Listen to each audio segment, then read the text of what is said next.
At the royal debutante ball, the announcer's voice rang out, and the daughter of Duke d'Orleans entered. Everyone gasped in awe at her stunning beauty, exclaiming, "Oh, she's so beautiful!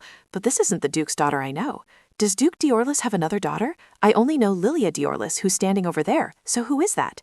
Wait, I forgot about Rubetria d'Orleans, but that red-haired girl is incredibly ugly. Did I get the name wrong? But it's definitely that red hair. Is that beautiful lady really Rubetria?" Rubetria couldn't help but feel delighted inside. Surprised, aren't you? This is so refreshing. Her eyes continuously scanned the surroundings. Rubetria looked left, then right. Then she bowed her head and gave a scornful smile. Rubetria lightly placed a hand on her chin, thinking to herself, is it only now that everyone's realizing? What interesting expressions, Lilia d'Orleans and her group, and a playboy like Ricky d'Orleans. And the fifth Princess Lisbeth, all of them were frozen stiff as if time had stopped. Good, that's satisfying. This is truly the life of a celeb. Nora, witnessing this scene, was also startled and whispered into the ear of the person next to her, "Lilia, is that really Rubetria?" Lilia also turned pale and stammered, "No, no way, I can't believe it." At this moment, Rubetria confidently strode forward in her luxurious high heels. She boldly approached Lilia and spoke, "Long time no see, ladies." Then she flicked her hand, closing the folding fan she held. Rubetria couldn't help but chuckle inwardly. "You're annoyed, aren't you? You're so angry you could burst, right? Rubetria, the ugly duckling of the Duke's house, the one you heartlessly bullied, I have returned with a completely new appearance. It would be strange if you weren't furious." Nora, at this moment, hesitantly stepped forward to inquire, "Excuse me, are you Princess Rubetria?" Rubetria happily chuckled from behind her fan and replied, "That's right, Miss Pelkin, I am Rubetria. The last time we met was at the Bulkery last year, wasn't it? What did you say when I bought macarons?" At that time, she had approached Rubetria to taunt her. "Oh my, every time I see the lady, she's at the bakery, isn't she? Always eating sweets whenever I have free time. No wonder I'm getting fat." Remembering Nora's hateful face, she couldn't help but feel annoyed. Nora relied on her connection with Lilia to behave disrespectfully towards her. How dare she say such unreasonable criticisms to the daughter of a duke? The timid Rubetria at that time couldn't say anything, but I am different. I am Juliet, currently in Rubetria's body, a woman who has lived a glamorous life. Everyone envied my life. I had never been looked down upon by anyone. That's why I am an arrogant and complacent girl. If showing tolerance to such ordinary people is considered generous, then I am indeed a generous person. Then Rubetria nodded, smiled, and spoke. What's important is not what was said in the past, but the present. Next time, let's have tea and chat. Nora, flustered, covered her face and bowed. Yes, thank you, Princess Rubetria." She, utterly satisfied, retorted mockingly, "You should feel ashamed of your previous statement." Meanwhile, the other ladies were also whispering amongst themselves about something. One brave person stepped forward and hesitantly asked, "Lady Rubetria, the dress you were wearing." Without waiting for her to finish speaking, Rubetria smiled and confirmed, "Ah, that's right. Did everyone notice? When I said I'd hold a late debutante ball, Madame Becky personally made and sent me one." Everyone was frozen by these words. "Huh? Really? Oh my goodness." Rubetria excitedly thought to herself, "The dress I'm wearing is a handmade creation by Madame Becky, a renowned tailor in the city. This is a masterpiece among the masterpieces of that proud tailor. Even the Empire's princess has to wait a whole year to wear her creations, and this is Madame Becky's dress. Lilia d'Orleans, I know how much you want to wear Becky's dress, but even though you've asked many times, you've been refused. For someone like me to dare wear that dress, you must be absolutely furious, right?" Lilia's face turned pale as she greeted her. "Long time no see. You've gotten much thinner, Rubetria." She just looked at her and replied disdainfully, Let's see. Not exactly thinner. Rather, I've become healthier. It's all thanks to you," she added inwardly. "Specifically, thanks to my efforts to avoid being tormented by you and your mother for the rest of my life." However, on the outside, Rubetria smiled very warmly. Lilia thanked her once more. This made her respond awkwardly. "What favor? It suits you perfectly." At this moment, Rubetria secretly scoffed in her heart. Humans are truly terrifying. Can they really lie and still smile? Whist, just drink your soda and watch. If a wish spirit like you interferes, it will become boring. Is this the moment Rubetria, the true owner of this body, has longed for? She excitedly burst out laughing, affirming, "Yes, yes." At this moment, Lilia seemed to remember something and chuckled teasingly. "But Rubetria, it seems you still haven't found a dance partner, have you? Are you really going to the only debutante ball of your life alone?" Rubetria had anticipated this and smiled. As expected, just standing there and taking it wasn't Lilia's style. At the same time, Cedric approached and called out to her, "Lilia." She immediately smiled and turned to greet him. "Oh, young Duke Cedric, how have you been?" However, his gaze flickered towards Rubetria as he replied, "It's been a long time." Young Duke Cedric Laser was the person Rubetria had liked and pursued since childhood. Lilia immediately rushed over and hugged Cedric's arm, asking, Rubetria, really, why did she come here alone? Why didn't she ask Ricky Diorlis to be her dance partner and come with her? Rubetria just sighed softly, thinking to herself, as if I'd ever go with her idiotic brother, Ricky Diorlis. So she immediately smiled mockingly. Ricky Diorlis is a bit unworthy to stand beside me. Wouldn't that be too disrespectful? Immediately, the other woman yelled furiously. What? What did you say? Rubetria didn't bother to argue, cutting her off. Lilia Diorlis, thank you for your concern, but I didn't come alone. Because my dance partner holds an important position, according to protocol, we decided to arrive separately. The people around them wondered, confused. They can't come together? If it's due to protocol, then perhaps... Lilia Diorlis's face turned pale, and she trembled as she asked, is the protocol here that the host must enter through a different entrance than the guests? If it's the host of the debutante ball, then perhaps... Just then, the announcer also called out, His Imperial Highness Crown Prince Legras Mac Daikat is entering. Rubetria silently affirmed in her heart. That's right, he is the Crown Prince of the nation. The current power of the Daikat Empire, Crown Prince Daikat, is my dance partner. So the people around them immediately turned to bow. Your Imperial Highness, the Crown Prince. May I have the honor of meeting the Empire's little son? Locke smiled, waved in greeting, and replied, Thank you, but someone is waiting, so I must go. Alubet. Rubetria couldn't help but proudly affirm in her heart, yes, only someone of this caliber is worthy of being my man, and at just the right time. This perfect gaze was as if he were deeply in love. He truly was her perfect dance partner. Locke then gently bent down and lightly kissed her hand, saying, As your dance partner, I apologize for leaving you to enter here alone. Rubetria was also completely surprised by this action. She glanced at Lilia Diorlis, silently assessing her. Lilia Diorlis's envious gaze, which had tormented her all this time. The admiring glances from the noble young ladies who had once stood behind Lilia Diorlis, mocking her. The expression on Cedric Locke's face, the one who had toyed with her sincere feelings. The protagonist here right now was none other than herself. From today, she would be the celebrity of the Daikat Empire, Rubetria Diorlis. Is that really true? How refreshing. A shattering sound echoed. The camera was capturing the image of a hand clenched in anger. Juliet's eyes, too, were incredibly sharp behind the lens. She aggressively yanked it. Her brows furrowed in annoyance. The celebrity at the center of Hot Topics, Juliet Karina, was biracial, with a Korean mother and a British father. As a globally renowned beauty, all eyes were on her. Attention and scrutiny, envy and jealousy, love and admiration. The moment Juliet opened the car door and stepped in, her manager immediately announced, Juliet, your next schedule is a brand commercial shoot. She sat in the car, let out a silent sigh, and then inquired, how's the press? Journalist 000 had published an article about the successful launch of Juliet Karina's Blongs Juliet, and she was quite pleased, letting out a cold huff. Not bad, huh? Her manager chuckled and praised. Who could resist your fashion style? Juliet agreed without hesitation. Right? This was a life paved with roses, without a single misstep, as countless journalists continuously reported. Juliet Karina won 3 Best Actress awards in television, film, and musical theater. Blongs Juliet, an enterprise valued at hundreds of billions, and Juliet Karina was named one of the 10 most influential people in the world by the New York Times. If anyone were to ask what a perfect life looked like, they only needed to look at Juliet. Film director, celeb lady John Edgerton, Juliet Karenina was perfect, starting with her name. Nothing ever went against Juliet's will. Until yesterday, so I, before opening my eyes in this body, was definitely in Korea. A few years ago, I announced my retirement and moved to Korea, my mother's homeland. At that time, she held the microphone to declare, I want to show everyone Juliet's life, not a character on screen, just an ordinary person. Thinking of this, Juliet let out a sigh. My retirement announcement was truly amazing. At that time, everyone cried uncontrollably. Hoo-hoo, Juliet. Some even had to comfort their loved ones. Calm down. After that, I transitioned to being a daily life YouTuber. Being a YouTuber is a trend these days. Juliet TV reached 10 million subscribers after 1 month of launch, with 200 million followers on SNS. Juliet Karenina. $20 billion for each SNS advertisement. Her trend-setting status showed no signs of cooling down. After announcing my retirement, the second chapter of my life was about to begin. Then one day I saw a comment from Halubet. Halubet, so beautiful. I'm truly very envious of you, a life completely different from mine. Juliet was extremely surprised and wondered, what is it, Rubetria?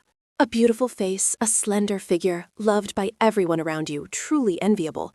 Today I was scolded again. I want to live like you, even if just for one day. These words made me suspicious, wondering if they were from a fan, but Rubetria seemed like a dangerous person. She sat in front of her computer, puzzled. A new comment. That comment was from Rubetria. Juliet, I've decided to die today. This left her utterly astonished. Feeling unable to let it go, I had several managers investigate information about how Rubetria. Then I went to sleep feeling uneasy, and that was all. While she was still lost in thought, she heard Lebecca's panicked voice calling, "Milady, Milady! Milady, you're awake!" This made her even more confused. Where is this? It's definitely not my room. Is it another threat? Another kidnapping? Calm down, Juliet. Sarabetria clutched the blanket tightly in her hands, trembling as she cried out, "What do you want?" Lebecca, puzzled, stepped back and asked, "Milady, what are you saying?" The doctor standing beside her gently pushed up his glasses and spoke. "Do you remember your name, young lady?" Rubetria tilted her head in confusion and replied, "Huh? Of course I'm Juliet. Don't you know the name of the person you kidnapped?" This instantly petrified Rebecca. He quietly stated, "Well, it seems Miss Rubetria has lost her memory due to shock." She asked herself in utter confusion, "What are you talking about? I'm perfectly fine. Who is Rubetria anyway?" Wait, she looked closely at her hands. Then she urgently cried out, "A mirror! Can someone get me a mirror? No, I'll look myself." Seeing her haste, Rebecca yelled out in alarm, "Young lady, be careful." Her hesitant steps landed on the floor as she thought wildly, "No way, it can't be." Seeing herself in the mirror, Rubetria cried out in confusion, "What the hell? Is this me? Am I in someone else's body?" Rubetria was so bewildered she felt dizzy, muttering to herself, "I can't believe it. I woke up and everything's gone. Oh, divine beings, why do you make me go through this trial?" Meanwhile, the divine beings could only look at her in confusion. "Huh?" Immediately following that was Rebecca's startled shout, "Young lady!" "My lady, do you truly not remember anything? You woke up a few hours after falling into the lake. I was so worried, afraid that something bad would happen to my lady. Why did you do that?" Rubetria, holding a towel in her hand, was equally bewildered. "I'm wondering the same thing. Hey, what did you call me? And where's this place?" Lebecca replied, flustered, "This is the Decat Empire. Ren Decat was the one who said, 'I think, therefore I am.'" Meanwhile, Rubetria frowned, wondering, "Decat isn't the old Decat." During that time, Lebecca continued to briefly explain the situation to her. In the Decat Empire, there are 4 key ducal families. My lady is the only daughter of the Diorlis family, one of the 4 ducal families. Rubetria Diorlis, do you truly not remember?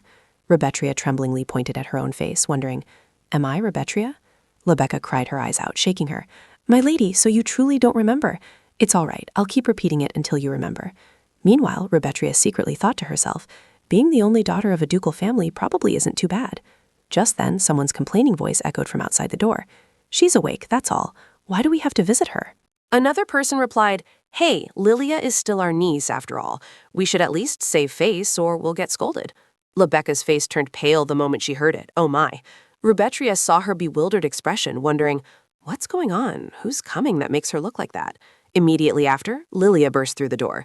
"Such drama. Do you really think anyone would care if you killed yourself?" Ricky, standing nearby, also sneered, "It's quite something that you woke up. If it were me, I'd rather die than live with that fat body." Rubetria sat on the chair, silently assessing. "It's clear they have hostile intentions. I'm certain of one thing. This girl has lived under ridicule for years. And I'm certain of one more thing.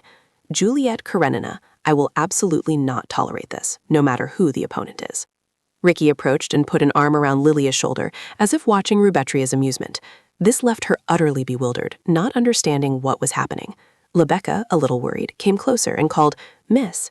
She turned to look at her and replied, "Hmm?" Then Lebecca hesitantly asked, "Do you remember who they are?" "They are the children of the 7th Duke Diorlis." And Lady Morgan, Duke Lilia Diorlis and young Master Ricky Diorlis, though they grew up like siblings, they are the young lady's aunt and uncle. After some thought, she finally understood. "So that means they are like my siblings, right?" "I don't know, but it seems our relationship is very bad." Ricky walked over to take something from the table and exclaimed, "Oh, look at all these sweets." Lilia, standing nearby, also joined in the teasing. "What are you rummaging through again, Ricky?" That made Rubetria quite annoyed. Are they saying such things to someone who just returned from the dead? He picked up a cake and taunted, "You were still eating these things before jumping into the pit? How impressive." Lilia also covered her mouth and sneered. "Rubetria, could it be that yesterday Cedric told you to get out of his sight so you jumped into the pit to commit suicide?" Rubetria frowned, extremely annoyed at this. "I have experienced enough envy, hatred, and ridicule. These things mean nothing to me. But perhaps the owner of this body was not like that. Did you bully someone who grew up like your sibling to death? It's unbelievable." Then Ricky approached again, pointing at Rubetria's face. "Oh, what's this here? Nothing but a lump of fat." A pinch to the stomach made Rubetria spring up in a furious rage. This madman, what is he doing? Yet he still managed to turn back and look at Lilia, laughing loudly. Oh, that's disgusting. My hands are all greasy now. She joined in the laughter. You fool, stuff making me laugh. Rubetria glanced confusedly at Rebecca, who was standing behind, observing. The maid seemed unable to help. Meanwhile, he pressed on, asking, Hey, where's your neck? Let's see, let's try to find Rubetria's lost neck. However, before Ricky could touch him, Rubetria forcefully pushed him away. The atmosphere instantly froze. Ricky, bewildered, raised an eyebrow and asked loudly, What was that? Then, immediately, Rubetria stepped forward and slapped him hard across the cheek. Lilia looked as if she'd been struck by lightning, her eyes wide and white. Rebecca, unable to believe it, covered her mouth and gasped. Ricky, the most stunned of all, clutched his cheek and stammered. You... Rubetria smiled faintly, looking at him threateningly. That's enough trouble. If you do that one more time, I'll report you for harassment. He, hurt by the slap, clutched his face and snapped. What? How dare you slap me? You... Do you think my mother will just let this go when she finds out about this? Rubetria froze at this. Contempt began to brew in her heart. She thought, no wonder he's so young. It turns out he's still just a child. All he can do is run to his mother. So Rubetria defiantly crossed her arms and declared, Fine, suit yourself. But if you ever do that again, I'll show you that life is not a game. Ricky Diorlis grew even angrier and yelled, You pig, what did you just say? Lilia Diorlis, standing behind him, began to hesitantly intervene. Ricky Diorlis, don't argue with her anymore. Let's just go outside and tell Mom when she gets back. Even as he was pulled away, he didn't forget to turn his head back and yell, You're dead for sure, just you wait. Loka, who had been witnessing the scene, was utterly shocked. Miss! Rubetria, fuming, turned around and sighed, saying, I'm dreaming, right? Could you step out for a bit? I need to escape this ridiculous dream. She looked a bit worried, but still complied and replied, Yes, miss, please rest well. The door gently closed, returning the room to its usual silence. Rubetria tiredly sat on the bed and let out a sigh. She frowned slightly in discomfort and comforted herself. It's okay, it's okay. I'll be back after I wake up. So, in frustration, she closed her eyes and drifted off to sleep. Time slowly passed and dusk appeared in the sky. It wasn't until much later, as darkness fell, that Rubetria woke up, confused, and asked, Huh? Has the sun set? But this is insane. Suddenly, a dark shadow appeared in front of her. Rubetria flinched, startled, and quickly dodged aside. It wasn't a dream. The thing that had just flown out fell straight onto the floor. It looked like a silent lump of earth on the floor. Rubetria, utterly bewildered, stared at it with wide eyes. Suddenly, a strange aura of power emanated from the lump of earth. Rubetria's face instantly turned pale as she wondered, What is that? A fart slowly emerged from the purple smoke. Rubetria grew even more frightened, grabbed a chair and backed away. What is that? A face had formed, and hands also appeared beneath it. A colorless body, devoid of hair or clothes, stood tall inside Rubetria's room. She hastily swung the chair twice, silently repeating to herself 10 times, Don't come any closer. Whis, from the opposite side, quickly spoke up to reassure her. Hold on, calm down. Don't get agitated, Juliet Karenina. You heard him mention your name, didn't you? How can I stay calm when looking at something like you? In an instant, he noticed something unusual and paused. Something had happened that made Rubetria stiffen. It turned out he had transformed into Cedric, suavely stroking his hair as he asked, Is this better? It was Rubetria's most favorite face, but she only felt bewildered by the transformation. Rubetria gently patted her chest, let out a sigh of relief, and then spoke. I don't know if that's the favorite face of this body's owner, but how should I put it? I prefer someone more mature, with a more solid physique. After hearing this, Whis snapped his fingers and declared, Very well then. In the blink of an eye, a different face with different hair appeared. He gently smiled and asked for her opinion. How about this? Are you satisfied with this face? Rubetria merely let out a soft gasp. He then casually introduced Crown Prince Lac Van Ras Mac Deckett. He was renowned as the most handsome man in the empire. Rubetria, a little confused, stepped closer and spoke. What about this? This face is completely my type. But you, who are you? You clearly just called me Juliet Karina. How do you know me? Are you the one who brought me here? Whis awkwardly replied, Yes, my name is Whis, and I am Rubetria's spirit. She asked skeptically, A spirit? I don't know what that is, but it's similar to magic, right? If so, then take me back at once. Whis looked at her and shook his head. No, because you can no longer live as Juliet Karenina. Rubetria's eyes widened in shock, and she screamed, What? What do you mean? He quickly explained, Wait, calm down and listen to me. The Diorlis family is a family that can control spirits, and each spirit has its own special ability. I am a wish-granting spirit. Rubetria hesitated, lowering her voice. A wish? Don't tell me Rubetria, the owner of this body, wants to swap bodies with me? Wiz answered frankly. That's right. She clutched her head, frowned, and yelled, Damn it, are you kidding me? He spoke to reassure her. Calm down. Rubetria bowed her head, her face darkening. Calm down? If it were you, would you be calm? Suddenly being possessed by the body of a girl I don't even know, only to wake up and be mocked by those kids? Wiz calmly said, Yes, your surprise is understandable, but I have no other choice but to obey Rubetria's command. Because I belong to her, she retorted angrily. That's none of my business, for heaven's sake. She truly has no conscience. She's stealing my life. How on earth did she know I was in this place that isn't Earth?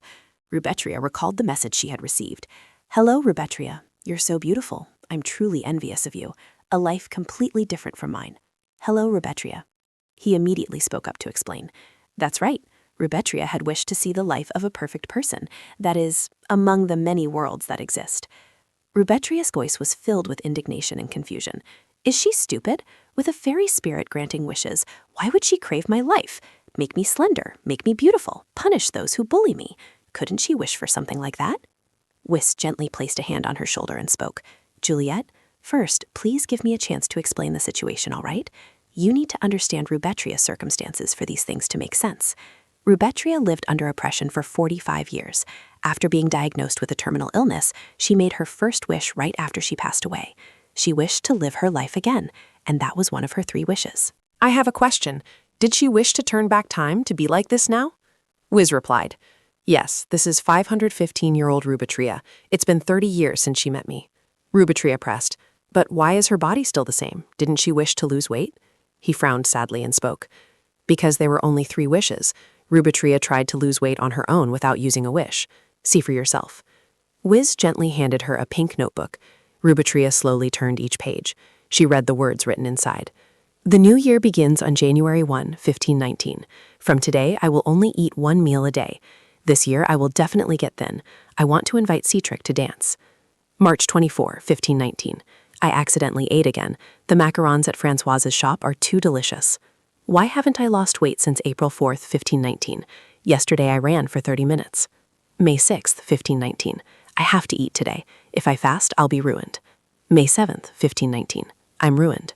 Rubetria gently closed her eyes, took a deep breath, and slowly closed the notebook. She spoke softly. All right, she went back in time, wishing to live a beautiful life once more. But she couldn't lose weight because she easily got discouraged. And then she used her second wish to observe my life to her satisfaction. Wiss said sharply, Exactly. Rubetria flared up, her voice choked. Exactly what? Just because her life was pathetic, does she have the right to steal mine? After doing something so shameless to me, how dare you still say it, hoping for my sympathy? He could only stand silently, looking at Rubetria, no words escaping his lips. She grew even more furious. Say something. No matter what her life was like, it has nothing to do with me. To me, she's nothing but a thief. He instinctively gripped Rubetria's hand. Wiss didn't deny it. That's right. Do as you wish. Juliet's last wish was to swap bodies with you. That means your body only has 10 minutes left to live. Rubetria was utterly astonished. What? Wiss reminded her. Have you forgotten? Your last memory as Juliet? What was your fate? Rubetria thought to herself. Fate? What is he talking about? She stammered. Me? At that moment, memories of her past life flooded back when she was still in the form of Juliet.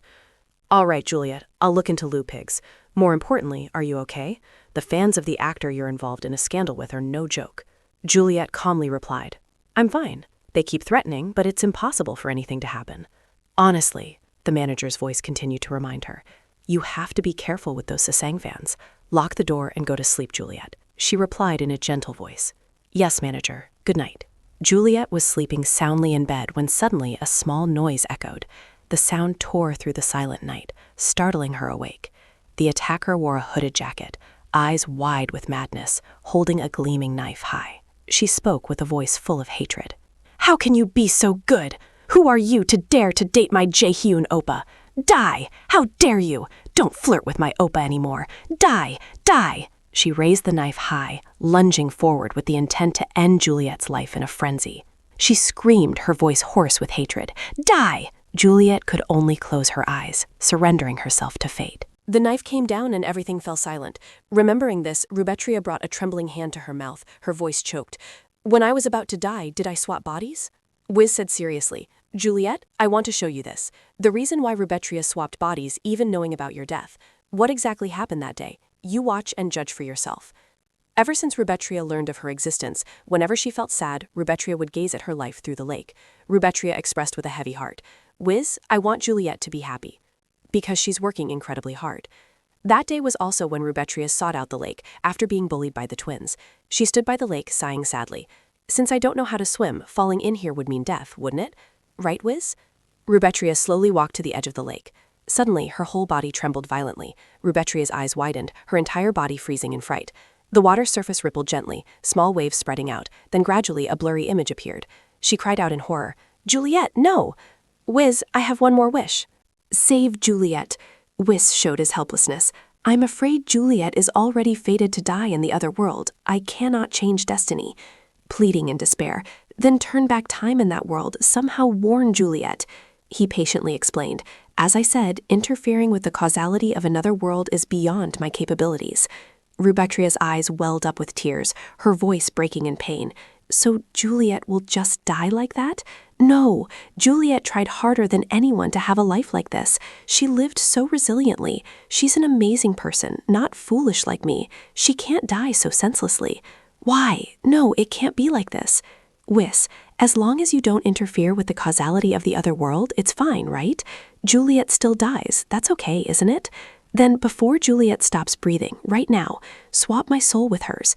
If you can't save Juliet, then I'll die in her place, because I'm going to die anyway. Wiz's voice rose in fury. Are you insane? You're asking me to grant that wish? Rubetria cut him off. Speaking without hesitation, this is an order. Quickly swap souls for me right now. Juliet is not like me. She deserves it. She gently bowed her head, her heart filled with sincerity and gratitude. Juliet, even though you don't know who I am, I have been observing you for a long time, and I always gain courage when watching your life. Thank you, Juliet. Thank you. Rubetria suddenly recalled her recent actions. A feeling of remorse crept into her heart. She spoke in a voice full of regret. I'm sorry for raising my voice. I'm truly sorry. Wiz looked at her with understanding eyes. It's okay, I understand. Rubetria softly uttered, Can I cry for a bit? He asked with concern, Are you done crying? She nodded, wiping away the last tear. Wiz continued to ask, What do you want to do now? Rubretria's life, even after being reborn once, was still so difficult and tragic that she contemplated suicide. Life was not easy at all. But if it were you, you could cleverly use me, make a wish with me. She was a little confused. I make a wish with you? But Rubretria's wish had. Rubretria quietly thought, I am still bound within Rubretria's body. But the soul within has already changed. Wish smiled, confidently replying, Therefore, you can also make 3 wishes with me. She squinted slightly, her words tinged with doubt. Is it that simple? It's not that I don't like it, but... All right, okay, then I'll make a wish right now. Wish flashed a wish. All right, then I'll make you slender right away. Rubetria's eyes widened, her mouth agape. What are you saying? With only 3 wishes, how could I wish for something like that? He tilted his head, his face innocent, asking again, Isn't that right? She immediately denied. No, I can lose weight through diet and exercise. I'm an actress. I've managed my weight my whole life, so it's not difficult at all. Wish waited and asked, So, what do you wish for? Rubetria made her decision. First, make me recall Juliet's entire life, all her knowledge, memories, emotions, every moment she saw, heard, and felt. He warned, You'll regret it. Do you mean to make Rubetria's life your own? That means you will become Rubetria. Can you endure her life? She closed her eyes tightly. Focus your thoughts before making a final decision. Rubetria spoke, her voice filled with resolve. All right, I've already entered this body. Rubetria even gave me a wink. If this is her life, I will embrace it and lead it. Wiz's eyes were tightly shut and her facial muscles were tense. She pressed her lips together, her face showing strong determination. Wiz got to work. He announced, To protect her brain, I won't bring back all memories at once, but this will be a deep sleep. Rubetria whispered, As Wiz said, this is a deep sleep. Each stream of past memories appeared clearly before her eyes, one after another. Sorry, Rubetria, I don't want to see you right now. Yes, Father, I will be silent. Do you think you're so great? No, please forgive me. Rubetria, why are you always like this? Can't you learn a little from Lilia and Ricky? But making excuses again? I'm fed up with it. Someone like you isn't worth living. It's better to die than live like this. I'm sorry. Rubetria, I never thought you were like this. Father, I know I'm useless, but just once is enough. I want to be loved. Please, don't leave me alone. Rubetria awoke, her face pensive and emotional, softly calling, Rubetria. She remained silent and contemplative. Though kind, she possessed enough courage to face death. Even though she couldn't live her own life to the fullest, she still worried about the lives of others. Her choice gave me a new chance at life, and I will strive to live it to the fullest for her. Rubetria d'Orlis, the youngest daughter of the d'Orlis family, was born with a diamond spoon in her mouth. Possessing noble lineage, immense wealth, and everything one could desire, the d'Orlis family was, above all, protected by spirits. As a member of the d'Orlis family, anyone could form a contract with a spirit at the age of 15. Rubetria's father was the head of the d'Orlis family, wielding power comparable to royalty. Her talented eldest brother took on the role of family head from the age of 14, and even her excellent second brother became the deputy commander of the Royal Knight Order. With such a solid family foundation and lacking nothing, Rubetria should have been happy. But Rubetria was tormented by her stepmother Morga and her 2 children for a long time, and then she passed away at the age of 45 due to complications from obesity. So Rubetria begged Whis to turn back time. The reason Rubetria, despite being reborn, still struggled to have a better life was due to abuse. It was her stepmother's abuse that held Rubetria back, preventing her from developing her talents. Even though Rubetria's knowledge and efforts surpassed others, she couldn't shine. Rubetria suddenly called out, "Hey Whis, can I wish to eliminate someone?" He smiled, confidently replying, "Of course. In this world, besides resurrecting the dead, there's nothing I cannot accomplish." She nodded, satisfied with Wiss's answer. "Oh, then why doesn't Rubetria wish to get rid of the trash in this house? If she's determined she can do it," Wiss sadly said. "It's probably because she's too weak-willed, too compassionate, too kind." Rubetria pondered, her gaze distant. "I have 2 wishes left. I guess I could use one to eliminate Mogan, couldn't I?" She suddenly shook her head. Images from the past resurfaced. Wiss gently comforted her. "Don't cry anymore. If you don't want to be teased, just make a wish. Isn't becoming beautiful and thin enough?" Rubetria strongly objected. "I don't want to. Once I make a wish, greed will only grow, and then the 3 wishes will quickly be used up. In that case, I won't be able to see you anymore. I don't want that." The recent flood of memories made her momentarily freeze, her eyes becoming still. Rubetria now understood clearly. He would disappear once she used up all 3 wishes. Wiss pondered, silently thinking for a moment. Then he replied, "That's right." Rubetria thought to herself, Wiss was Rubetria's only friend. That lonely girl, I understand why Rubetria wants to preserve the wishes now. For this spirit, Rubetria must also be a precious friend. I wonder how Wiss feels about having to fulfill Rubetria's wish to die in her place. I dare not guess, but I hope this can offer some comfort. Rubetria unexpectedly placed her hand on Wiss's leg. She was a little flustered and softly said, "I'm sorry. Even though it wasn't my intention, losing a precious friend truly." Wiss gently placed his hand over hers, a warm and tender gesture, full of comfort. He kindly explained, "No, from the very beginning, the one who wanted to see your life was Rubetria, and the one who fulfilled that wish was I. It is entirely not your fault." Rubetria leaned in and asked, "What's this about?" Wiss believed Rubetria had no intention of committing suicide because he wasn't important to her. After learning about her memories, I also understood that due to a life of too much suffering, she couldn't bear it, which led to such thoughts. Even if time were to turn back, nothing could be changed. On the contrary, the fear of living a hellish life once again was what was truly terrifying. Therefore, Rubetria confidently asserted, "In short, what I mean is that Rubetria cherishes you very much, and it seems you've misunderstood something." Wiss stammered softly, "What?" She raised her head, her eyes gleaming with pride. Rubetria didn't want to live as a beautiful and slender girl. She just wanted to live happily. Rubetria gently pulled open the drawer, her eyes intently following every movement. She tossed the small bag and gift box into the air, ribbons scattering. As Rubetria searched, she softly spoke, admiring the lives of beautiful and slender women. She thought the reason for her unhappiness was being ugly and fat. The demons in this house had made her think that way. If she hadn't been abused, perhaps she wouldn't have been stressed. About my appearance? Well, that's fine. Huh, really? Wiss tilted his head, his eyebrows furrowed in confusion. "I know, but what are you doing?" Rubetria put her hands on her hips, slowly saying, "What else? I'm looking for hidden snacks." "This is everything, right? The things I saw in Rubetria's memories?" He hesitated, unsure. "I guess so." "What are you going to do with these?"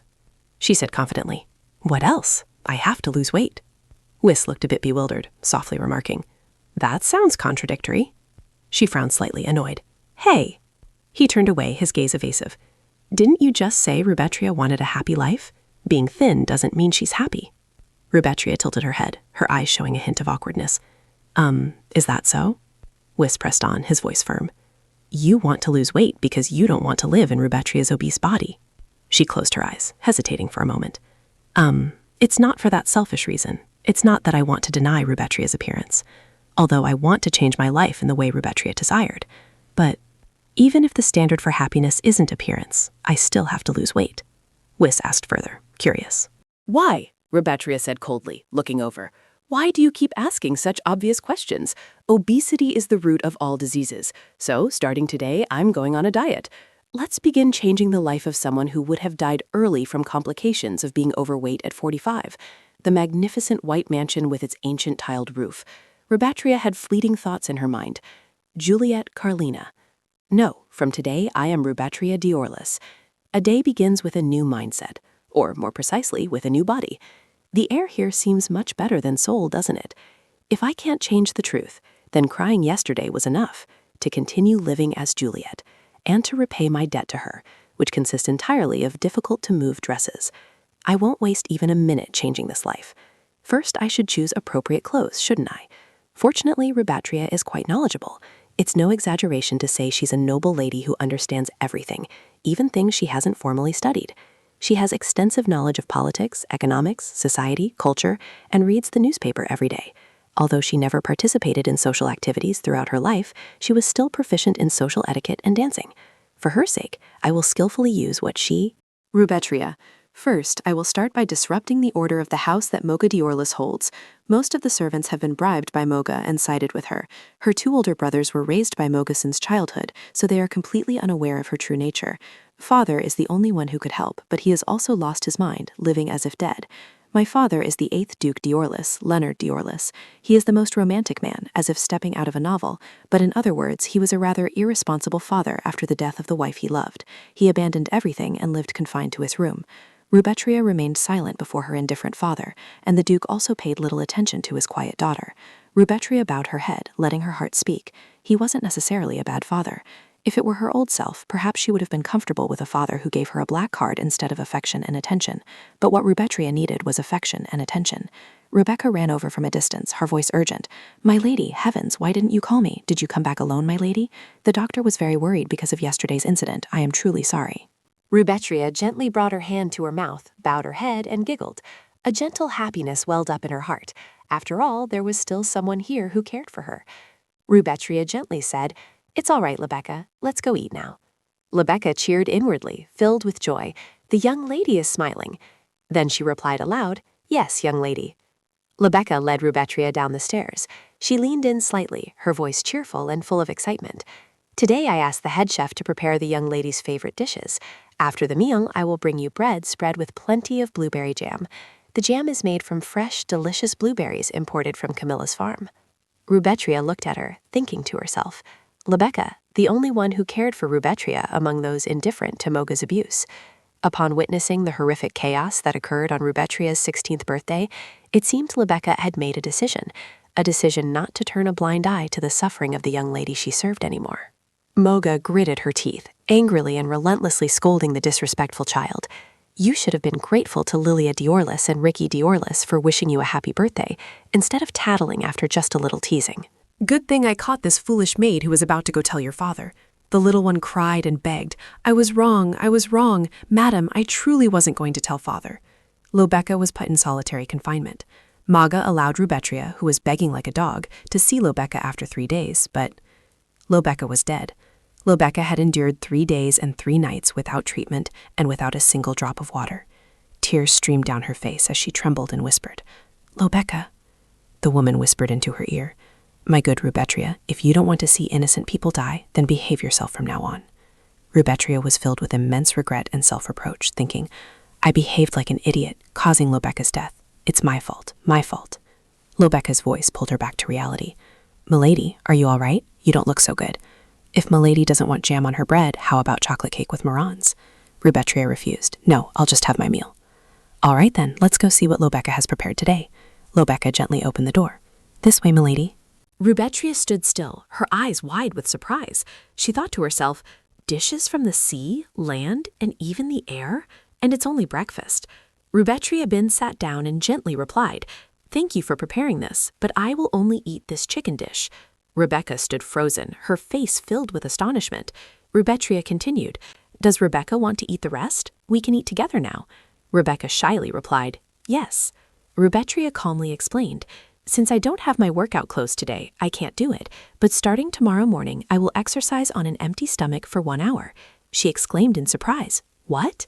Rubetria ordered, Therefore, please prepare breakfast after I finish my exercise. The menu will be half an apple and a bowl of oatmeal. Lunch will be at 1 o'clock. Prepare the meal as usual, but without seasoning. Oh, speaking of new dresses, could you arrange an appointment with a tailor for this evening? First, I need to wear clothes that are easy to move in. Well then, I'm done speaking. Let's eat, Rebecca. Hearing Rubetria's suggestion, her cheeks flushed. Rebecca nodded, her voice soft. Yes, miss. On the 3rd floor of the mansion, the room at the end of the corridor had a gloomy and cold atmosphere. This coldness spread out into the corridor, and the giant door seemed never to open. This was the room of Duke d'Orleans, my father. The space was silent, but filled with light from outside the window. Rubetria walked towards her father's room, where a butler stood guard outside. He loudly asked, Miss, what brings you here so early in the morning? As expected, the one guarding here was the old butler Rob, who had always been close to her father and managed this house for a long time. Rubetria coldly replied, What else? I'm here to see father. Rob's expression showed a hint of surprise upon hearing her answer. He spoke with disdain. The Grand Madam is currently absent, miss. You can meet her when she returns from her retreat. Rubetria chuckled inwardly. He meant Moga. Even now, Rubetria still couldn't meet her father without Moga's approval. Rubetria d'Orleans was secretly mistreated when she came to see the Duke, something that had never happened and should not happen. But as Rob had said, Moga was not currently at the mansion. This was an opportunity. She curled her lips and replied, Strange, isn't it? Strange, isn't it? Can't a daughter go see her father? He's just a butler, yet he dares to disrespectfully order the young lady around like that. Rob asked again, his voice trembling. Huh? What did the young lady say? Rubetria asked, showing disdain. At the very least, one must maintain the basic virtues of a servant to continue living in this house, mustn't they? Young lady, what are you saying? He repeated in a panic. Rubetria ordered in a harsh tone. Open the door. How many more times do you want me to say it? The coldness in her voice made him pause momentarily. She felt immensely satisfied. A mere servant daring to have such an attitude. This old man had ignored Rubetria's mistreatment. If only that were all, relying on Morga's trust, he even forced the servants to keep silent and even supervised to prevent Rubetria from meeting her father. Rob had actively contributed to her isolation. Rob's voice turned sarcastic. I heard that the young lady's mental state has become unstable, but this is far too serious. When the Grand Madam returns, she will teach the young lady proper etiquette and manners, so until then, please remain silent and reflect in your room. Her heart was filled with resentment. The Grand Madam? Rituals, teaching, self-reflection. Those words were clearly intended to humiliate her, because Rubetria knew full well how agonizing Maga's teachings were. Rubetria didn't care about his threats, glad that he also knew her spirit was a little unstable. She continued to advance, brushing past him. Rubetria didn't hesitate, kicking the door hard. Rob frantically yelled, What are you doing? She looked directly at Rob, her voice as cold as ice. I will personally tell my father about this, that the old hard-of-hearing butler can no longer work for the ducal house. He could only say helplessly, Young miss, you... The door creaked open slightly, and someone stepped out from inside. Nat spoke in a cold voice. What is it? Rubetria joyfully called out, Father, I have something to tell you.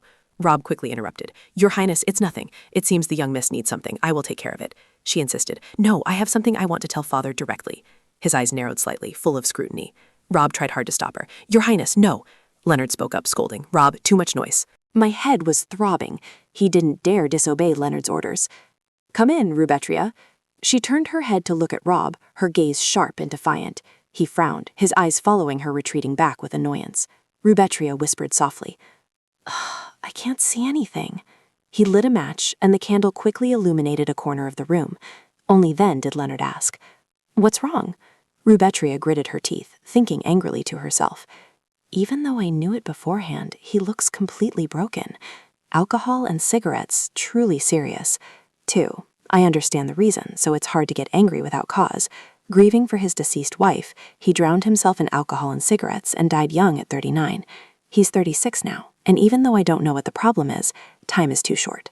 If he wants to stay healthy, he has to quit alcohol and cigarettes first. She pulled back the curtains, letting the first rays of sunlight flood the room. The light shone directly onto Leonard's face, making him squint slightly. In her heart, she gently chided. How long has it been since he last saw the sun? Rubetria advised in a low voice. Father, sober up. How long do you intend to live like this? He spoke up in surprise. What? She slowly uttered each word. I'm telling you, Dad, sober up. Rubetria, hands on her hips, looked at Leonard and reminded him loudly. Your daughter is standing right in front of you now. Look at your room. Are you planning to talk to me in a place like this? At least clean up the ashtray. So he quickly bowed his head and did as his daughter said. Seeing Leonard finish cleaning, she let out a satisfied sigh and smiled. Then Rubetria approached him and asked, Have you eaten yet, Dad? Leonard looked up at her, a little confused, and asked, Did you come here just to ask that? Immediately, Rubetria became serious, crossed her arms, and questioned, No, but can't a daughter ask her father that question? That left Leonard speechless for a moment. Well, all right. Is this how my daughter usually is? I haven't eaten. After hearing that, Rubetria sat down, glanced at him, and asked further, So you drank 6 bottles of wine on an empty stomach? Leonard, feeling helpless, quickly explained, It's not that I haven't cleaned up yet. I only had half a bottle after waking up. Seeing the guilt in his eyes, she realized it was clearly an exaggeration. Then Rubetria softened and asked for his opinion. Can you drink less alcohol? I can't ask you to quit drinking immediately, but please cut back gradually. Drinking so much will definitely cause problems. Today, please call a doctor for a checkup. I'll come back to see if you've called a doctor for a diagnosis, okay? However, Leonard just ignored her, tilting his head and wondering, what is she saying? She realized that too, so she sternly asked again, Do you understand? He lowered his head, covering his face, and replied, I'll take care of myself. So what brings you here? Rubetria frowned slightly, a hint of sadness in her voice, and replied, Before we talk about that, I mean the butler. Leonard quickly realized, Rob? Rubetria's hands clasped tightly as she recounted, Yes, earlier I said I wanted to see you, but he told me to go back to my room. Have I ever told Rob that I don't want to see you? This made Leonard frown slightly in annoyance as he asked, Never. Did the butler dare to say that? Rubetria was momentarily swept away by her emotions. I knew it. Actually, a month ago I was seriously ill and needed to see a doctor urgently early in the morning. I called Rob, but he told me to just sleep and that he would call a doctor tomorrow. I was really in a lot of pain, but Rob seemed annoyed, so I tried to endure it and went to sleep. The next day, Rolf still didn't call a doctor, so I asked him again. People call me a troublesome young lady, which makes me feel a bit hurt. Not only that, Rolf always seems to ignore me. I must be misunderstanding, right? She secretly told herself, not lying. That was what Rubetria had experienced, not me. What Jules is best at is acting. I'm especially good at acting out emotional scenes, making anyone get completely immersed. On the opposite side, Leonard completely trusted her, muttering with his face in his hands. He seems to be old and senile. I'll talk to Virgo to find someone to replace him. Rubetria was extremely pleased to see this, tilting her head and smiling. Luckily, my acting skills are still intact. She casually closed her eyes and reminded him. Managing the servants is Mrs. Moga's job, not Virgo's. Leonard hesitated awkwardly before continuing. If that's the case, she cut him off without a moment's hesitation. It seems she trusts Rolf and doesn't want to dismiss him. This made him frown slightly in annoyance, wondering, why is Moga interfering with Virgo's affairs? Leonard replied to her in silence. All right, I'll handle that. So, what's the main problem? Rubetria exclaimed, looking up with a slight start. Ah, father, could you lend me some money? He asked back, a little surprised by that. Money? Rubetria nodded innocently, confirming, Yes, 300 million marks. I need that amount. In her mind, she was also calculating that, in Korean currency, it would be about 300 million won. Of course, with this family's fortune, that wasn't a large sum of money. Leonard, puzzled, reached out and asked, Are you just asking for pocket money? Rubetria immediately denied it. It's not pocket money. If I borrow it, I will pay it back. If you write me a letter of credit in your name, I'll go to the bank and get the money. Leonard hesitated, a little confused. Why? Just go to Vigo and ask. Our family's finances are sufficient to cover the expenses of maintaining your dignity. She looked up, a little flustered, and replied with a smile. If I do that, I'll have to tell him the reason for using that money. Even though I don't intend to use it for anything useless, he certainly won't be pleased. He then bowed his head to reassure her. That amount of money isn't a big deal. Your brother won't object. Can't you talk about such things comfortably with Vigo? However, Rubetria's answer immediately afterward made, Yes, perhaps you don't know, father, but we're not very capable. And even if I could borrow money from my brother, Mrs. Maga would surely have something to say afterwards. My spending makes many people uncomfortable, so it's not good at all. Therefore, please let me spend money under your name. I will repay both the principal and interest to the bank. After hearing her explanation, Leonard became speechless. Then he stood up from the sofa. Both of them stood up together and approached Leonard's desk. He bent down and wrote something on a rustling piece of paper. Then Leonard turned back and handed her the check, asking, Here, will this do? Upon receiving the check, Rubetria smiled joyfully, thinking, a piece of paper with Duke d'Orlus's signature, this is nothing short of a blank check. Outwardly, she also smiled and replied, thank you, Father. Leonard approached her and expressed, if you want to spend money under my name, there's no need to repay it. However, Rubetria smiled and affirmed, no, I will repay it. I'm already an adult, so I need to become independent gradually. Just help me this once, and later I can earn my own living. This made Leonard a little troubled.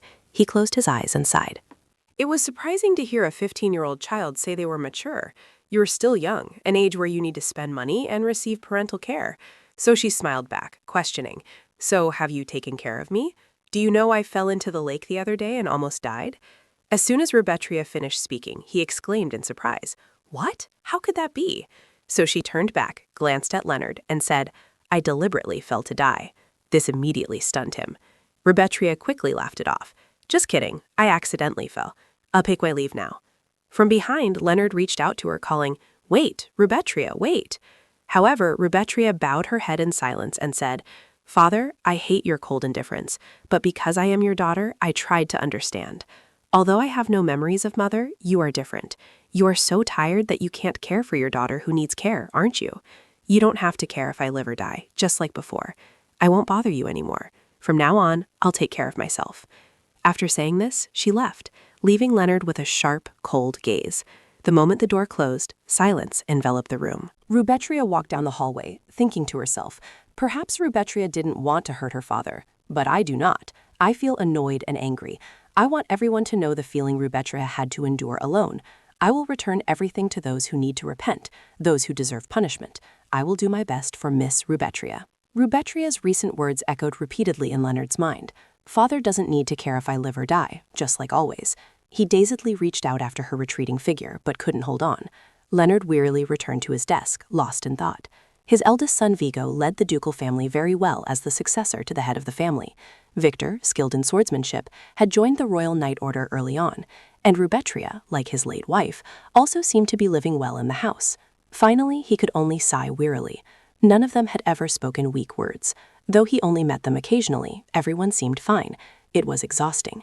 So Leonard decided to approach the bottles of wine placed on the table. He reached out, preparing to pick one up. However, Leonard stopped short immediately after, remembering her words. Father, could you drink less wine? His brows furrowed tightly, full of hesitation. Finally, Leonard decided not to drink the wine, but instead lay down, gazing at the chandelier. He lay on his back, tired and dazed. Then Leonard closed his eyes and called out, Illusion. She immediately appeared from above. Illusion smiled and greeted him. Did you call for me, sir? Leonard quickly made his request. Let me dream the dream I desire. Without a moment's hesitation, she extended her hand and replied, Very well, Leonard. I will show you what you wish for. In Leonard's mind, his desired dream remained unchanged. A smiling face, a fluttering gesture, a happy voice. I cannot stop fantasizing about my late wife. Time quickly passed until early morning. On the long corridor, Weiss strode beside Rubetria and inquired, Why didn't you tell the Duke about Mogadorius? Hey, Rubetria, are you ignoring me? Since he received no answer, he had to quicken his pace to match hers. Finally, Weiss stood directly in front of Rubetria, making her stop short. Rubetria's brows furrowed tightly as she glanced back, full of annoyance. It turned out the nearby servants were gossiping about her. Why is the young lady talking to herself? Another replied, Just leave quickly. I heard she's crazy. Rubetria, full of helplessness, gritted her teeth and chuckled softly, thinking it's a good thing Whist's appearance wasn't seen, but still. Then she boldly walked away, not even bothering to acknowledge Whist. A moment later, the door to Rubetria's room opened. She stepped inside and helplessly began, Whist, I beg you. His face full of questions, he asked back, What's wrong? Rubetria aggressively reached out her hand and proposed, Don't talk to me when there are people around. What if I accidentally blurt something out? You know, I've actually made a contract with a spirit. If they find out you're a wish spirit, I'll surely die. That's right. Rubetria d'Orlus was known as the only one in the ducal family who couldn't form a contract with a spirit. And later, they shouldn't know, because Whist was classified as a dangerous spirit. Anyone who forms a contract with a dangerous spirit can be executed by law. Then she began to answer Whist's question. You're wondering why I didn't tell Father about Moga, aren't you? Simply because Moga was the woman in power in the family and was known as an angel. After my mother passed away, she took care of us 3 siblings. Though not for Rubetria, she genuinely cared for the 2 older brothers. Currently, Vigo's brother stands with Moga, and all the servants have been bribed by Moga. Suddenly telling father that Moga abuses me? Father certainly wouldn't believe it. But it's different with the butler. Whis, after hearing this, stroked his chin in satisfaction and remarked, "That makes sense. So you're just going to briefly explain your situation?" Rupatria suddenly looked stunned. Then she burst out laughing and replied, "That's all." He continued to ask, "Then what are you borrowing money from the Duke for?" Rupatria turned to leave while answering, "Oh, that? I need some business capital. Earn money and get out of this wretched house. I promise to live a truly happy life for Rupatria. An unemployed life isn't happy at all." Whis helplessly raised an eyebrow and asked, "Who calls a noble lady unemployed?"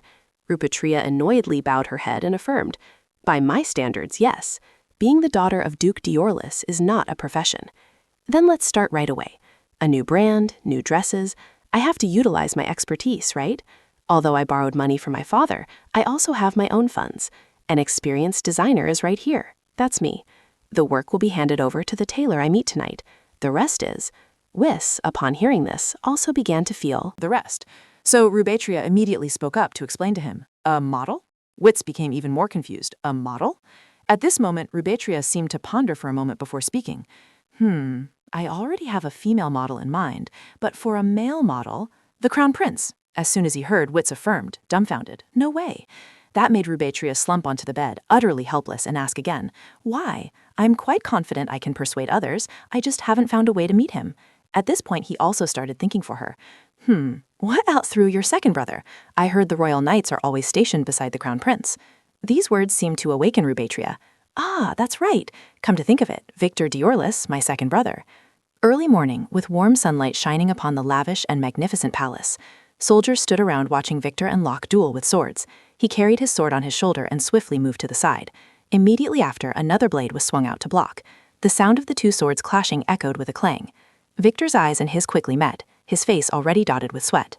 Locke was also equally exhausted. Immediately after, the two continued to pour their strength into the swords in their hands. The surrounding soldiers, witnessing this scene, couldn't help but praise them. So skilled, truly skilled indeed. Perhaps the girls were using the excuse of passing by to watch, so they had to try even harder. Thinking back to the night rankings of the month, before he could even finish speaking, Locke's sword was already pressed against Victor's neck. The referee also loudly announced, "Locke von Rossmo wins by forfeit." He excitedly laughed and declared, 26 wins, 2 draws, and 25 losses. I won."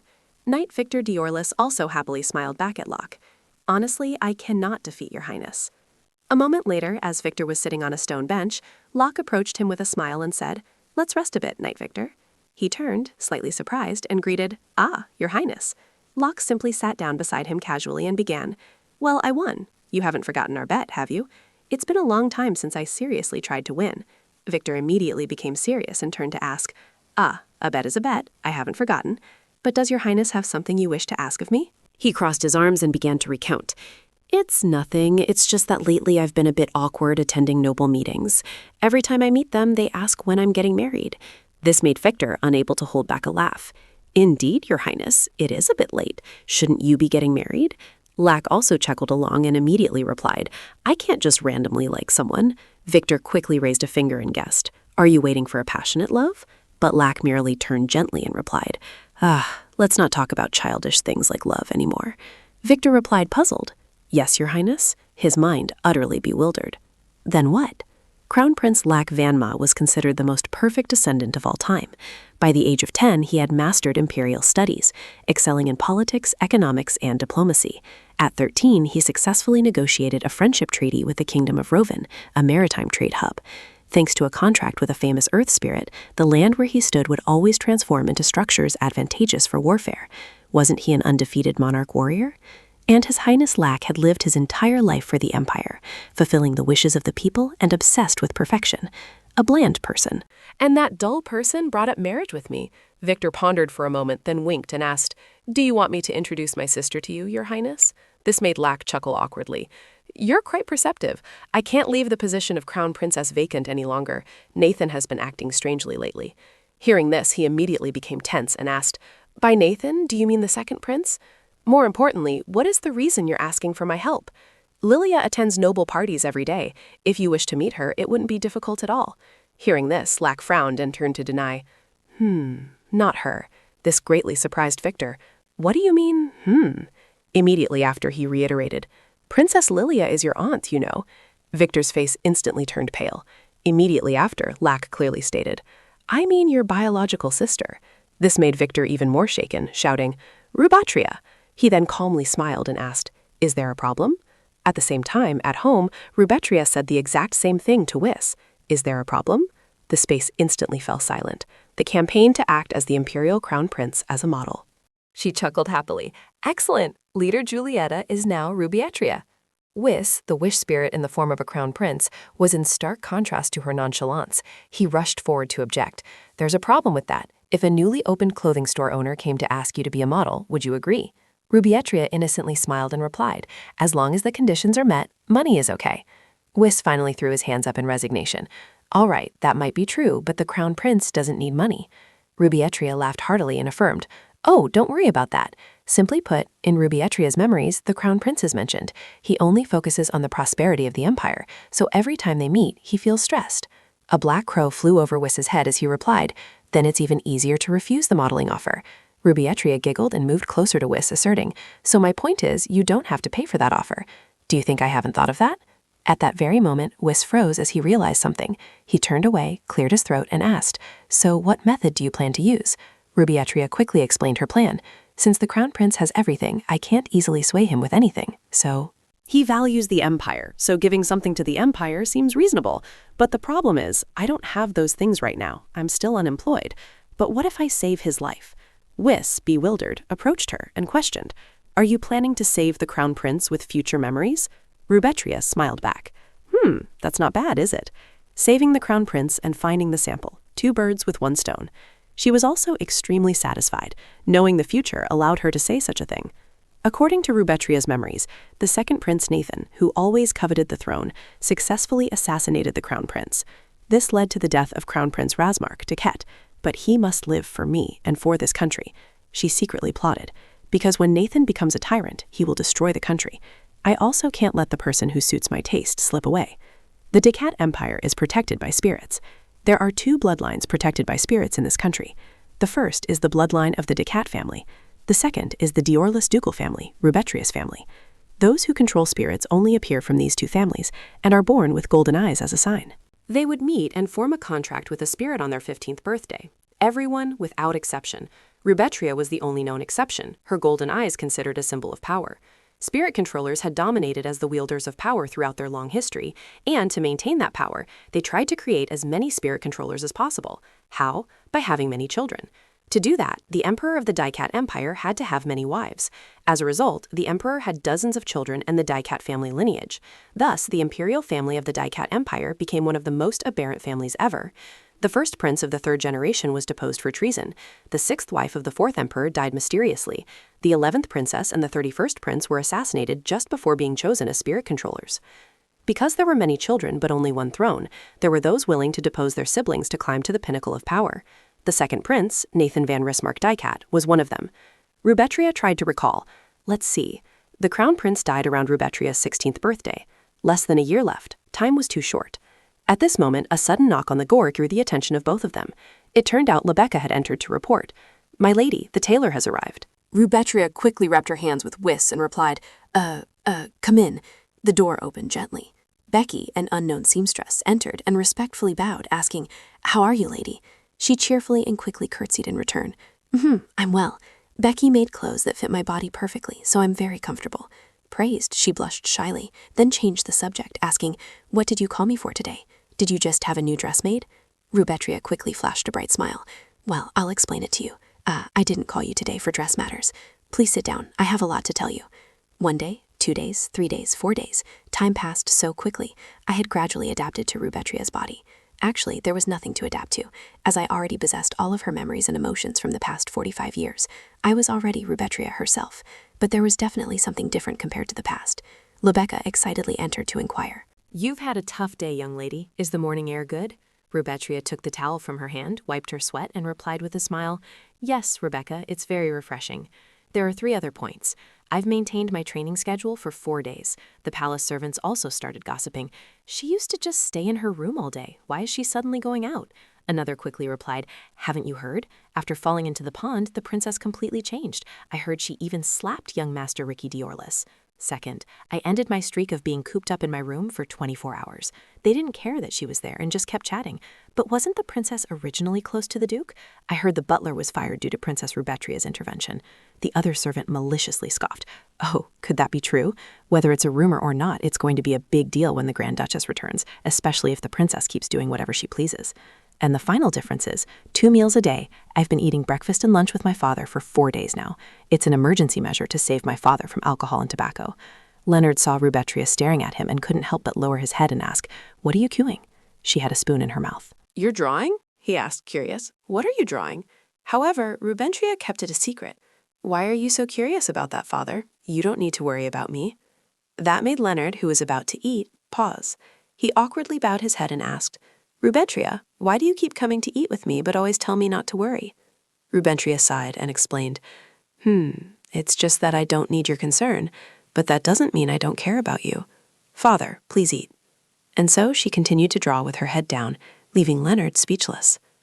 He glanced at the surrounding space, where decorative flowers were blooming, making the atmosphere warm. Leonard couldn't help but exclaim in surprise, "Rubetria has only been here for a few days, but the room is completely different." Besides that, quitting alcohol is truly miserable. So Leonard looked at Rubetria and inquired, "The doctor said there's nothing unusual. How long do I have to abstain from alcohol?" She frowned slightly and replied with a hint of worry, "Is that so? I think there's definitely something unusual. It's very suspicious." Looking at Leonard across from her, she couldn't help but feel doubtful.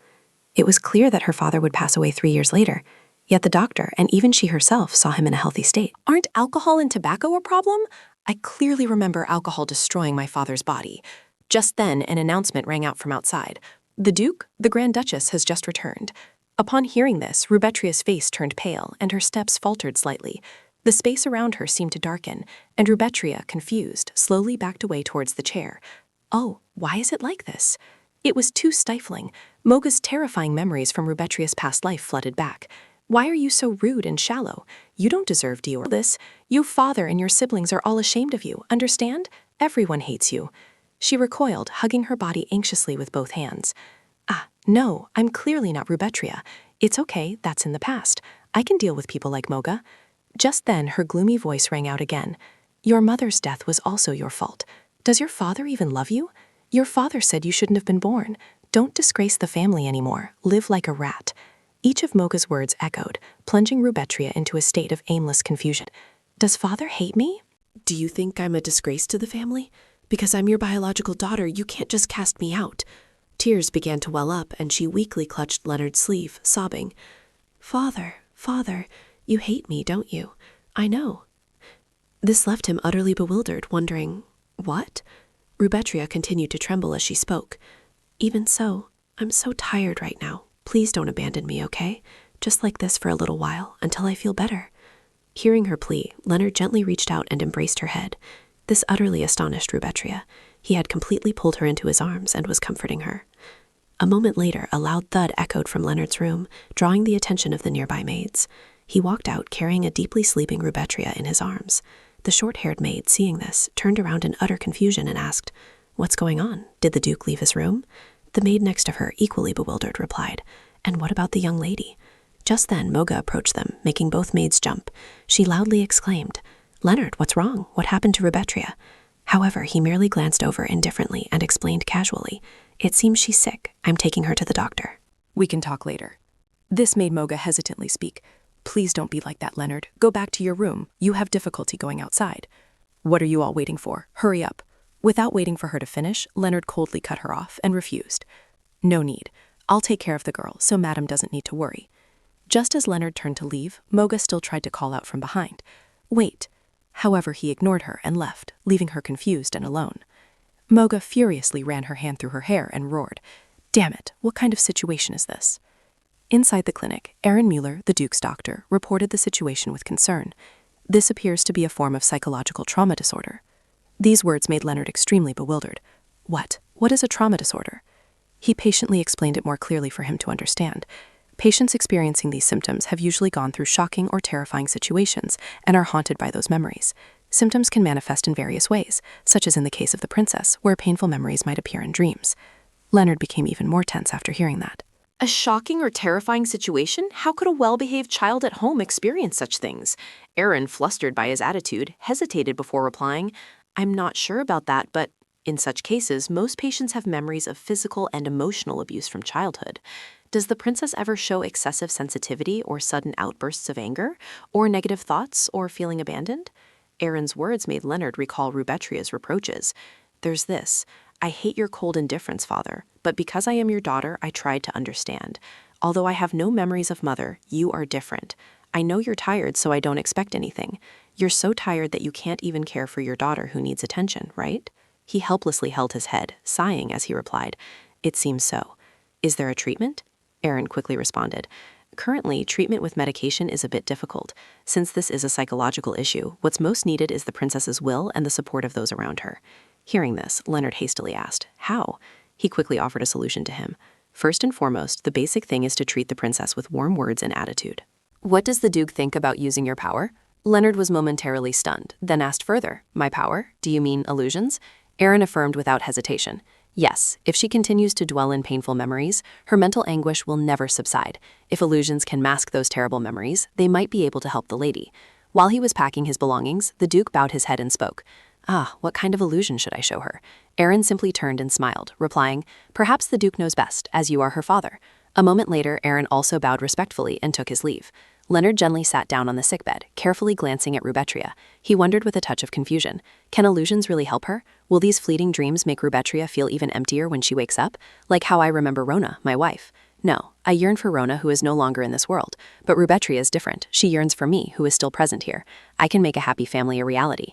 Thinking this, Leonard quickly called out, "Illusion, it seems my daughter is having a nightmare. Please let her dream a beautiful dream."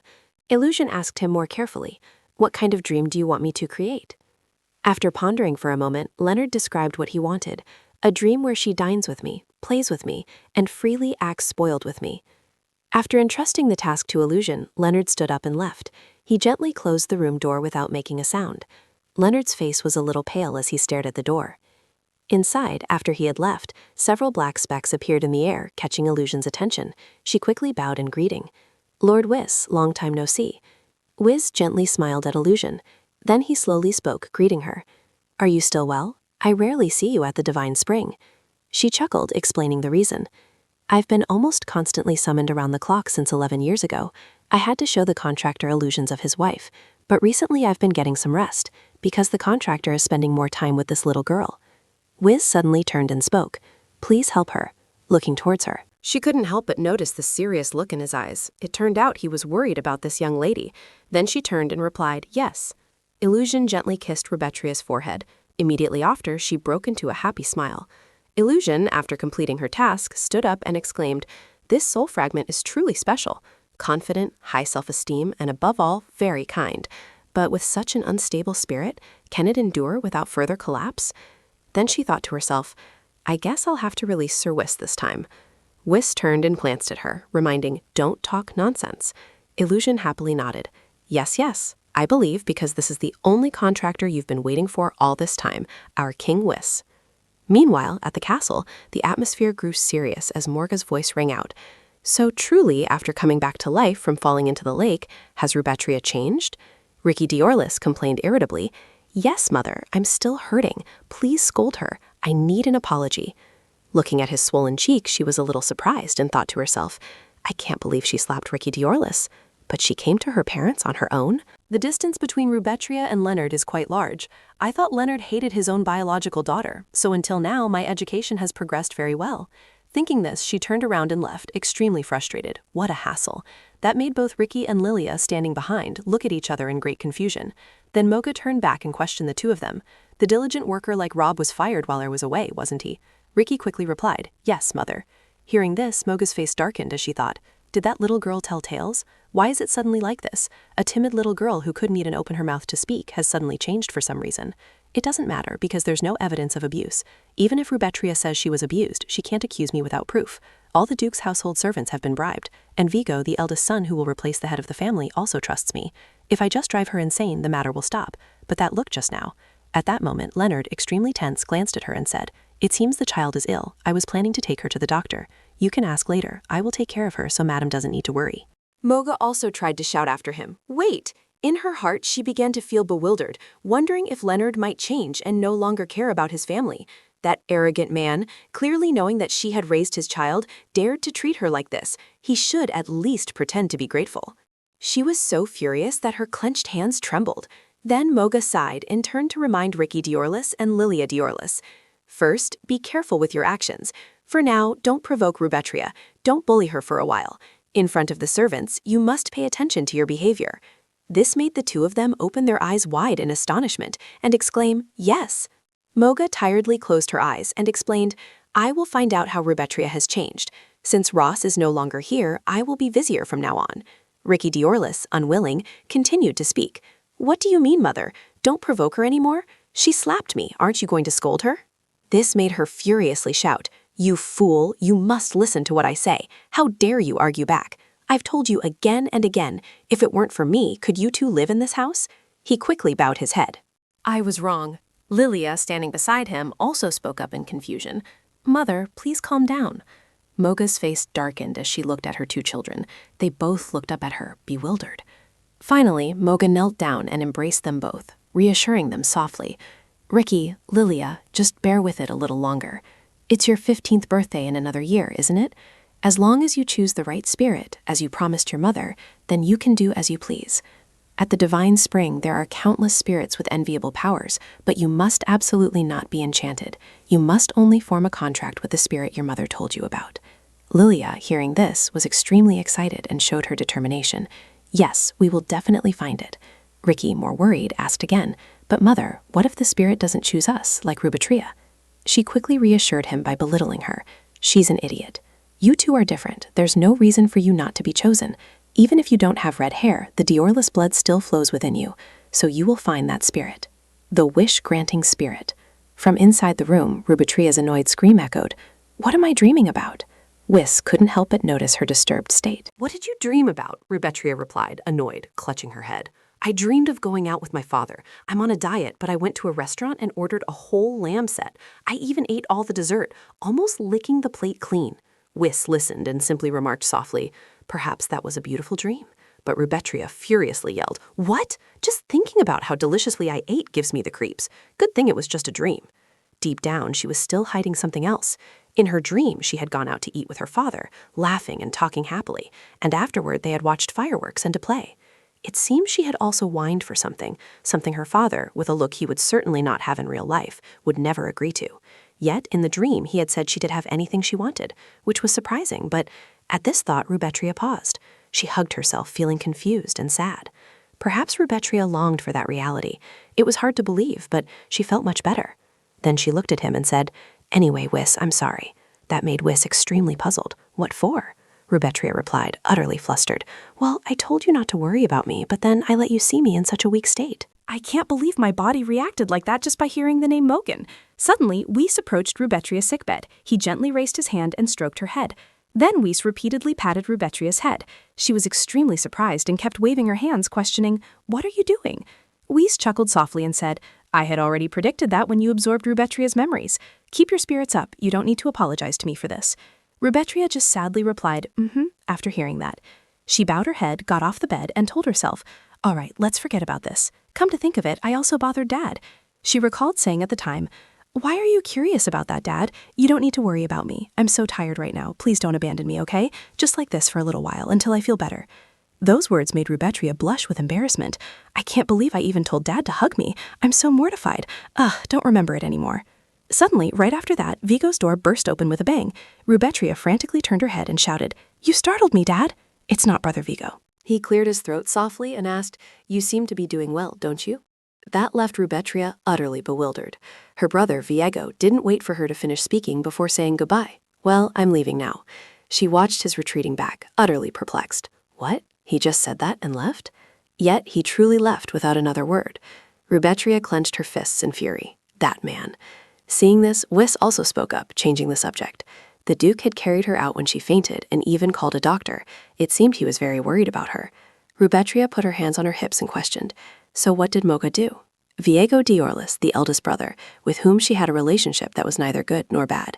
Viego was grateful to Moga because she had raised him in place of their mother, believing in Moga's saintly face his entire life. He always obeyed Moga and took very careful care of the twins. Rubetria bowed her head slightly, a hint of sadness in her voice. It's not that I don't understand his feelings. He thinks that because Moga had to take care of the three of us, the twins didn't receive enough motherly love. But Rubetria's inability to speak out about Moga's abuse was largely due to Viego, as Viego was Moga's steadfast support. How to resolve this? It's my remaining task. While she was still lost in thought, was called out, "Rubetria Morgue is quiet, isn't she?" I thought she'd come running right away. She just smiled gently and replied, "Yes, she's probably plotting something. But first of all, I don't have any problems. Honestly, due to psychological trauma, facing her is a bit difficult. It's truly shameful. Someone like me to be like this? First, I'll do what I can. Starting today, I'll begin casting models. Father will have to eat lunch alone today." Leonard quickly sat up and asked, "Why?" Rubetria was a little surprised by this, thinking to herself, "Oh, I didn't expect Father to be curious." Then she quickly replied, "I'm going to see a play downtown." Leonard continued to ask, "What play?" Rubetria frowned, a little hesitant. How should I explain it? I'm not going anywhere strange. Don't stare at me like that. Do you want to see this, Father? Sarah Hugo is a famous actress in the industry right now. I'm a fan of hers, and I want to go see it to change my mood." As he held the poster she handed him, Rubetria also silently assessed, "I'm truly grateful Father didn't ask about yesterday." If you ask, it's certainly hard to avoid mentioning Boga. Suddenly, he spoke up, suggesting, "Then let's go together." Rubetria was completely surprised by this and shrieked, "What? Father's going out?" Leonard approached and asked again, "What's wrong? You don't want to?" Rubetria replied flustered, "No, that's not what I mean." In her heart, she hesitated a little, not going out with someone else, but with Father, a person who always just stays around the house. However, immediately after, Rubetria also smiled and replied, "That's great." In her heart, she was still calculating. Father coming along would not only help her plan, but also be a good start for him to have a proper life. Then she suggested again, "But I'll decide the lunch menu." Leonard showed some resistance. "You can't just eat vegetables." She continued to haggle. "I have to lose weight, so I can't eat anything else." Leonard hesitated a little. "You've already lost so much in just 1 week." This concern surprised Rubetria a little. Then she gently smiled and compromised. "All right, just for today, I'll eat something else. Father, please buy something delicious." And so the two of them went out together in a warm atmosphere. The theater was packed with people who came to watch the play. Stage lights shone down on the two actors, and Saran's choked voice echoed through the silent atmosphere. "Simon, my sun, my moon, my breath, my time, nothing can replace you. My longing for you will not subside, even in death." Saran picked up the knife, and sparkling tears streamed down her flushed cheeks. Then her dress was stained with blood-red streaks, and she looked as if she was collapsing beside her male co-star. That was the end of the play, and everyone in the audience was silent. Rubetria clenched her hands and silently marveled in her mind. The acting, it was truly good. Her acting blood was boiling. At this moment, the actors on stage stood up to bow to their audience, and confetti rained down from the ceiling. Sarah Hugo, who came from a common background, was currently the most successful actress. The play, The Death of Helga, in which she played the lead role this time, had virtually no empty seats. Rubetria turned and smiled as she asked Leonard, "She acted well, didn't she?" He replied somewhat indifferently, "She was all right." Seeing that indifferent expression, Rubetria felt quite helpless. Honestly, she wouldn't pay attention to Leonard anymore. Rubetria turned back, resting her chin on her hand, looking down at the stage, her gaze stopping on Zarin. Why would such a talented person commit suicide at such a young age? Indeed, the dark side of the entertainment industry is the same everywhere. That's right, Sarah Hugo, the genius actress, committed suicide a few years later. Everyone spread countless rumors and speculations about her death, about why she committed suicide. The biggest reason everyone knew was that, at the peak of her fame, she became the mistress of a fake count and retired. Surely she didn't become a mistress for a life of luxury, but because she was threatened. As an actress, I understand that. She loved acting more than anything. That's right, in this life, I will let you act to your heart's content. No sooner said than done. Rubetria smiled brightly with excitement and asked Leonard for permission. "Father, wait for me here for a moment. I'm going to get Sarah Hugo's autograph." Hearing that, he was stunned and a little bewildered, wanting to stop her. Wait. However, Rubetria left as fast as the wind, leaving Leonard behind alone. Backstage, behind the stage, a crowd of noblemen were jostling to present flowers and gifts. "Please give this to Sarah, and this too. Can I meet Sarah?" Saran's manager replied with a standard smile. I apologize, but Miss Sarah needs to rest. Just then, Rubetria walked up and coldly asked, Could you please move aside a little? I am Rubetria Diorlis, a devoted fan of Sarah Hugo. May I meet her for a moment? As soon as she stated her identity, the nobleman automatically moved aside. The manager, startled and flustered, quickly welcomed her. Lady Diorlis, it is an honor to welcome you. Please, this way. Rubetria smiled cheerfully and followed her. Thank you. She thought to herself, power is number one. As she entered Saran's dressing room, Rubetria's steps gradually slowed. She noticed the photos pasted on the wall. They were pictures of Saran's various roles. Saran was standing right in front of her, bowing respectfully to Rubetria. It is an honor to be visited by the princess. Rubetria was almost immediately captivated by Saran's beauty. She secretly marveled to herself. Oh my, she's even more beautiful up close. It's no wonder she's famous. She stepped forward cheerfully to greet Saran, a very friendly smile on her lips. It's a pleasure to meet you. I know it's impolite to arrive so abruptly, but I truly wanted to meet you, Saran, so I took the liberty of coming here. Can you forgive my intrusion? Saran seemed very approachable. She gestured towards the sofa and spoke to her. It's no trouble at all, your ladyship. It's a great honor for me. You can come see me anytime. Please, have a seat. Rubetria followed her steps, smiling and praising her. Thank you for saying that. Your performance today was truly magnificent, and Helga's monologue in the middle of the play was also a pinnacle. Helga is a character who knows she must give up her feelings for Simon, but cannot, and thus suffers greatly. Personally, I believe Helga's death in the play should focus on portraying the agony of a woman in love. Everyone praises the final suicide scene, but I think differently. I believe the climax of the play is Helga's monologue, where she confesses her heart's yearning to be with Simon and considers it greed. Perhaps it's just my feeling, but I think you also poured a lot of passion into that. Right? After hearing this, Selin suddenly became very excited, her cheeks flushing even more. That's right. Helga is a character with a complex inner world, so the first time I read the script, I was very impressed with Helga's monologue, the suffering of having to leave the one she loves, Simon, yet being unable to let go due to her own selfishness. I want to portray that well. Seeing her reaction, Rubetria couldn't help but feel a pang of regret and sympathy for Selin. Such a talented actress who loved acting, yet retired young, became the mistress of an old nobleman, and ended her life. She tried to find more things to talk about with her. The scene where Isabel, Simon's fiancée, was pushed down the stairs was also great. The audience focused on that scene, but I paid attention to the scene before it. Selin was completely engrossed in her story. Yes, I did. The two chatted in perfect harmony, like close confidants. Really? Oh. Their laughter and voices echoed outside. The manager standing outside the door also felt happy for them, not noticing someone approaching. Her face suddenly turned pale when she turned around and saw that person. At this moment, Selin was still enthusiastically chatting with Rubetria. Just then, a knock sounded from outside. The manager tremblingly informed her, her voice filled with reluctance and fear. Princess, Count Sarah has arrived. He wishes to invite you to a meal, if you don't mind, so you two can talk more. Upon hearing this, Saren's face turned pale and her whole body stiffened. Rubetria didn't expect such an unexpected event to occur, and her expression hardened. It was the old noble who had taken Sarah as his mistress in her previous life. The count simply opened the door and entered, his face looking quite dignified. Seeing him approach, Saren immediately stood up and stepped forward to greet him. Count. He clasped his hands behind his back and ordered her. You look beautiful today too, Sarah. Come here. Saren had no way to resist and could only weakly plead with him. Don't do that. There are guests here. Novin's rude actions made Rubetria unable to bear it, and she immediately sprang up. What is that madman doing? Seeing her look in this direction, he frowned, showing extreme displeasure. What? Rubetria looked at him with angry eyes. She pressed her lips tightly together, her hands also clenched as if trying to restrain herself. Rubetria approached Novin and coldly ordered him, Take your hands off her. He still held Saran's wrist tightly, his expression utterly bewildered. What? Rubetria's intense gaze fixated on that dirty hand. Seeing that Novan had no intention of letting go, she used her fan to sharply tap the back of his hand. Novan's hand immediately reddened, and he instantly snapped at Rubetria. What are you doing? She showed no fear at all, her gaze and voice as sharp as a blade. Let go of his hand.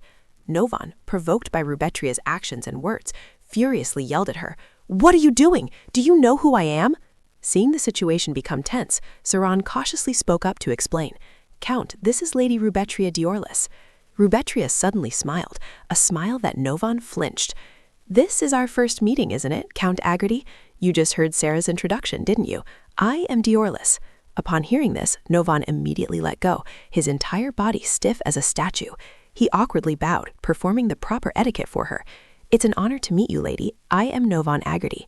Rubetria, seeing this, responded slowly, every word dripping with sarcasm towards Novan.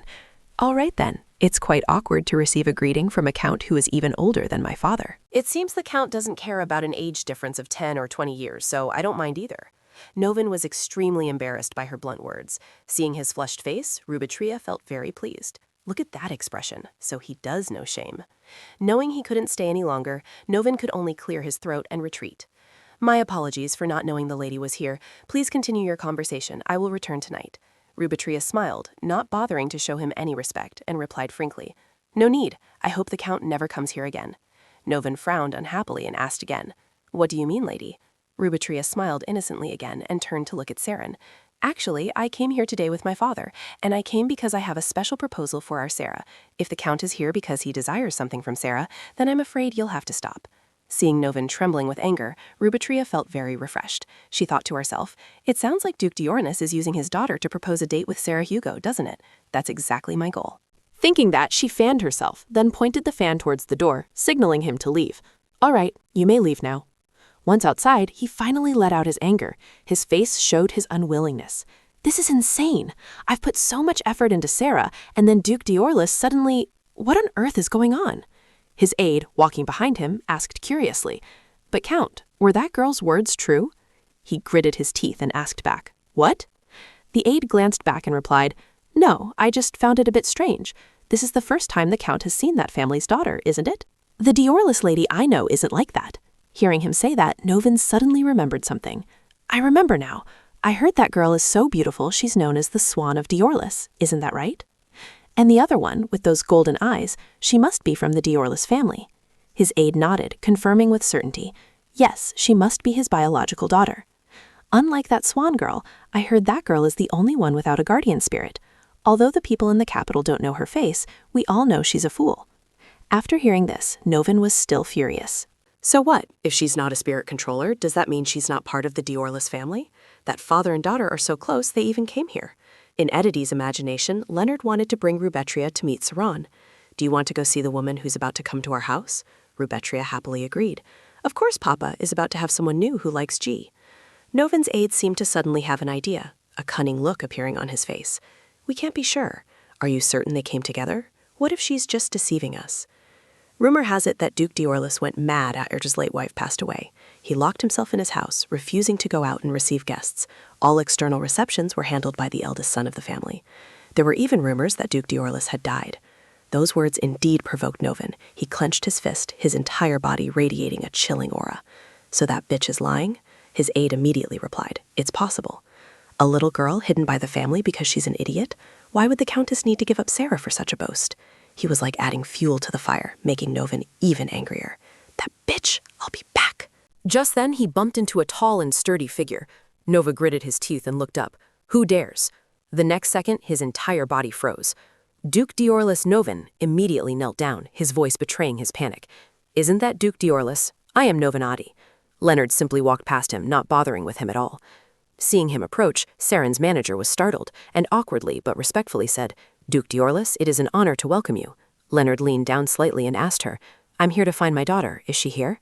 She stammered in reply, Yes, the princess wanted to speak with Sarah, so we arranged a meeting. Just then, Leonard also heard Rubetria's voice echoing from inside. Seeing this, Saren's manager hesitantly asked, Are you going in too, sir? He smiled gently and replied, No, I'll wait outside. I don't want to cause any disturbance. Novan, still standing nearby, witnessed everything. He turned back, wanting to hit his aide, his face filled with extreme anger as he scolded him. You scoundrel, you said the Duke was crazy? He's perfectly normal. Have you ever seen a crazy person take their daughter out? He fearfully clutched his head and screamed, Wait, Count! The two were so loud that Leonard also had to pay attention to them. It was too noisy. Is Rubetria taking a long time? At the same time, inside the waiting room, Rubetria's face was full of worry and awkwardness. Sarah! Saren bit her lip and burst into tears, her whole body trembling uncontrollably. You came to find me for another reason, didn't you? Rubetria awkwardly forced a smile and replied, No, you've misunderstood. My father has no intentions like you think, no ill intentions at all. Saren was stunned upon hearing this, her face clearly showing surprise. What? Leonard, waiting outside, suddenly felt a bit annoyed, his ears itching unpleasantly. Inside the room, Rubetria naturally took Saren's hand and said cheerfully, I want to help Sarah if I can. I plan to come watch Sarah's plays regularly. If rumors spread that Duke Diorlis has his eye on Sarah, then those nobles will know to back off. She looked at her with a lost-in gaze, as if she hadn't completely let go of her guard. Why are you so willing to help me? Rubetria looked directly into her eyes, her smile incredibly warm. Indeed, no favor comes without a reason. My greatest wish is for talented actors like Sarah to be able to perform freely, but I also have my own desires. Come, we need to sit down and talk about this. Saren, a little flustered, was led on by Rubetria. What is it? Seeing her tense face, Rubetria quickly clarified. This isn't a marriage proposal or an unreasonable request, and of course it's fine if you refuse. I want Sarah to help with my business. I'll pay a fair compensation, so this is more like a contract than a favor. So, will you agree? A moment later, Rubetria stood up and walked to the door. She turned back, smiled, and said to Saren, "It's a shame, but let's have a meal together another time." As soon as the door opened, Leonard's tall figure stood imposing there, startling Saren. Seeing him, Rubetria was quite surprised and turned around to ask, "Father, why are you waiting here?" Leonard looked down at her, and after a few seconds he spoke. "Isn't it very dangerous for you to go alone without an escort?" Rubetria felt helpless and looked up at him. With so many people in the theater, what could possibly happen? An electric tension seemed to crackle between the two of them. Saran, standing nearby, felt extremely awkward. Immediately after, Leonard took Rubetria's hand and led her away. "Let's go, quickly." She was thus pulled away by her father, and before leaving, she looked back and waved to Saran. "Sarah, I'll contact you later." She stood at the door, watching Rubetria's figure disappear around the bend. Yes. Goodness, I was so surprised I didn't even get to greet Duke Diorlis. But suddenly, tears welled up in Saran's eyes, but she smiled, a smile carrying complex emotions. Seeing this, the manager immediately rushed over with a worried expression. "Sarah, are you all right? Did Duke Diorlis propose that you become his mistress?" Saran placed a hand on her shoulder and replied, "No, it's not like that." Saran recalled Rubetria's words during their conversation. "Actually, I'm preparing to open a business selling dresses and accessories for noble young ladies. I'll be dealing in those items. Would you be willing to model for my store? Of course, I'll pay the full modeling fee, and not only that, but I'll also give you a bonus based on sales. If you agree, we can sign a contract at our next meeting." I will meet all the conditions you desire. Rubetria promised to support me, even though I am just an ordinary actress.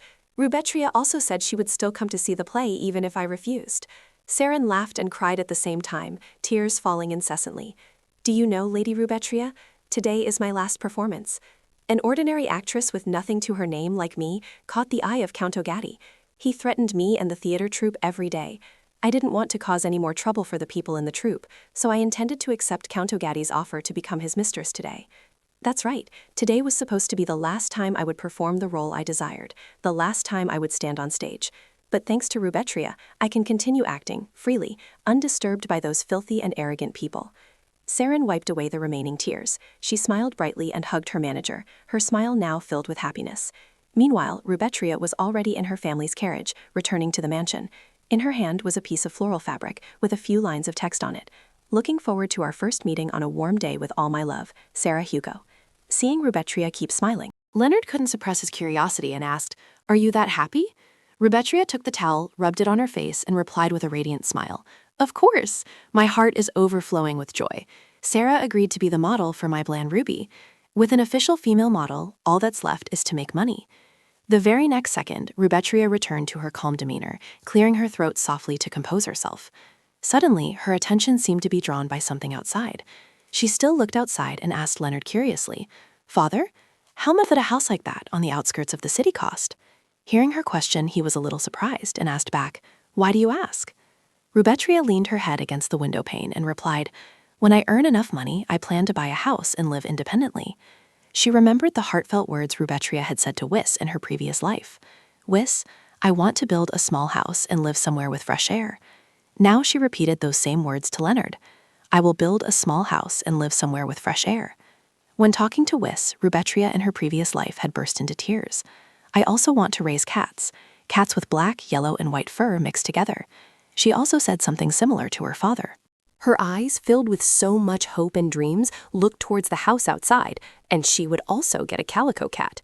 Rubetria's hands tightened slightly around the blanket. She closed her eyes and told herself, "Rubetria's small dream before her return, I will definitely succeed in making it come true." Returning to the previous question, Rubetria rested her chin on her hand, looked at Leonard and asked again, How much does a house in the suburbs cost? This time, he still didn't answer directly, but instead questioned her back. Why are you asking about that now? Are you planning to move out without getting married? Rubetria's expression darkened, her voice revealing clear dissatisfaction. Is it not allowed for me to live alone? Do I have to ask for your permission for that too, father? Leonard immediately replied bluntly, of course not. As if she hadn't heard his words, a flicker of disgust flashed in Rubetria's eyes. Why should I ask for permission from someone who has never cared about me? Her words stunned Leonard for a moment. He cleared his throat to ease his embarrassment, firmly opposing Rubetria's wish. In short, it's not allowed. You're still too young. It's dangerous outside. She sat up straight and looked at him, her tone so cold it was unfamiliar. Strangely so. I always thought you'd be happy when I moved out. Don't you consider me a disgrace to the family? Am I not a mutant, born into a family that can control spirits, yet I cannot form a pact with one? You know what? What I want isn't anything grand. Just eating together, going out, talking. Like today, that's enough to make me happy. But even when I'm happy, sometimes old memories rush back. It hurts so much. Do you remember when I failed to form a pact with a spirit? Your expression back then is still etched in my mind. I can never forget it. At that moment, Rubetria was still placing her hand on Leonard's. His gaze at that time was so complex that a sensitive child like Rubetria sensed something. You looked at me like an idiot. Tears welled up in her eyes, and a fearful unease enveloped her. Immediately after, Leonard turned and left. That moment was deeply etched into Rubetria's mind, as he left her alone and walked away. That happened last winter when I turned 15. Last year's 15th birthday was a moment Rubetria could never forget. Leonard left her standing there alone, in tears. It was the day I came of age to make a pact with the spirit. I climbed the spirit stairs with excitement. Rubetria glanced around once, then her gaze settled on the flag hanging outside. She paused for a moment, thinking to herself, after making the pact, the spirit's mark will appear on the back of my hand, right? Rubetria's heart beat faster and faster. She had to hug her chest to calm herself. Then she looked forward with a confident and enthusiastic smile. Father, I will definitely make a pact with a wonderful spirit and return. At that moment, Leonard merely stood below, watching her coldly, his expression unchanged. Seeing this, Rubetria felt a little disheartened, a bit confused inside. Immediately after, she encouraged herself again, thinking, anyway, Father will praise me after I make the pact. But the spirit I made a pact with was classified as the most dangerous among high-ranking spirits. This spirit only appeared in legends. It could be a spirit someone yearned to meet, but upon their first meeting, Whis took Rubetria's hands and told her, the royal family is secretly sealing away those who make pacts with spirits classified as dangerous. If others know you made a pact with me, you might flinch. I will hide the mark on your hand, go out and say the covenant failed. When she went outside, standing before Leonard, Rubetria followed his words and concealed the truth. I'm truly sorry, no spirit chose me. His face immediately changed color. Though Rubetria didn't want to, she had no other choice, and tears streamed down her cheeks. Her father's hand, holding hers, gradually grew cold and loosened. Leonard turned and left almost immediately. Seeing this, Rubetria ran after him, shouting, Father, wait, let's go together. Father. In the end, she couldn't catch up, only able to collapse to the ground, covering her face and sobbing. Back in the present, Rubetria said to Leonard with a self-deprecating laugh, I know how you felt. Your expression back then said it all. It's not that I don't sympathize with you. It's true that I have many shortcomings.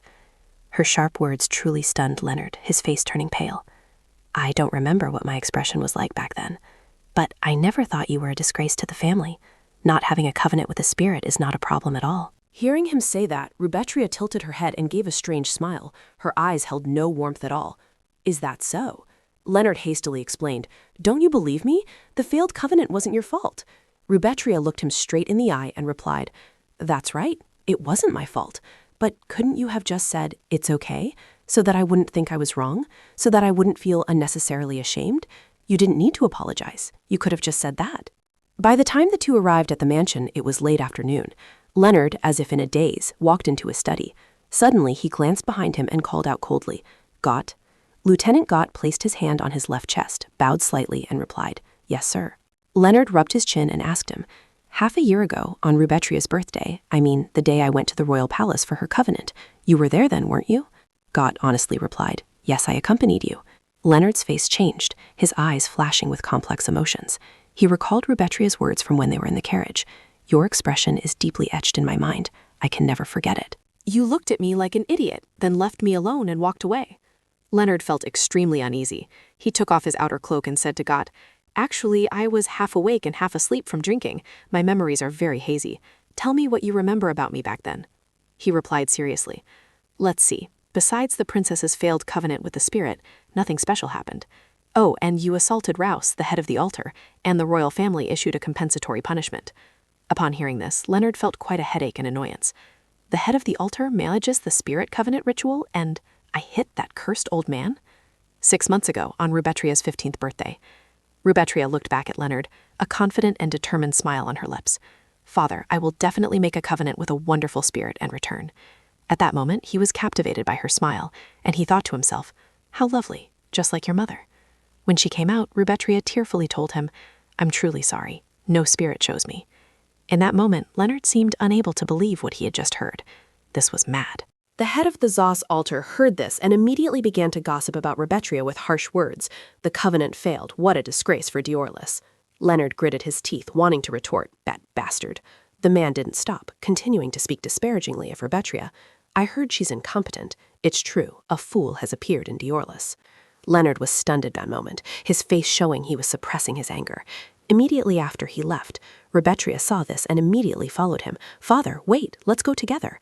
At that time, Leonard didn't intend to abandon her, but was going to find Zos. Goth stood in a hidden corner and heard everything in that conversation. Leonard grabbed the man's collar and growled, "What did you just say about my daughter? A fool?" Though frightened, the man still tried to sound tough. "Duke, what are you doing? Are you mad?" That day, Duke Diorlis assaulted the head of the altar. The royal family couldn't sentence him to prison, so they fined him instead. After hearing Goth recount everything, upon returning to his resting room, Leonard flopped onto the bed, holding his forehead, and muttered to himself, "I'm going crazy. I completely forgot," he thought to himself. Perhaps his reaction to Rouse made Rubetria think he was angry with her. Rubetria's last words suddenly echoed in his mind. But he couldn't just say, "It's okay, all right?" Leonard had thought for a long time and truly felt he had been too thoughtless. He should have done that. He was a terrible father. That afternoon, Rubetria quickly stepped down from the carriage, turned, and walked away decisively, just as he had once done to her. Her tears were almost about to spill, but she held them back to prove she wasn't weak. Several days had passed since I experienced a roller coaster-like day.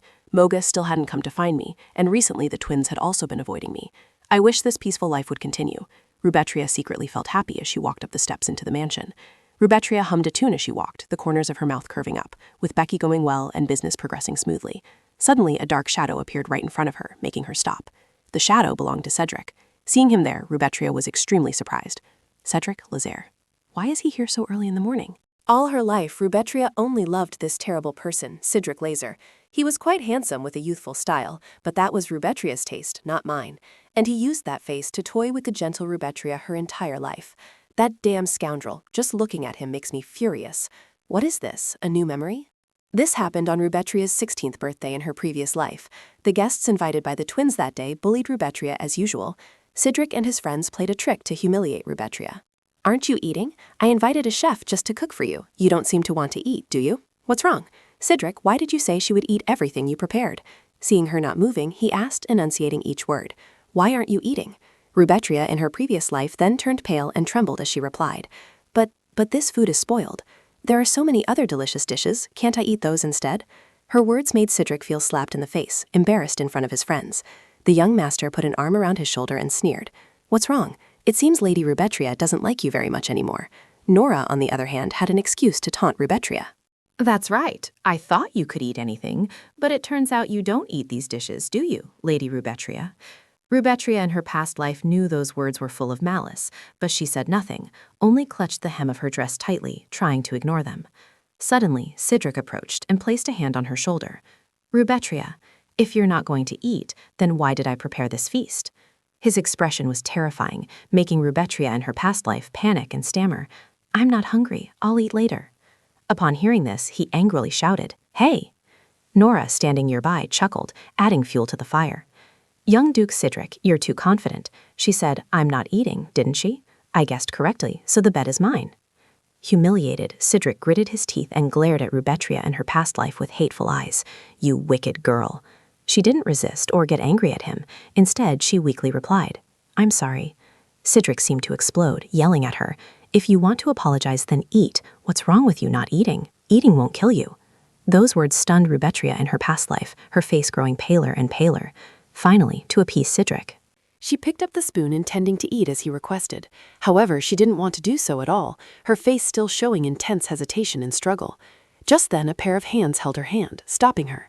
Rebecca gathered all her courage and stepped forward, her whole body trembling as she said to Rubetria from her past life, "My lady, I will go to the kitchen and bring up many other delicious dishes.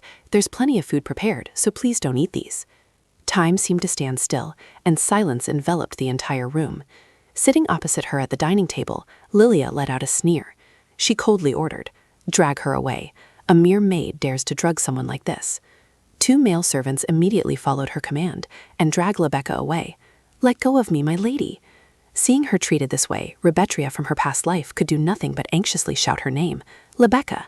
Cedric stepped forward with a cold face and pressed her down with his hand, his tone like a command. "Sit down. The atmosphere is ruined because of you, don't you see? Everyone gathered here to celebrate your birthday, and yet you behave like this?" Rubetria from her past life was completely useless. In her mind, she could only think about his attitude towards her. Why Cedric would do. Clearly, he was very affectionate when he was little, so why does he hate me now? Does Cedric like Lilia? He wants to impress Lilia. At this moment, Lilia stood up from her seat and said blandly, "How boring. I'm going back to my room." Ricky waved his hand at Rubetria from his past life and scoffed. "Hey, you fool, our princess is angry. Hurry up and eat." She crossed her arms and firmly refused. "I don't want to. Don't do that." Just then, Cedric stepped forward. His tone changed 180 degrees. "Rubetria, you're attending the debutante ball alone, aren't you? I didn't see you invite me, so I thought you'd found another dance partner. If you still haven't found one, shall we go together?" Rubetria from her past life's eyes widened, her face clearly showing surprise. "Really?" Cedric smiled a non-smile, casually stating a condition. "Of course. In return, you have to eat." Rubetria was just joking. Receiving birthday wishes in a normal way is so boring. Don't you see everyone is having fun? As the main character of the party, shouldn't you also liven up the atmosphere? Rubetria from her past life seemed to have been pushed into a corner. She bit her lip, struggling with herself. "It wasn't that I held the spoon just because I lacked a dance partner at my debut ball, but because bullying was an everyday occurrence for me. Seeing her actually pick up a spoon and eat the spoiled food on the table, the whole group burst into delighted laughter. Oh my God, she's actually eating it. And at that moment, I lost all will to escape that life. It was so ridiculous." Back to reality, Rubetria's face paled. A feeling of nausea surged up from her throat. Her gaze at Cedric turned cold. Suddenly remembering it made her feel truly sick. Honestly, it's so unpleasant. Facing this trashy guy is truly difficult. Unfortunately, that incident hasn't happened in this life yet. If I get angry now, I'll look like a madwoman. All right, it's best to stay away from this guy. When Rubetria wanted to step aside to go up, Cedric moved to block her again. Seeing this, she moved to the other side, but he still blocked her path. Rubetria froze, her face full of confusion. What is it? Suddenly, Cedric spoke up. How annoying.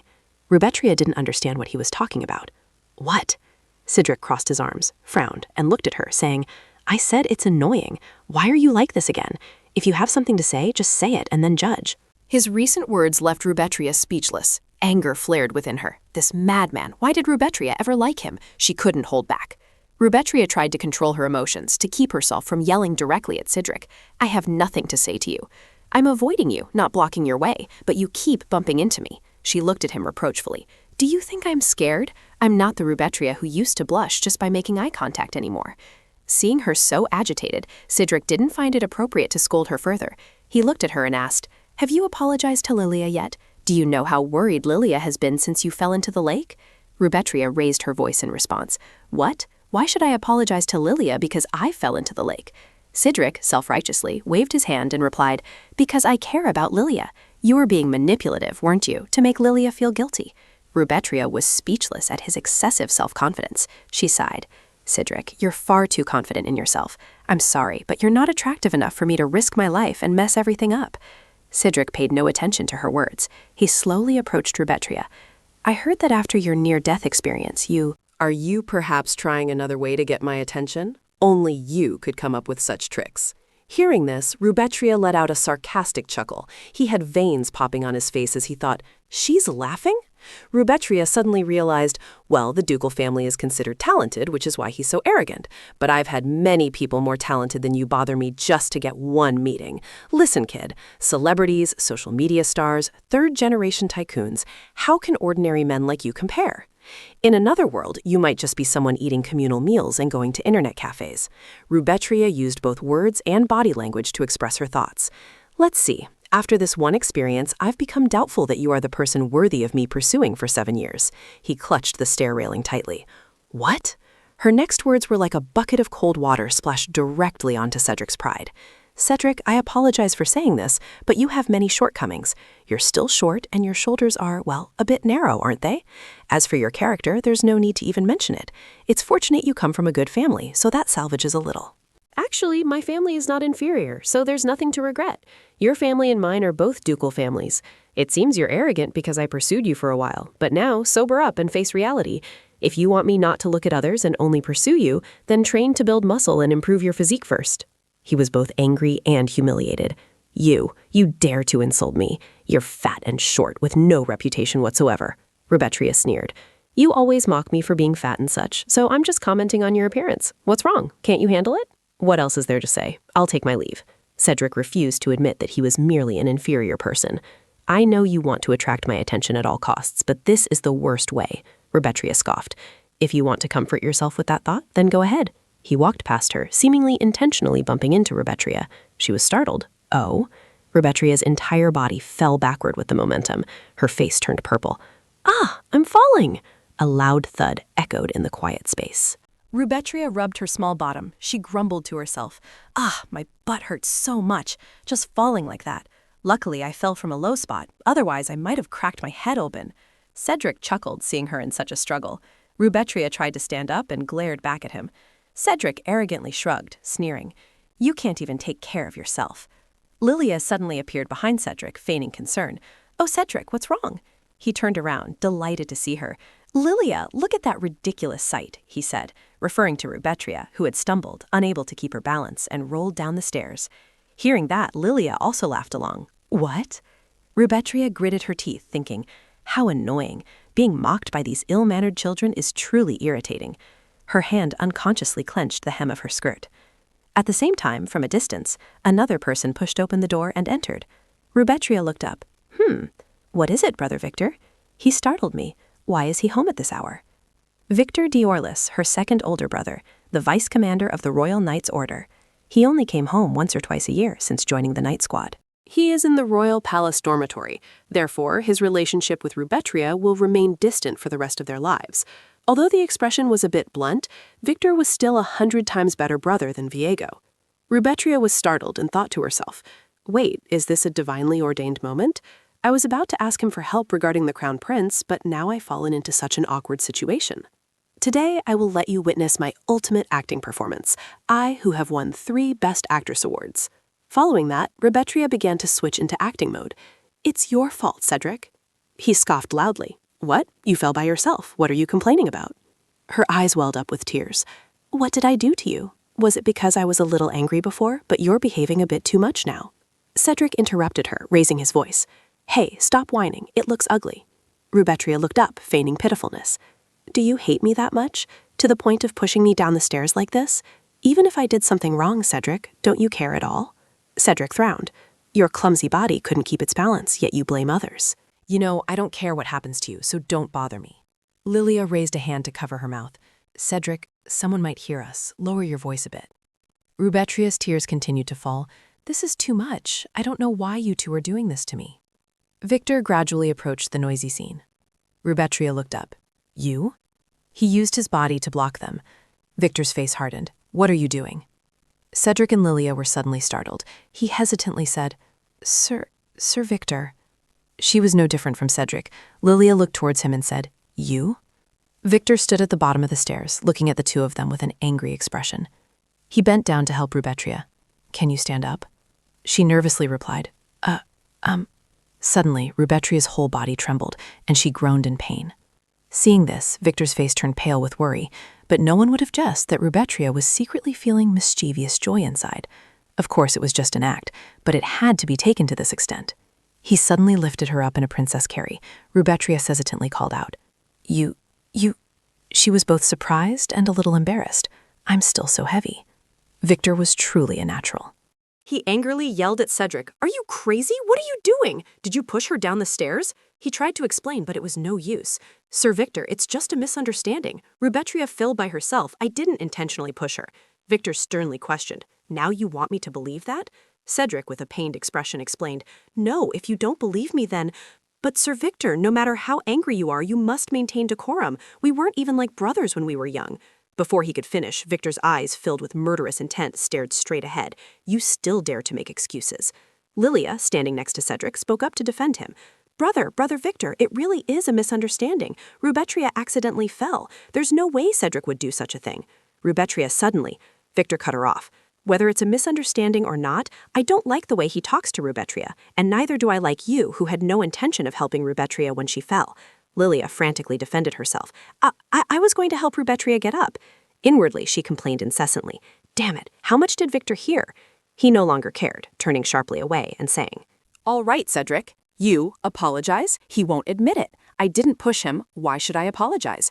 Victor seemed to go mad. He gritted his teeth, causing fierce blue veins to bulge. "This guy," Rubetria reached out to stop that anger. "Brother, it's true I fell because of my own fault. Don't fight." Hearing that, he also froze. She secretly thought to herself, "That again." Victor turned his head away, seemingly not wanting to deal with it anymore, honestly. Lilia feigned an apology. "Lou, Rubetria, I'm sorry. I should have paid attention to you, but I was also very surprised and couldn't react in time." She interrupted. "No, Lilia, I understand how you feel. You hate me, don't you? I won't bother you and Cedric anymore. Please don't hate me." She didn't expect someone to be even more cunning than herself. Her face clearly showed panic. Rubetria secretly gloated. "How do you feel when I use the tactics you always use?" While she was still stunned, Victor suddenly glided past. Lilia hastily pulled him back. "Victor, wait, please listen to me first." When her hand touched him, Victor turned back without a superfluous word. Let go. How disappointing. She remained rooted to the spot. Lilia couldn't help but be astonished. The warm afternoon sun shone through the window frame. The streaks of light also shone directly onto the objects in the room, making them sparkle unusually. Victor laid her on the bed and then pulled the blanket over her. After he finished, Victor spoke. "I'll call a doctor to check your condition first." She shyly refused. "No need, I didn't fall from too high. I'm really fine. If anything strange happens, I'll tell you later." He slowly sat down on the chair and asked her in return, "Have you ever heard Cedric say anything similar?" Rubetria replied casually, "Oh no, it was just a joke." Victor looked at her as if she were an idiot, and his voice became sharp. "A joke? Do you think that was a joke?" Rubetria lay on her side, looking at him, and replied, "I'm fine. Please don't be angry." Victor didn't agree with her thought. How could he not be angry? And what about Lilia? She didn't say anything, just buried half her head in the blanket and chuckled to herself. Great. Because of this incident, Victor now has a bad impression of Lilia and Cedric. What an unexpected harvest, huh? Suddenly, he spoke up and asked her, "It seems you've lost weight. It's not because you're being bullied, is it?" Rubetria cheerfully sprang out of bed. "Oh no, it's not like that. I've been exercising to lose weight lately. I'm running 10 laps every day in the empty lot next to 7. Looking at her brother's bewildered face, Rubetria thought to herself, "He doesn't seem to believe me, does he?" She continued, smiling cheerfully, "But I didn't know you were coming home today, and you didn't even tell me in advance. Anyway, I really missed you." He glanced away, avoiding her gaze. Actually, I have something to tell you. A lot, and, well, I came back for that reason." Rubetria asked in surprise.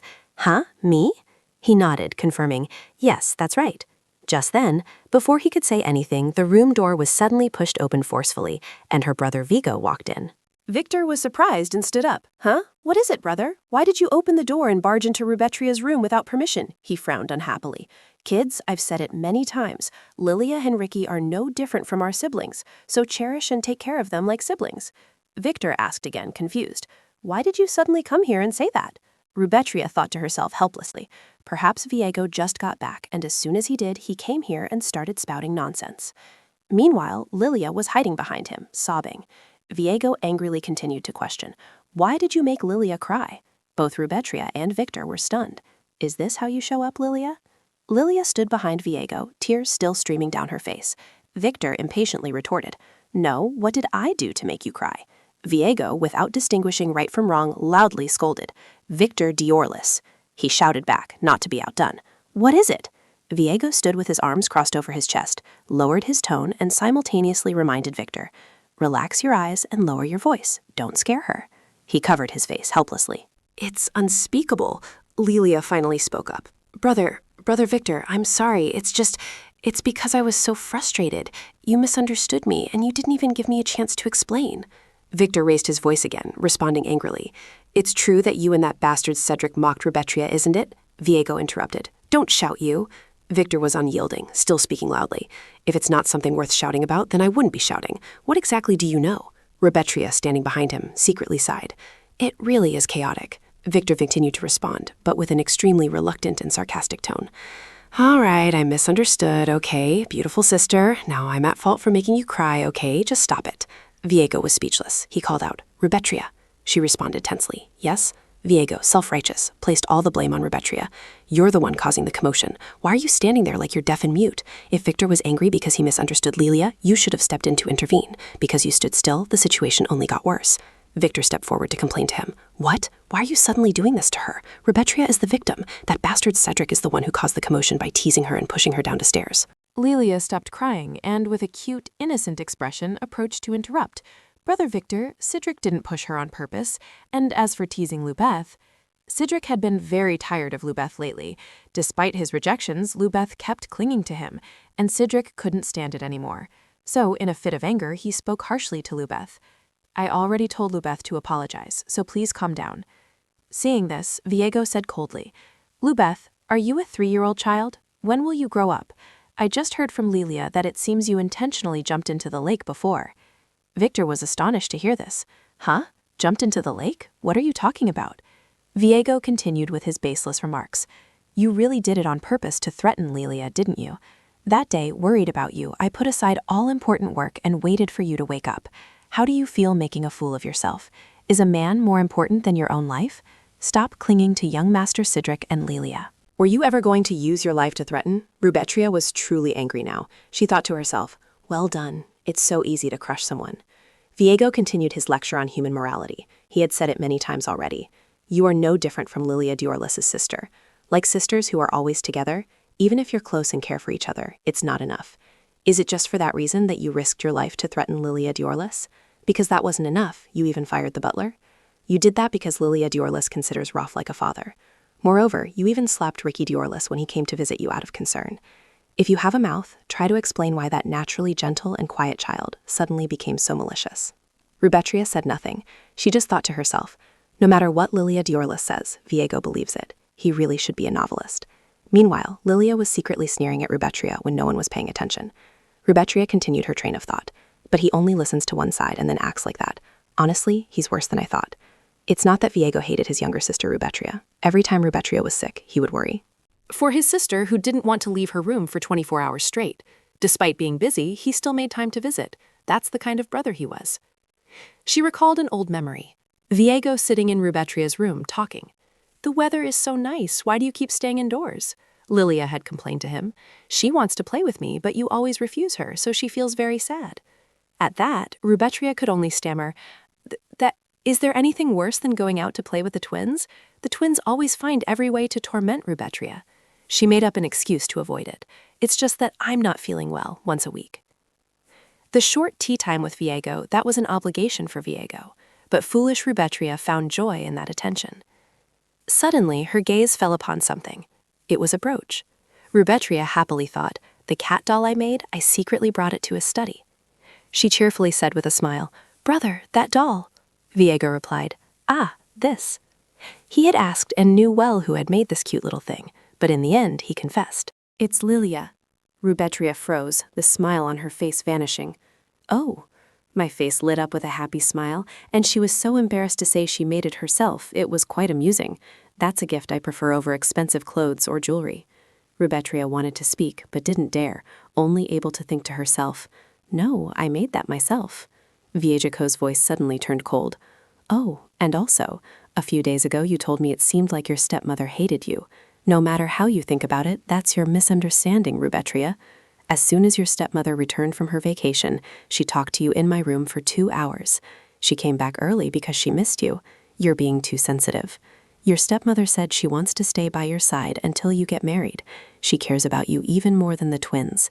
Grandfather passed away when your stepmother was young, and she has dedicated herself entirely to our family. Could it be that because she was a mistress, you're drawing such a clear line between her and the twins? Bretria, flustered, wanted to explain. No, that's not it, Anne. Viejiko took out a box. Do you know what this box is? This is a gift your stepmother bought at the resort because she was worried about your weight loss. Rubetria, try to open up to your stepmother. Tears slowly fell down Rubetria's cheeks. She felt resentful and hurt because her brother didn't trust her. Back in the present, Rubetria chuckled at Vigo's accusation. All 3 people present were astonished by her reaction. Rubetria thought to herself, that's truly hilarious. How foolish can people be to be deceived their entire lives? If you encounter a deceiver, it's like a fool whose organs are stolen. Vigo asked suspiciously, Rubetria, are you laughing? She smiled brightly, leaving him unsure how to react. Oh, I apologize, brother. It's truly beyond words. You seem genuinely foolish. Rubetria was both gentle and charming, her words laced with wit. That day I fell into the lake, almost dying. You also know that I was unconscious, right? If I truly wanted to threaten Lilia because of Cedric, at most I'd just scare her, not actually intend to die. After dying, Cedric would be in hell. If one thinks logically, it's easy to see that it's unbelievable. What would happen if someone so easily swayed by emotions that they couldn't think clearly were to become the head of the household? It was fortunate that not everything in the house was destroyed. She stood there with a calm expression, but her eyes gleamed with a mix of confidence and arrogance. Victor could do nothing but grit his teeth in helpless frustration. Viego looked like he was about to lose his temper. What? Lilia shrieked. Rubetria, how can you talk to your brother like that? Please don't. I don't want your relationship with your brother to be strained because of me. Rubetria's lips were pressed tightly together, as if suppressing her anger, clearly showing her discomfort and disgust. Oh my, look at her acting. She's truly detestable. Pretending to be gentle, pretending to be innocent, and pretending to be bullied. I could act like Lilia, but now I'm the younger sister who fell into the lake, survived, and did a complete 180-degree turn. I can't act like that. The words Rubetria wanted to say were, You've kept your mouth shut your whole life. Speak up now. She waved her hand in exasperation, deciding to reveal the truth. Everything you're mistaken about, I will explain. First, was Butler Rod fired because of me? Half true, because I went to see Father and whispered to him. Of course, the words I'm saying aren't something I fabricated. I'm just reporting because Rob had a bad attitude. His face was indignant. What? How long has Rob worked for our family? Rubetria's eyes were full of determination. What does it matter how long he's worked here? Your daughter hasn't seen you in ages, and you're ordering her to go back to her room and reflect on her mistakes. Rob had once threatened her in a corner of the castle. I heard that the young lady has become abnormal after attempting to take her own life. It's truly too serious. When the Grand Madam returns, she will re-educate you on proper behavior. Until then, be quiet and reflect on your mistakes in your room. Rubetria thought back and sneered. Do the servants in this house gain the right to behave so arrogantly if they accumulate many years of service? His eyes widened in surprise. What? Really? Diego was so stunned he froze completely. Rob. She pulled up her sleeve and walked away defiantly. If you don't want to believe it, then don't. Anyway, it's not the kind of explanation I thought you'd believe. He tried to argue back, but it was insignificant. What? Rubetria, I'll say it again. Don't you get it? If I just insisted on firing him, would Father simply go along with it? Victor gently interjected. No, that's not it. Perhaps he caused some trouble from the start, which is why Father fired him. She was utterly fed up, but still had to explain. Look, even Victor knows, and you don't. You know very well that if the situation isn't reasonable, Father will pretend not to hear. So if you're dissatisfied, instead of coming to me, why don't you go to Father and ask for an explanation? Vigo still subtly curled his lips into a smile, his eyes mixed with a hint of teasing and arrogance. Rubetria whirled around. Still smiling, you made a cutting remark and then only listened to one side and rushed here, scolding your sister who is 3 years younger. Can you act like an older brother? Don't you know that the image of the family head is the image of the family? Are you any different from a 3-year-old? Victor stepped in to calm the situation. Now, Rubetria. Rubetria was still very combative. Oh, just leave me alone. I still have a lot more to say. And finally, what else was there? You slapped Ricky Diorlis's cheek? She feigned innocence, raising her voice. Hey, that's right, I saw it with my own eyes. You slapped Ricky Diorlis's cheek, and both of them came to visit you because they were worried about you after you fell into the lake. Rubetria must really hate you. That's why she treated Ricky Diorlis so casually. Miss Chowgay asked, did you see it with your own eyes? Are you saying that you were there too? Lilia Diorlis, with tears streaming down her face, replied, yes. Rubetria smiled confidently. That's right, sir. I slapped Ricky Diorlis's cheek. Viego frowned slightly, his eyes showing a fleeting mix of surprise and confusion. What? She brushed her finger down. The reason I'm asking is because I know very well that you wouldn't do something like that without cause, right? Rubetria walked with firm steps. There must be something here. What is this? He glared and scolded. Rubetria, what are you doing? Meanwhile, she ran crying to hug Viego. It hurts so much. Her face darkened. Oh, really? Is there oil on your hands? Before that, Lilia Diorlis and Ricky Diorlis had teased Rubetria, making her face turn purple. You idiot, stop making people laugh. His voice carried clear provocation. Hey, where exactly is your head? Rubetria slowly extended her hand. Let's see. Let's try to find Lilia Diorlis's lost head. Viego decisively slapped her hand away. Stop. Lilia Diorlis, emboldened by his protection, cried louder. Brother, brother! Viego yelled directly at her. What are you doing? Rubetria seemed to be pouring all her emotions into confronting him. She deserves to be hit, doesn't she? He didn't understand and still eagerly snapped. What do you mean by that? She explained a single sentence that made Viego stiffen. That's why I slapped Ricky Diorlis's cheek. The actions and words I just said to Lilia Diorlis, Ricky Diorlis did exactly the same after visiting me. Viego's surprise, mixed with doubt, was evident, as if he couldn't believe what he had just heard. Viego frantically asked for clarification. Lilia Diorlis? Did Ricky Diorlis really do that? Lilia Diorlis cried unjustly. No, that's not it. Ricky Diorlis was just teasing, but... Rubetria crossed her arms, her face clearly showing wariness. Is she stupid? She should have denied it to the very end, shouldn't she? No matter what it was hard to avoid suspicion. As expected, after saying this much, he had nothing left to say, did he? She was calm but harbored sarcasm and hurt. Someone treated like that wouldn't find it a joke, but if merely calling it a joke made it okay, then I'm just joking too. Lilia, she shrieked. No, that's not a joke, is it? He placed his hand on Lilia's shoulder. Lilia, first, please return to your room. Viego, seemingly oblivious, tried to calm her down and stop her crying in Rubetria's presence. Meanwhile, Lilia's eyes flashed with a sharp glint, clearly revealing the pretense hidden beneath her innocent facade. She then darted out of the room. She let out a short sigh. I can't lose an argument to an elementary school student. Rubetria politely clasped her hands, indicating her explanation was complete. In summary, I accidentally fell into the lake, and Rob was fired because he deserved it, and Ricky was beaten because he deserved it. Is that clear now? In the formal room, he spoke in a deep voice. Rubetria. She replied respectfully. Yes, brother? Viego looked at Rubetria with a worried and confused gaze. Why are you like this? Are you angry? Both your voice and actions are aggressive, unlike usual.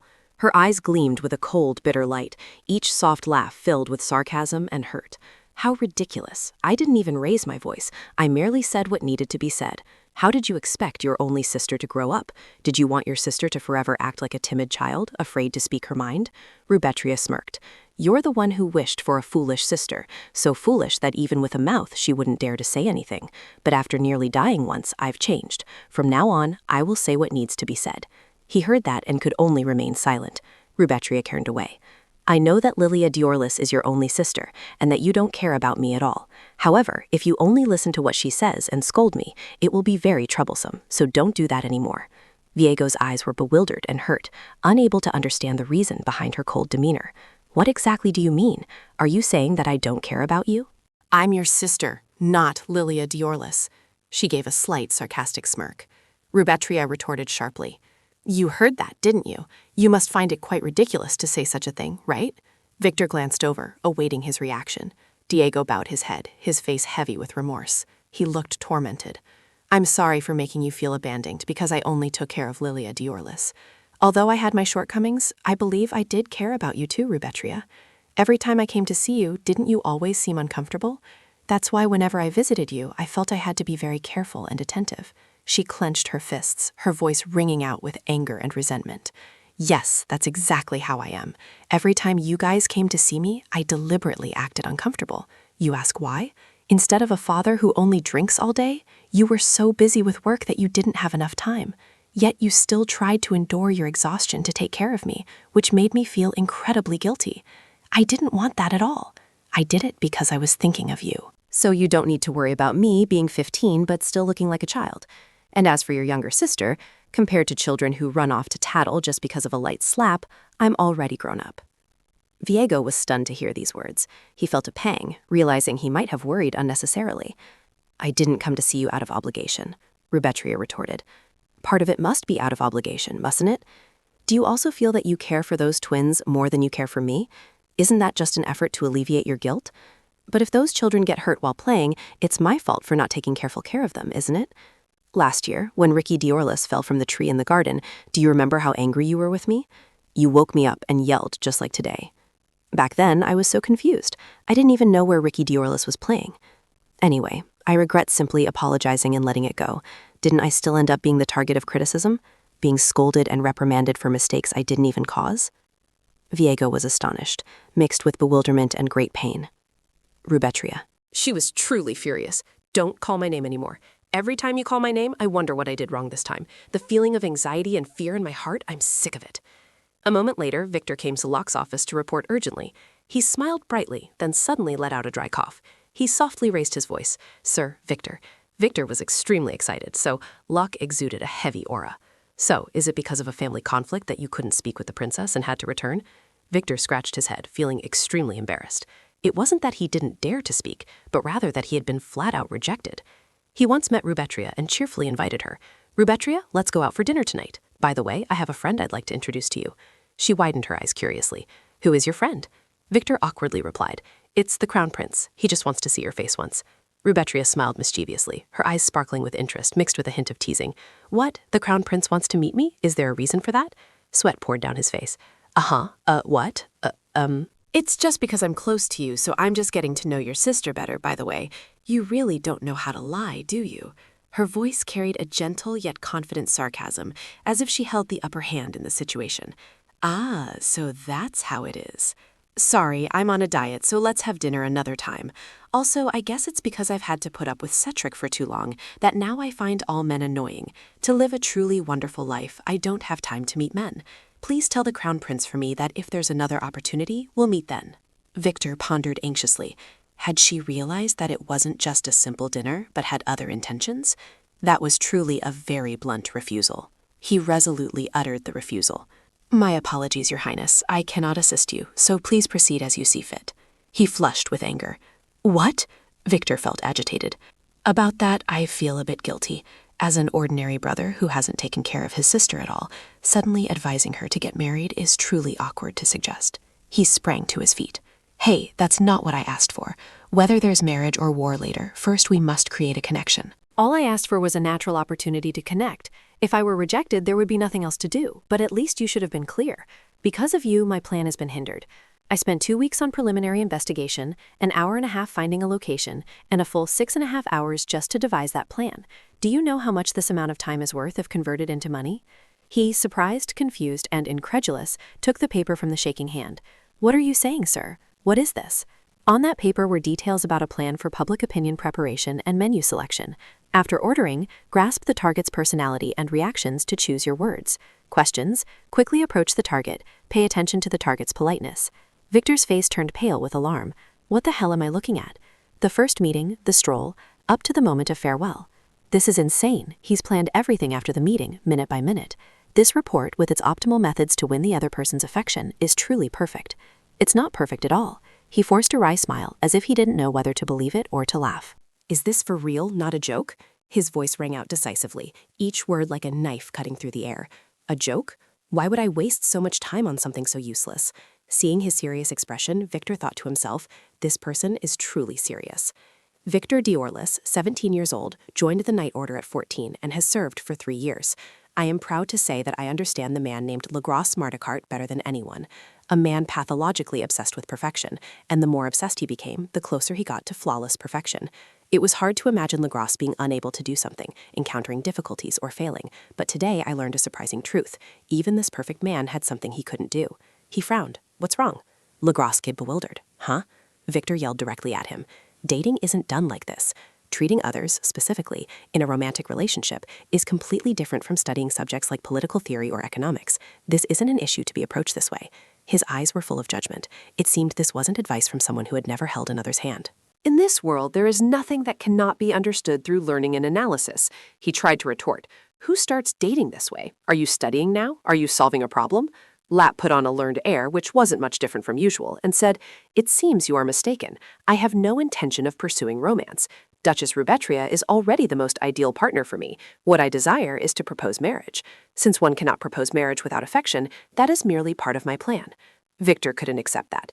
"If the marriage succeeds that way, will you live and act for the rest of your life?" He replied nonchalantly, "If there's any appearance she desires, I will try to fulfill it." Victor subtly held himself back. He didn't want Rubetria to live in such a situation. Victor took a deep breath, gently closed his eyes, and then said in a resolute tone, "If you're going to do it that way, then find another woman." Lap remained stubborn. "Why the sudden change? Before you said you would help me even without a bet. And you said she could be with anyone other than Cedric Lace, didn't you?" He declared assertively, "Can there be a happy marriage with a husband one has to pretend to love for a lifetime? I am Rubetria's biological brother, and I want Rubetria to be happy." He turned away and pondered for a moment. Lax sighed, confiding, "I mean, I've never learned about things like love or relationships." Victor snapped, "No, you! That's not something one learns, is it?" He gave a slight, confident smile, mixed with a hint of teasing. "So, if you're worried that I'm not taking her seriously, at least give me a chance to take her seriously. But she just stays home all the time and doesn't go out." He helplessly crossed his arms. "Rubetria seems to be going out every day lately. I heard she exercises every evening at the vacant lot on Outer Street." Early morning light filtered through the leaves, casting sparkling streaks onto the small path, and Wiss's voice echoed, "Rubetria, where are we?" "Exercising again?" Rubetria replied, panting as she ran. "Oh, Wiss, of course I'm exercising at this hour." He was surprised by her refusal. She refused to meet the Crown Prince just to exercise? Rubetria explained, that, much as I regretted, I have to refuse. It clearly has an ulterior motive. Wiss, I'm powerless to help. Wouldn't it be better if it had a purpose? Just accept it and ask them to be a model." She frowned. "The problem isn't just the purpose, but finding a marriage partner. I hate polygamy. In any case, I won't marry the Crown Prince. I'll think of another way to approach it." "But are you really not running with them?" He replied bluntly, "It's too much trouble." Rubetria was utterly exasperated. The sky, so cold. Wiss. Despite the beads of sweat on her face, she still smiled brightly. "Oh, you said it was too much trouble." Lack politely offered, "Hello." Rubetria, thinking it was Wiss, was surprised. Suddenly saying hello doesn't suit you at all. You're greeting me like a close friend. Hello." That left An utterly bewildered. Lack paused, a flicker of surprise in his eyes. "Oh, are you perhaps uncomfortable because I'm speaking too casually? You're not uncomfortable, are you?" "No, that won't do. Using respectful language like this goes against the laws of hierarchy." "All right, what if we speak more casually with each other then?" Rubetria was absolutely unyielding. "What's wrong? Don't talk so much. Run quickly, you fool. When you're burning fat, you have to keep moving." She held his hand tightly, looking very affectionate. "Hey, if you've come this far, don't think about retreating. Keep going." Lax followed, looking bewildered. Okay." Under the sky dyed with soft evening light, Rubetria and he strode and ran together. She gazed at the sky and land. "The air here is peaceful, isn't it?" Lax's expression was serious. "Yes, it's quite good." Rubetria smiled excitedly. "How pleasant this is. Let's go out and exercise together every day from now on." He cheerfully agreed. "Sounds good." She continued, "Even though you hate exercising, you agreed to run with me like this, which truly touches me. I've been running alone lately, so it's been very boring." Lack's voice had a touch of humor, natural and relaxed. "Hate it? I like exercising. Managing one's health is essential. Today, too, I ran around the training ground with the knights 20 times before returning to the palace." Only then did Rubetria become a little suspicious. What did he say?" She stopped abruptly. "The Knight Order?" 20 laps around the training ground, Loop's face was pale. "What ceremony?" And he kept running and saying, "I just want to make it clear to you that I'm not boasting, don't worry, because I have enough stamina to run with you every day after returning to the palace for training." She awkwardly called out, "Wiss, where are you?" He calmly replied, "The Spirit Spring. Where else?" Lube was startled when she realized, "The Spirit Spring? Then could the man in front of me be?" Lacti and Chai turned back and asked, "Why aren't you running anymore?" She silently screamed, "It's not Wiss, but the real Crown Prince." The sun gradually set behind the mountain range, painting the sky a sweet, soft orange. The scenery seemed to settle, with only the gentle rustle of the wind and the soft evening light enveloping both of them. She leaned slightly, her hands clasped awkwardly as she sat next to Lack. He kept glancing at her, as if wanting to start a conversation, but avoided it, feeling too embarrassed. She drank water, thinking to herself, I'm so flustered that my throat is dry. Lack quickly caught on. I'm thirsty too. Lube turned. I've already drunk from this, so... He gently replied. It's okay. May I drink from it? She handed the water bottle to Lack. All right. He was just drinking water, yet his lips curved into an enchanting smile. But it was enough to captivate Rubetria. This person was truly alluring. She hadn't been particularly impressed before, but just watching him drink water made her feel a sudden urgency, as if she needed to speak these words. She decided to address him. Your Highness, I have something I wish to discuss with you. Lack was extremely curious. What is it? Please speak freely. Rubetria expressed her thoughts. Since your Highness dislikes wasting time, I wish to tell you this. I have no intention of developing a romantic relationship with your Highness. Not even a little. I apologize if that's a misunderstanding, but if you have any such desires, I ask that you please abandon them. He pondered for a moment. In that case, may I ask what the reason is? Because I am genuinely interested in the Duchess. She placed a hand over her chest. What your Highness is interested in is likely not my true self, but something else. You must need a Diorless Duchess, correct? Not a romantic relationship, but a marriage candidate. Lack laughed heartily, his plan exposed. I can't win against the Duchess, can I? Just as the Duchess said, I must quickly find a wife, and I've decided that the Duchess is the most suitable candidate. I have absolutely no intention of forcing you. I would be very happy if the princess gave me a chance to get to know you. She felt a slight flutter. Even though his approach was calculated, he was still very thoughtful.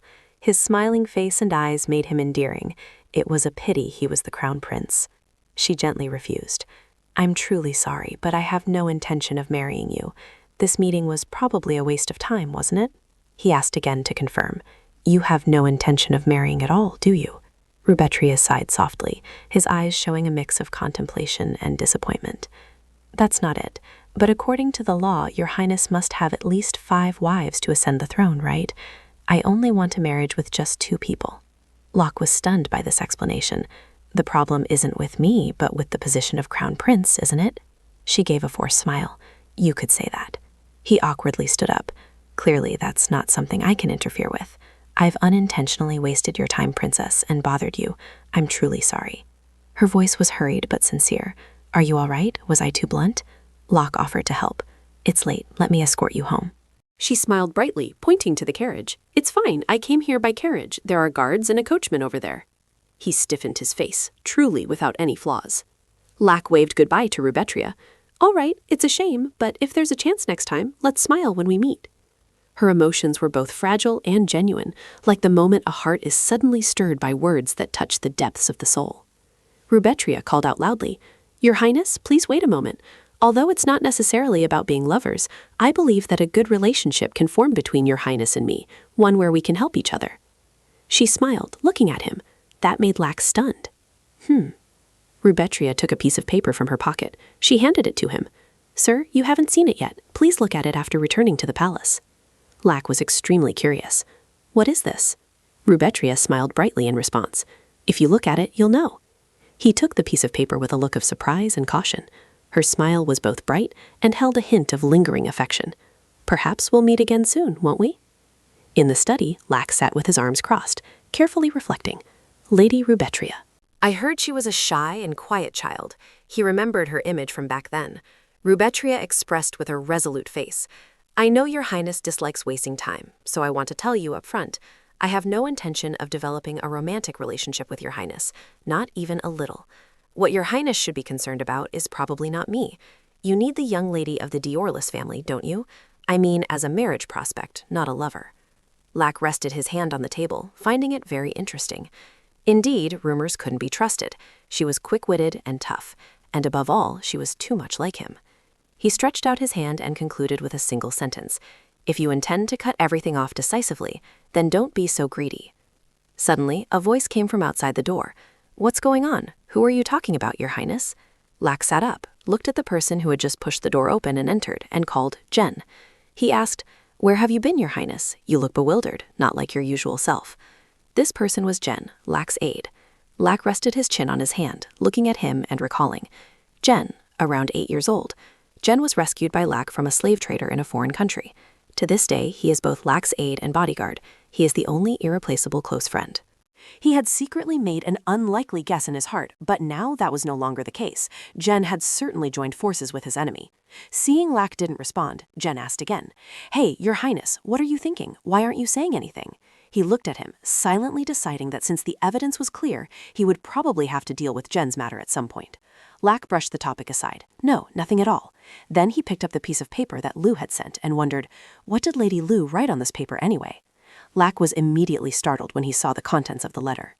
The words on it read, "Please do not doubt the blonde aide, the one closest to Your Highness. He is not a deceiver. If you execute him, everything will be beyond salvation. I wish you a wise choice." The scene shifts to Lou's mansion.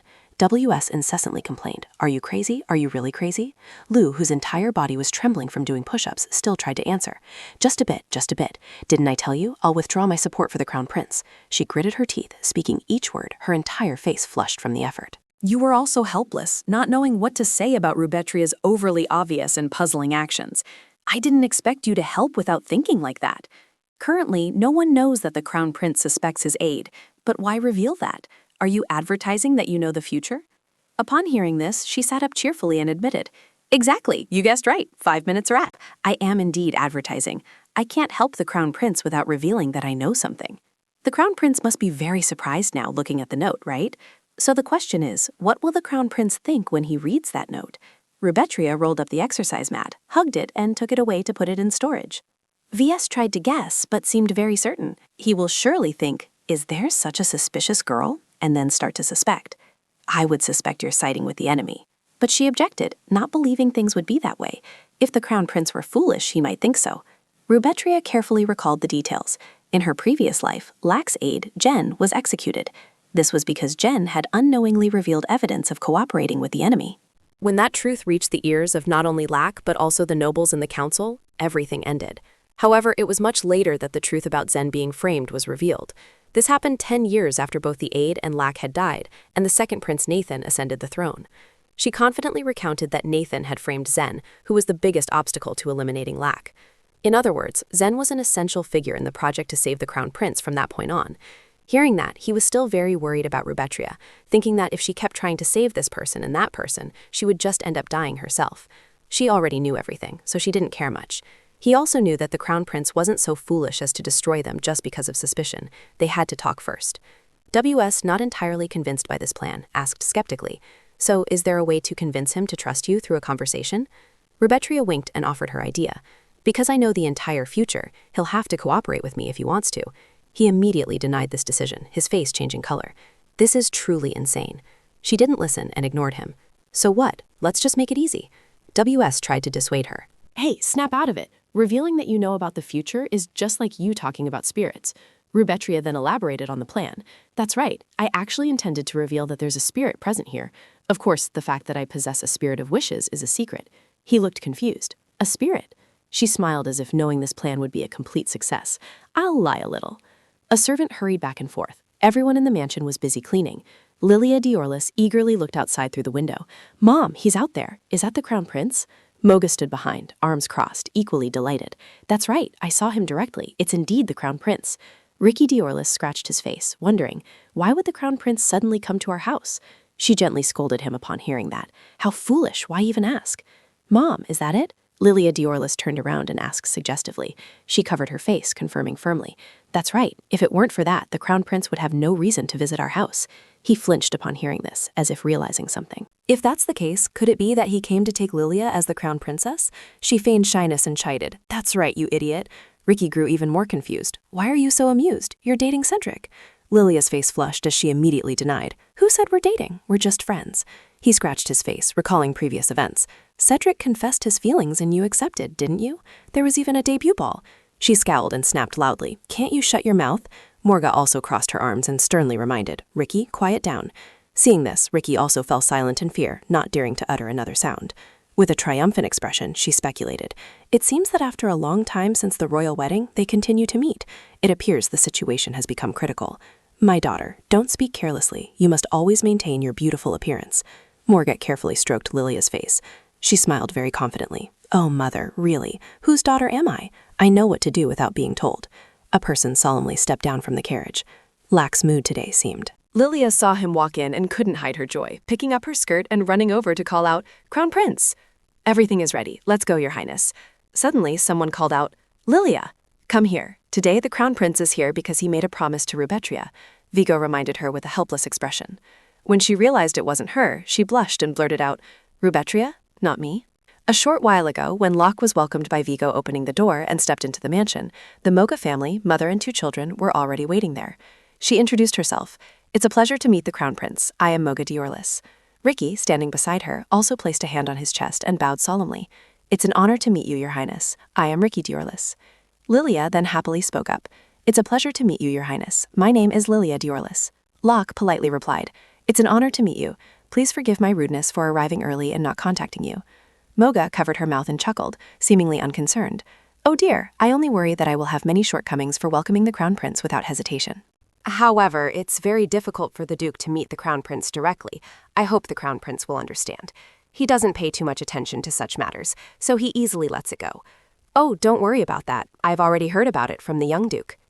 Lilia Diorlis gazed at Lax's face until her entire face flushed red.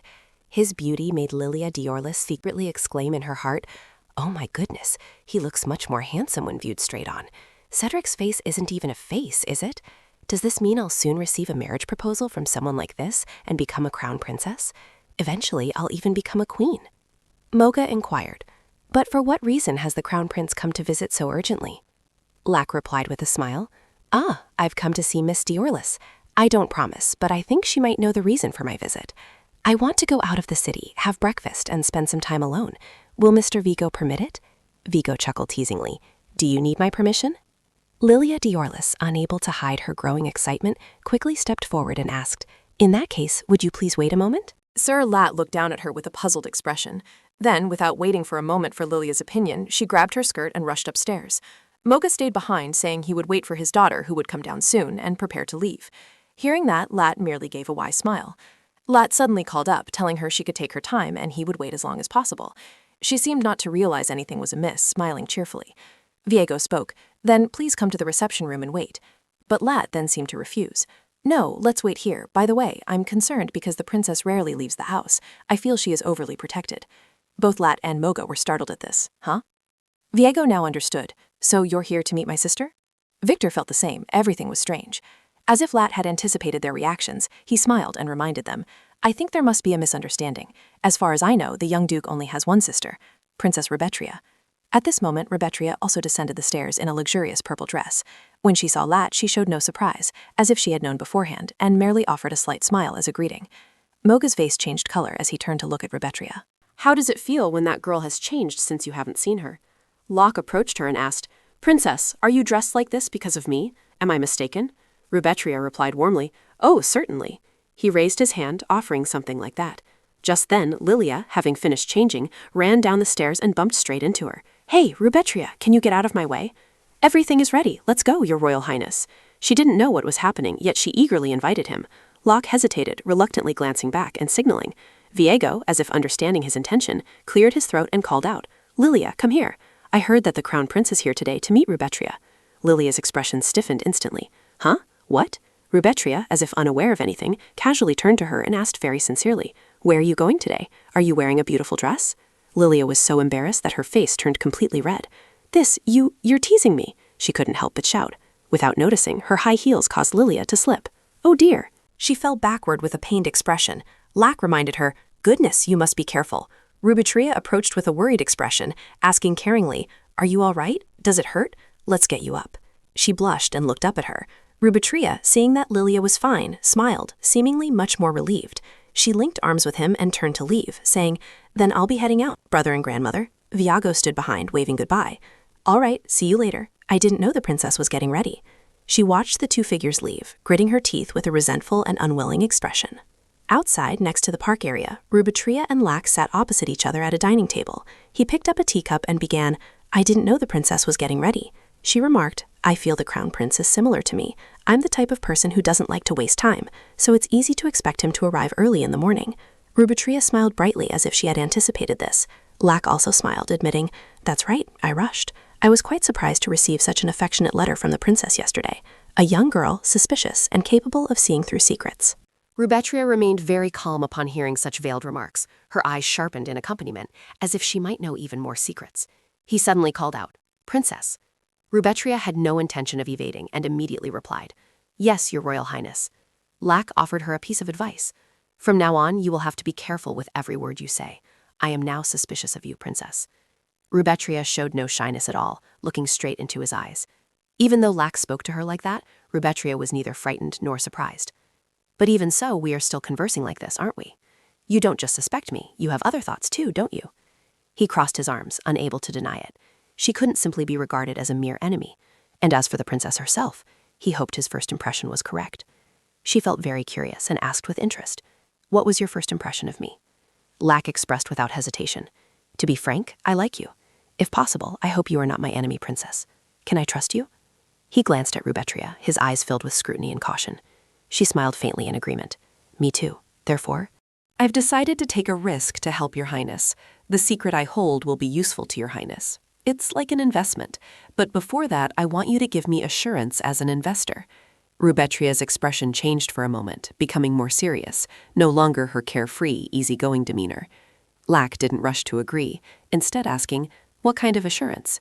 Rubetria clarified, "When I reveal the secret, please promise that no matter what it is, you will not eliminate me." This condition surprised him slightly. Lack speculated, "It seems like a very dangerous secret, doesn't it?" She didn't quite agree with this idea.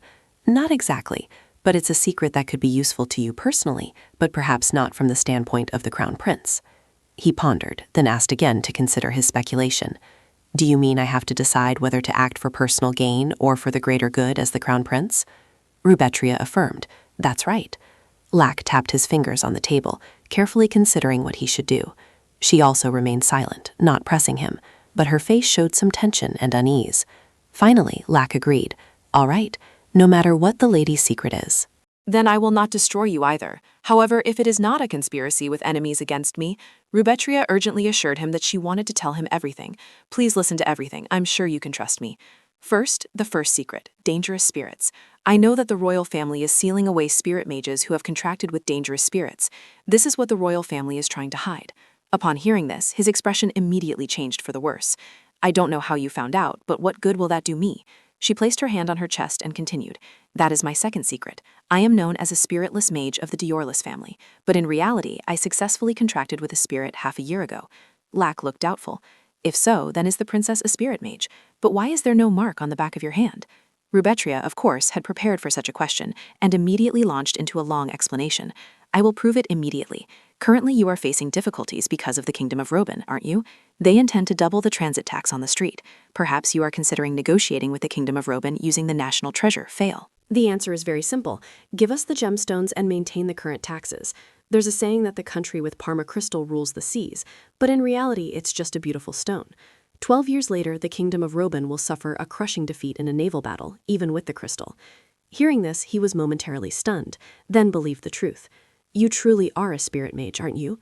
The spirit you contracted with is Vista." Rubetria crossed her arms, pleased that the plan had unfolded successfully. She admitted bluntly, "Yes, that's right. I have contracted with Vista. Vista can show the contractor the future, and is a spirit that brings chaos to the Empire whenever it appears.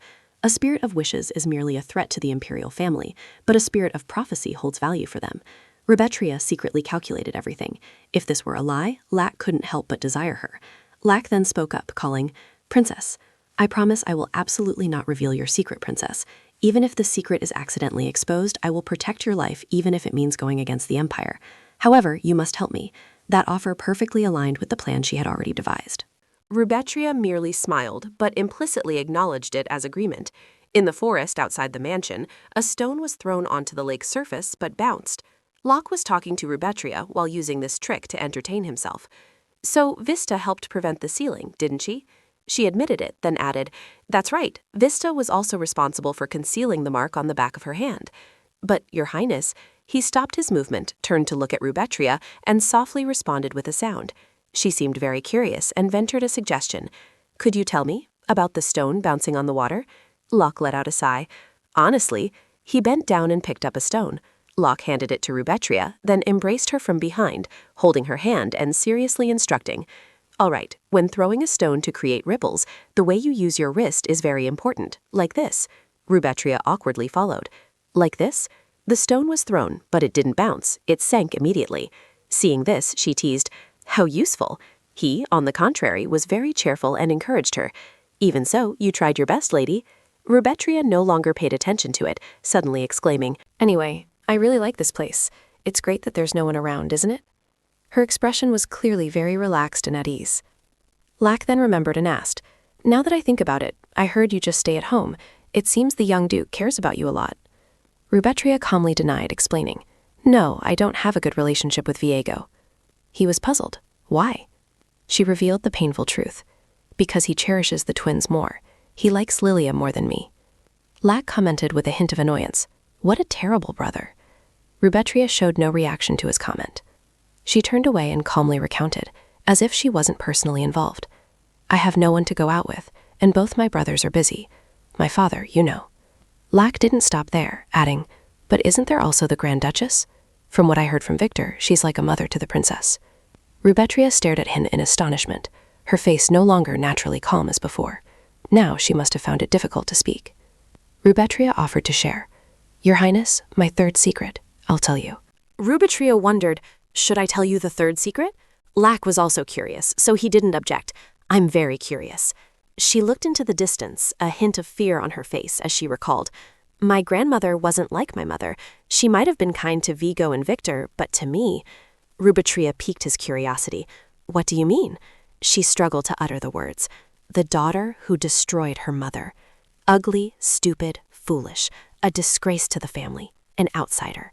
Grandma Munga told me those things, as if she wanted to harm me. When I was little, I didn't fully understand what those words meant. Rubetria returned to her usual cheerful demeanor. Lack felt indignant on her behalf. How could she say such things to a child? Did the Duke know about it and just keep silent? Rubetria bent down and picked up a stone at her feet, denying, "No, no one knew. No one in the family knew. My father didn't have time to care for me, and no matter what I said, Vigo only believed her." She threw it away, as if to release the resentment in her heart to feel better. He asked again, "What about Victor?" She didn't turn around to answer. "Because I rarely get to meet Victor, I can't say. I'm afraid he won't believe me." Rubetria's expression was one of resigned helplessness.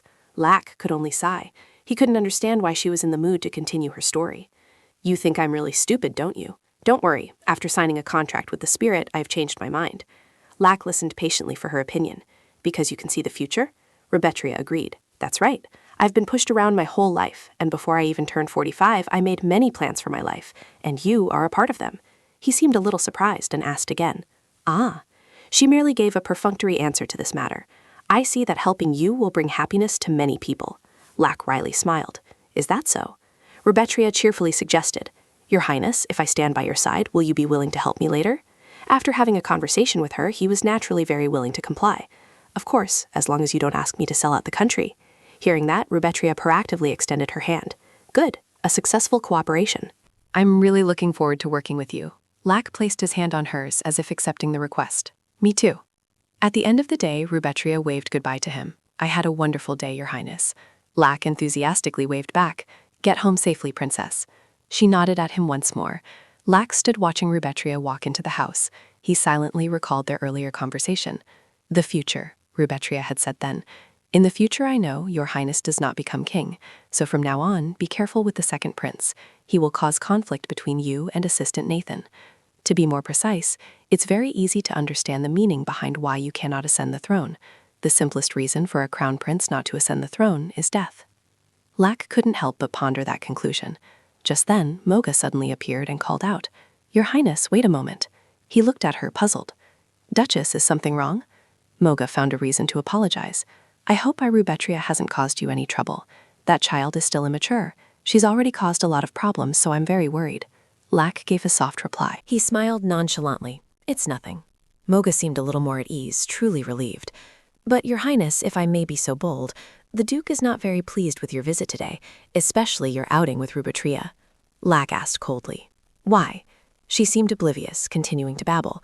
"You know, the girl has some issues, doesn't she? She failed to contract with the spirit." She continued. Moga, thinking she had succeeded, happily continued. The girl is truly pitiful, but the people around her speak without thinking, which makes her very cunning. So for the good of the entire family, they want Rubetria to best remain quietly at home. Lack let out a cold laugh upon hearing this. He cut her off. You're being long-winded. You're saying I shouldn't meet the princess and that she'd best stay confined to her home. His attitude made Mocha hesitate slightly. No, Your Highness, that's not what I meant. Lack took a few steps forward, still smiling. Duchess, it's fine when no one knows. He stopped in front of her. Lack lowered his head slightly, his voice a low threat. But now I know. It seems you have a wild horse in your house that you don't realize. Be aware that the only reason I'm not interfering in this matter is because of her generosity. Can you imagine how warm-hearted the princess is? Duchess, heed my warning. Upon hearing this, Morgan trembled all over, her face turning pale. He warned, stop your despicable actions before I am forced to intervene in your family matters. Morgan watched the carriage disappear, remaining silent. Morgan gritted her teeth, her face filled with resentment. Rubetria. Rubetria looked at herself in the mirror and let out a gasp. She felt extremely satisfied. This rosemary-scented lotion is truly wonderful. Rubetria looked at herself in the mirror and mused. It seems he's doing that to make it up to me, isn't he? He's so sweet. She suddenly recalled the time she stood with Lack. Back then, he had gently asked, do you want me to buy it for you?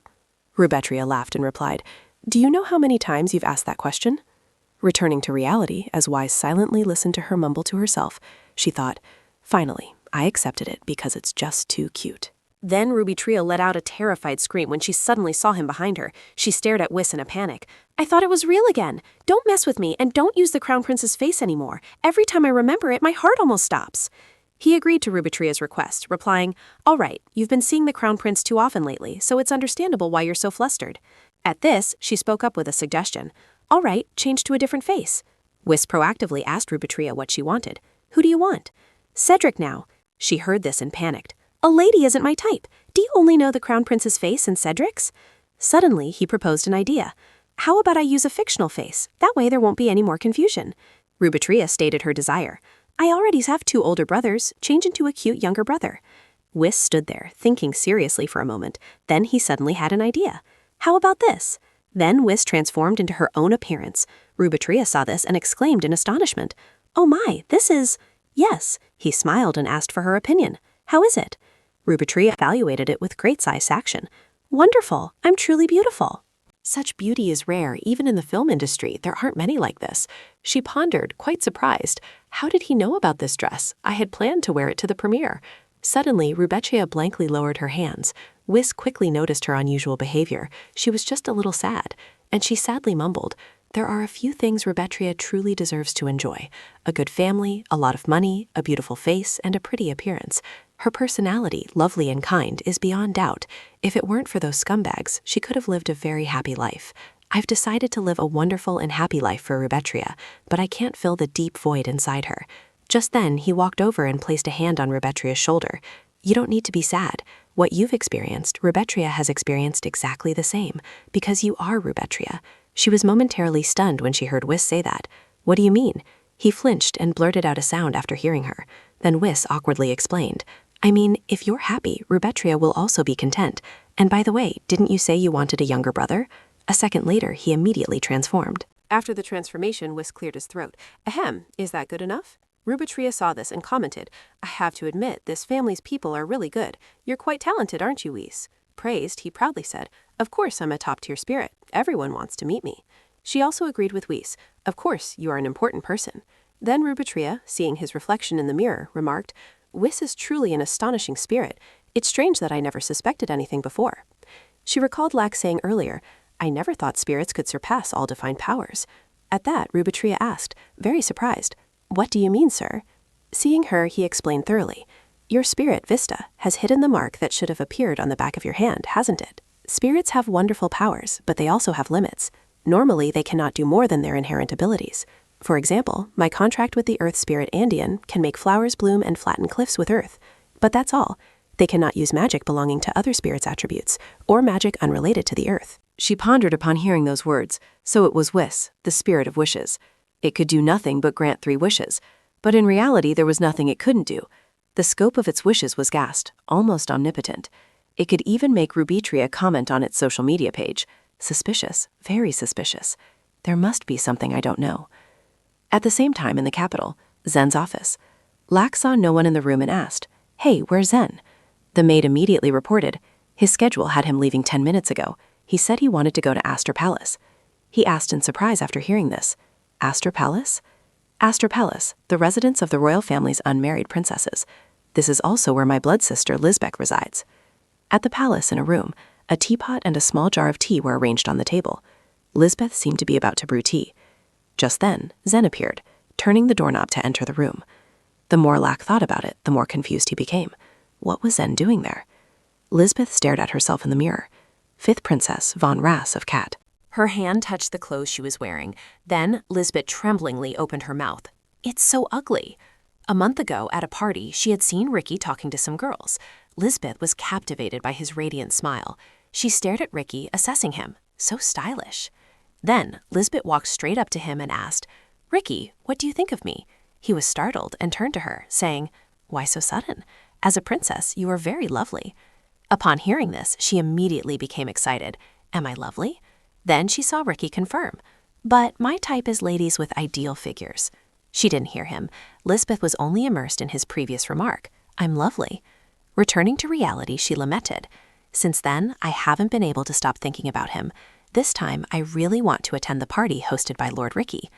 But to go, I must bring the gift mentioned in the invitation. The letter stated, "You are invited to the gathering in August. Please bring a Parma crystal. Host, Ricky Diorlis." Lisbeth stared at the letter, calculating how to get to the party. I need to bring the Parkma crystal. Why would he need it? Her body suddenly trembled. If I ask Lak, he definitely won't give it to me, but I want to go through with this. I don't want to miss the chance to get close to Ricky Diorlis. Finally, Lisbeth secretly made up her mind. There was only one way, the magic tea leaves. Next, she put the tea into the pot. Lisbeth thought excitedly, a potion bought from a sorcerer. It can make any wish come true. I'll give it to Lak to get the Parkma crystal. The sorcerer said to ensure no one knows, it must be done in secret. I have to deliver this medicated tea myself. Then she suddenly flinched when the door opened. Lisbeth was extremely surprised to see Zen appear. Zen. He immediately explained, I suspect what I took from you last time wasn't everything. This is confiscated. She couldn't believe it and blurted out, What? Why do you keep sticking your nose into everything I do? Zen held the teapot and stated, Princess, I've already told you, these are not magic tea leaves, they are poison. But Lisbeth didn't believe him and retorted, Stop joking, I've already drunk it. They said it would cause vomiting, blood, and death, but I'm perfectly fine, he asked as if struck by lightning. You drank it? Seeing Zen's reaction, she reminded him, Zen, stop it. It's not poison. I only gave a little to my brother, just this once. What harm could it do? He said, looking closely at Lisbeth's face. Princess, just bringing this into the palace is a serious crime. If you're caught, you'll be thrown straight into prison. She still insisted. Why isn't it poison? I'm not dead. Zen cried out helplessly, It won't kill you, but... No one understood his anguish. It's a substance that causes infertility in men, rendering them impotent. It doesn't affect women like Lisbeth. But if Lak drinks it, how did you even get this? Lisbeth! Then Zen raised his hands to cover his face, trembling as he said, Regardless, it's still poison. Lisbeth, however, angrily shouted, Why didn't you bring me the Parma crystal? He explained, exasperated, It's a national treasure. Are you crazy? She replied, paying no mind to it. I don't care, I need it. Just then, Lak appeared and said, Enough. What's all this noise about? Seeing him appear, Zen forced a smile. Your Highness, when did you arrive? Why are you suddenly in the princess's room? Lak glared at him, questioning. I should be asking you, why are you here at this hour? Just then, she pushed Zen aside and called out, Brother, I've made some tea for you. I made it myself. Please drink it and help me with something.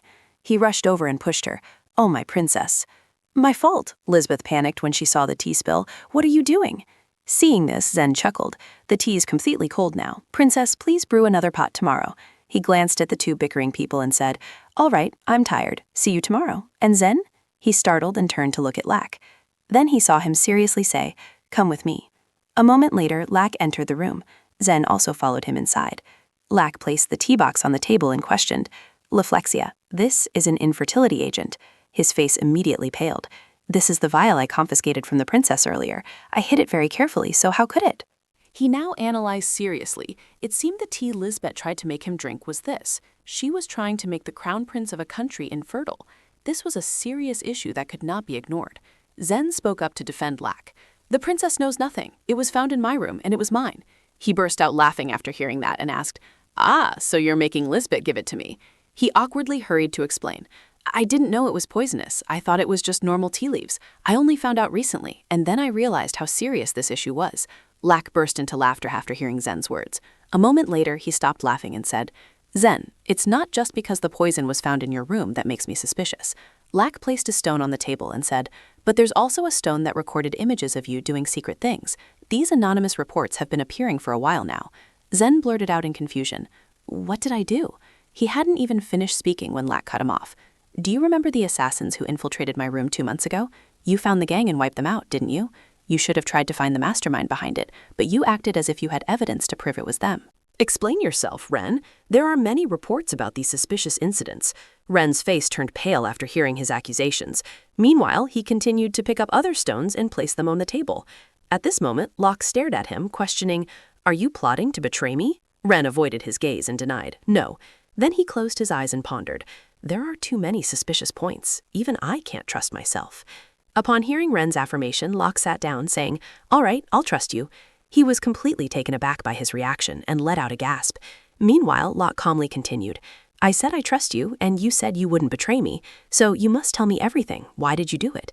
And don't hide anything. I will believe everything you say. The scene shifts to the garden where Louette and Locke were jogging.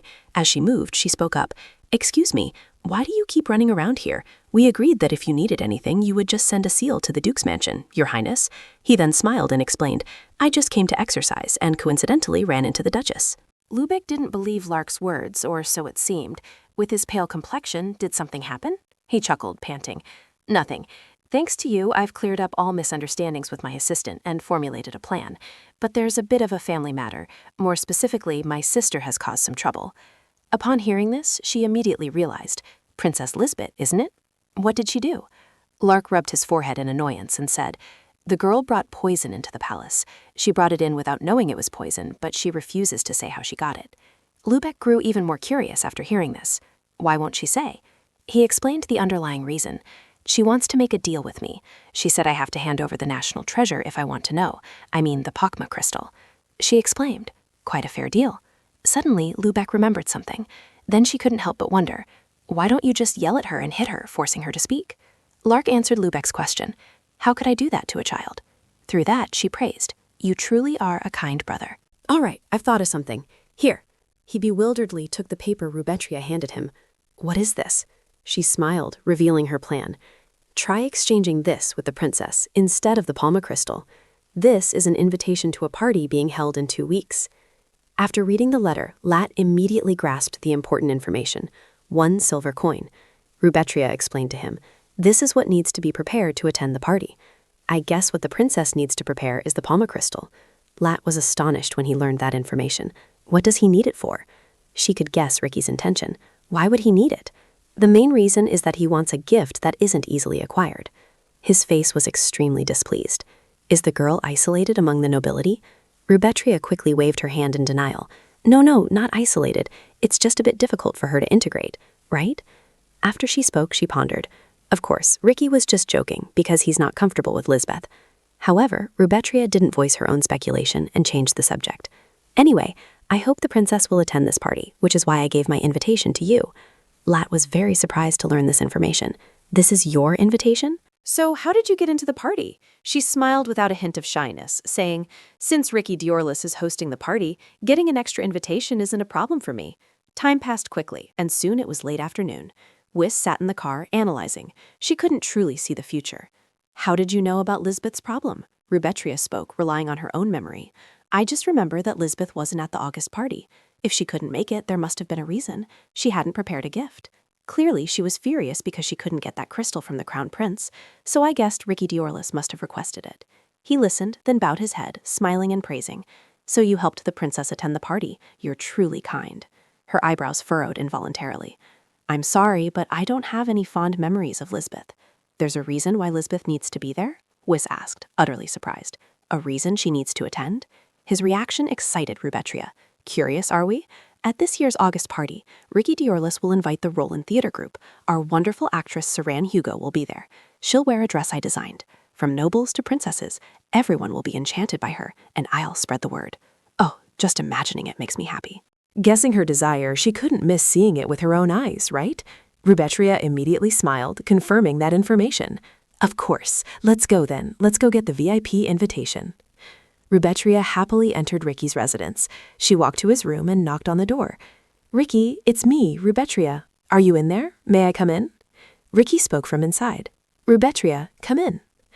Rubetria opened the door upon receiving permission. He and Lilia looked at her, puzzled. What is it? Rubetria entered, poking her 2 fingers together.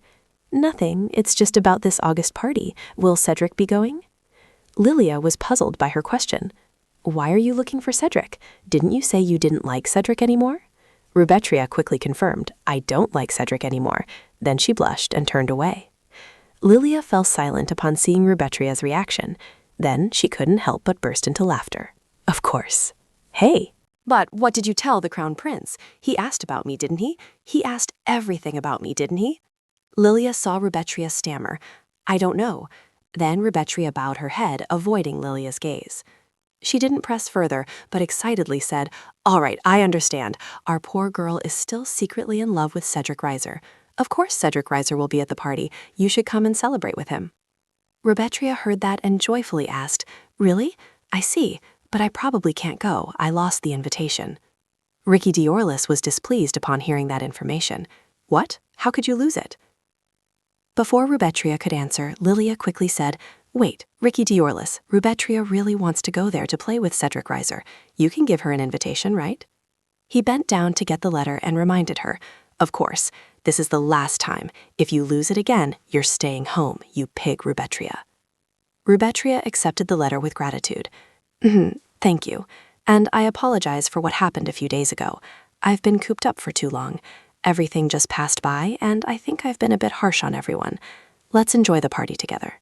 Ricky and Lilia were momentarily stunned when they heard Rubetria say that. Now Lilia awkwardly replied, That's right. If you've already apologized, it would be rude not to accept it. Ricky agreed with Lilia's opinion. Exactly. I'm glad you finally realized that, Fatty. Her purpose fulfilled, Rubetria bid farewell. All right, that's all. I'm leaving now. No one knew that Rubetria was thinking to herself, You're all happy about bullying me, aren't you? You look so pleased. She left the place, not forgetting to mock. Thanks for the invitation, you fools. The scene shifts to a clothing store in the Cunton shopping center, Becky's Blanc to Ruby store. At this moment, Becky sighed dejectedly. A month ago, she recalled appearing at Rubetria's house. There was a summons from Princess Rubetria. It had been a long time since she made that dress. She wondered how things would turn out. At that time, Rubetria smiled and spoke. You didn't come here to talk about that dress, did you? Sit down. I have a lot to talk about. Becky, bewildered, walked in and asked, A lot to talk about? As she sat down, Rubetria quickly said, I know it's sudden. Thank you for always tailoring clothes for me. You understand, right? Emu doesn't want to make any more outfits for me.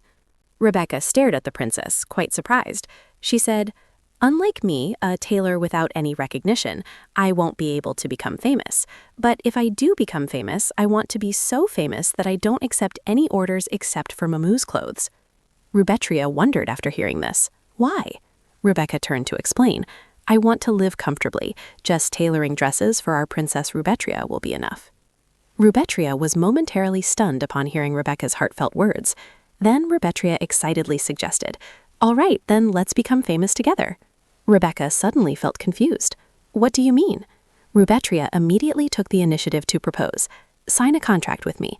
I will design outfits for you. Rebecca will be my exclusive tailor, only making dresses according to my designs. I will make Rebecca so famous that not just anyone can place an order. Rebecca was astonished by Rubetria's words. She thought to herself, I was so overwhelmed by her confident attitude that I inadvertently signed the contract. Moreover, the princess had paid me a large sum of money in advance, and even promised to split half the profits with me. But back to reality, Olin, Becky's younger brother, grumbled dejectedly, We don't have any customers again today. She sat down sadly. This building had been bought by the princess, so we didn't need to worry about rent. But ever since the princess's designs were displayed on the mannequin, no customers had come, with no additional special details on the front. The waist was emphasized, and all padding at the hips and shoulders was removed to make it simple and elegant. Even so, she discovered the problem. There was a reason why new and unique designs didn't sell well. But the lady said she would send someone else today. At that moment, Rubette carefully reminded, Tomorrow, an important guest will arrive. This is a big boost, so remember to welcome them thoughtfully. I will pay, so make everything free for her, okay? Becky asked in disbelief. What? Free? She subtly winked in confirmation. It's a new design. People will hesitate to wear it at first, but if there's a pioneer, we'll make a strong impression on customers. Returning to reality, she secretly analyzed.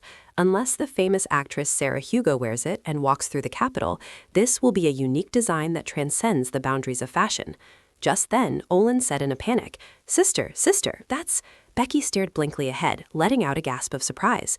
Immediately after, Sarah walked in and asked, "Is this Miss Becky's shop?" She was extremely surprised, exclaiming, "Miss Sarah!" Sarah happily explained, "I heard you're a skilled tailor. I'd like to ask you to make me an outfit starting today." "Oh my goodness, Miss Becky." Becky was so shocked she fell backward. "Lady Rubetria, is this a dream? How can this be?" "This is the 26th day since I started living in Rubet Diorlis's body. It's also the 4th week I've been on the hellish diet." Currently, Rebecca called out very seriously. "Lady." Rubetria softly responded when she heard her call. It was the midterm checkup day. The arrow on the scale was moving rapidly, and very quickly it stopped at 60. Rebecca and Rubetria gasped in surprise. Then Rebecca joyfully hugged Rubetria tightly. Rebecca sighed in relief. "Approximately 68 kilograms. When I first arrived here, I was 81 kilograms, so I've lost over 10 kilograms." Rubetria was startled to see Rebecca sobbing. Moved, she said, "Congratulations, young lady." Rubetria stepped forward to wipe Rebecca's tears. "Don't cry, Rebecca," she said, "and don't celebrate too early. We're only halfway there. It's time for exercise." Rebecca was startled by Rubetria's actions, then immediately ran to the door. "Yes, I'm going now. Good luck, young lady," she said. Rubetria sighed in relief as she watched Rebecca's retreating back. She stretched out her hand and muttered, "Since I've received encouragement, I must exercise now." At the same time, Diego walked to her room door, reached out and knocked. Rubetria immediately spoke up when she saw this. "Come in." Diego opened the door, entered the room, and asked, "Rubetria, why are you wearing such strange clothes?" She calmly wiped the sweat from her forehead and replied, "This is sportswear, only for wearing at home. I'm very busy, so please speak quickly." He was momentarily stunned when he heard Rubetria say that. Then, Daiguo took out a small box and said, "I'm very busy, so please speak quickly. She wants me to give this to you." She reached out to take the item from Daiguo's hand. In this situation, she still remembered to bring me a gift? Come to think of it, Daiguo always gave me things like tea leaves. Rubetria accepted the gift and then reminded him, "In the future, please have a servant bring these. How can someone as busy as you come all the way here?" Daiguo explained to her that she was worried you would be too sensitive. After hearing about Ricky Dorlis, she slapped Ricky Dorlis so hard that she almost broke her hand. Upon learning that information, Rubetria explained, "How impressive. She didn't even hesitate to bruise her son's precious legs. It's no wonder Daiguo has been deceived his entire life." She pondered for a moment, then spoke. "In that case," he looked at her anxiously and asked, "Can't you overlook it? She didn't do anything wrong. She just wanted to see your face." At this, Rubetria unexpectedly sighed. Then she frowned and said, "Please leave." Diego still tried to persuade Rubet, who, extremely annoyed, spoke up. "You're not the original, so I won't see you off." Only then did he agree to compromise. "All right, I'm leaving now." After that, Diego went out and slammed the door shut. Rubet, holding the small box, walked towards the table, feeling even worse now. She secretly told herself that this purple box contained Volga chicken brought back from the previous retreat, and this was what he gave her this time. It was the same kind of tea. Rubet couldn't believe it, thinking, could it be? A moment later, she and Aaron drank tea. Rubet picked up her teacup and asked curiously, "Aaron, does it smell fragrant?" He raised his hand and picked up the teacup. "Yes, they are Malrive tea leaves." She kept staring at Aaron, lost in thought. In her previous life, the doctor had diagnosed her with a serious illness. The family doctor was from Volga, so she brought her private doctor to check her father's health. If Aaron knew anything about these tea leaves, he would surely tell her the truth. Rubet noticed his discomfort and immediately asked, "What's wrong? Is something amiss?" Aaron looked at her with a hint of apprehension and asked, "Miss, do you always drink Malrive tea?" Rubetria quickly confirmed the information. "Yes, this is the only tea I occasionally drink. Some people say it's good for the body." At this moment, he seriously explained, "Malrev tea is often used in medicine. It helps underweight patients absorb nutrients from food more effectively." Now she smiled faintly. "So that means this is something used for gaining weight." Aaron let out a soft sound of confirmation. Meanwhile, Rubetria coldly set down the teacup. Then she admitted to herself, "I had no idea and have been drinking it all this time. Actually, I'm trying to lose weight to improve my health, so I'll drink a different kind of tea." He suddenly became excited again and said, "Is that so? In that case, I recommend Bloom tea or Bloom Anu tea." Rubetria listened and replied with a laugh, "Bloom or Bloom Anu, I remember, thank you." After saying that, she silently cursed in her heart. "This Volga woman, damn it. No wonder losing weight has been so difficult. But now I have clear evidence of Volga's scheme, and I need to find out if she's the only one involved in this." Suddenly, she spoke seriously. "Aaron, I want to ask, is this medicine prescribed by our family doctor?" "Could you tell me their uses?" Aaron Mueller agreed to answer. "Of course. Bonaccio, Montaigne, Gramama, Alobanus, all of them are common medicines. They are similar to energy boosters, sedatives, and nutritional supplements.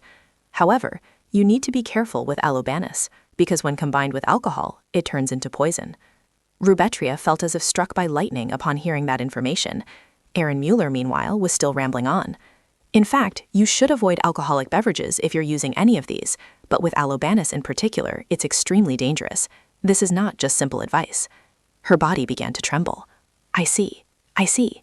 These are Father's medicines. So, in my previous life, Father... Finally, Rubetria learned the truth. Her father had been destroyed by Volga. The scene shifted to a magnificent and splendid palace. Rubetria was leisurely sitting under a gazebo, enjoying the view. She thought with great satisfaction, sunbathing, absorbing this fresh vitamin D. It felt so good. Then Rubetria glanced on Leonard Diorlis, who was right beside her. Currently, he was closing his eyes to rest. At this moment, she smiled with peace of mind. I'm glad I dragged you here. After all, everyone needs sunlight.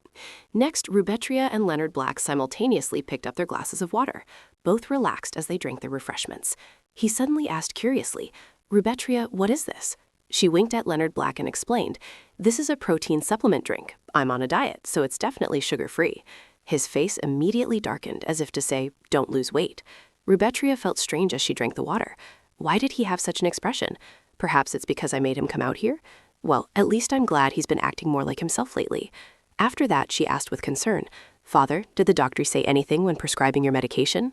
Leonard Black answered Rubetria's questions, including usage instructions and precautions, such as not drinking alcohol.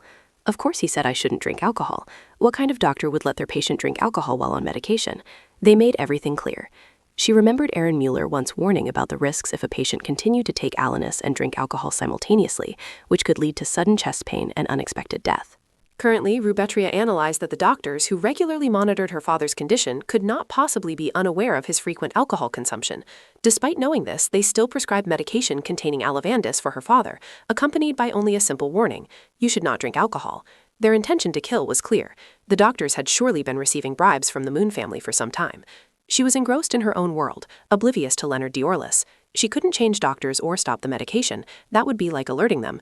Therefore, Rubetria firmly said, "Father, don't drink alcohol anymore." He stared at her, asserting, "I haven't been drinking. It's been 24 days without a single drop. Honestly, every time I see you, you keep talking about it." She was momentarily stunned upon hearing this. Then Rubetria burst into joyful laughter. Next, she spoke up, "Father." Leonard Diorlis let out a surprised gasp. Rubetria smiled and expressed her wish, "Please live a long life with me."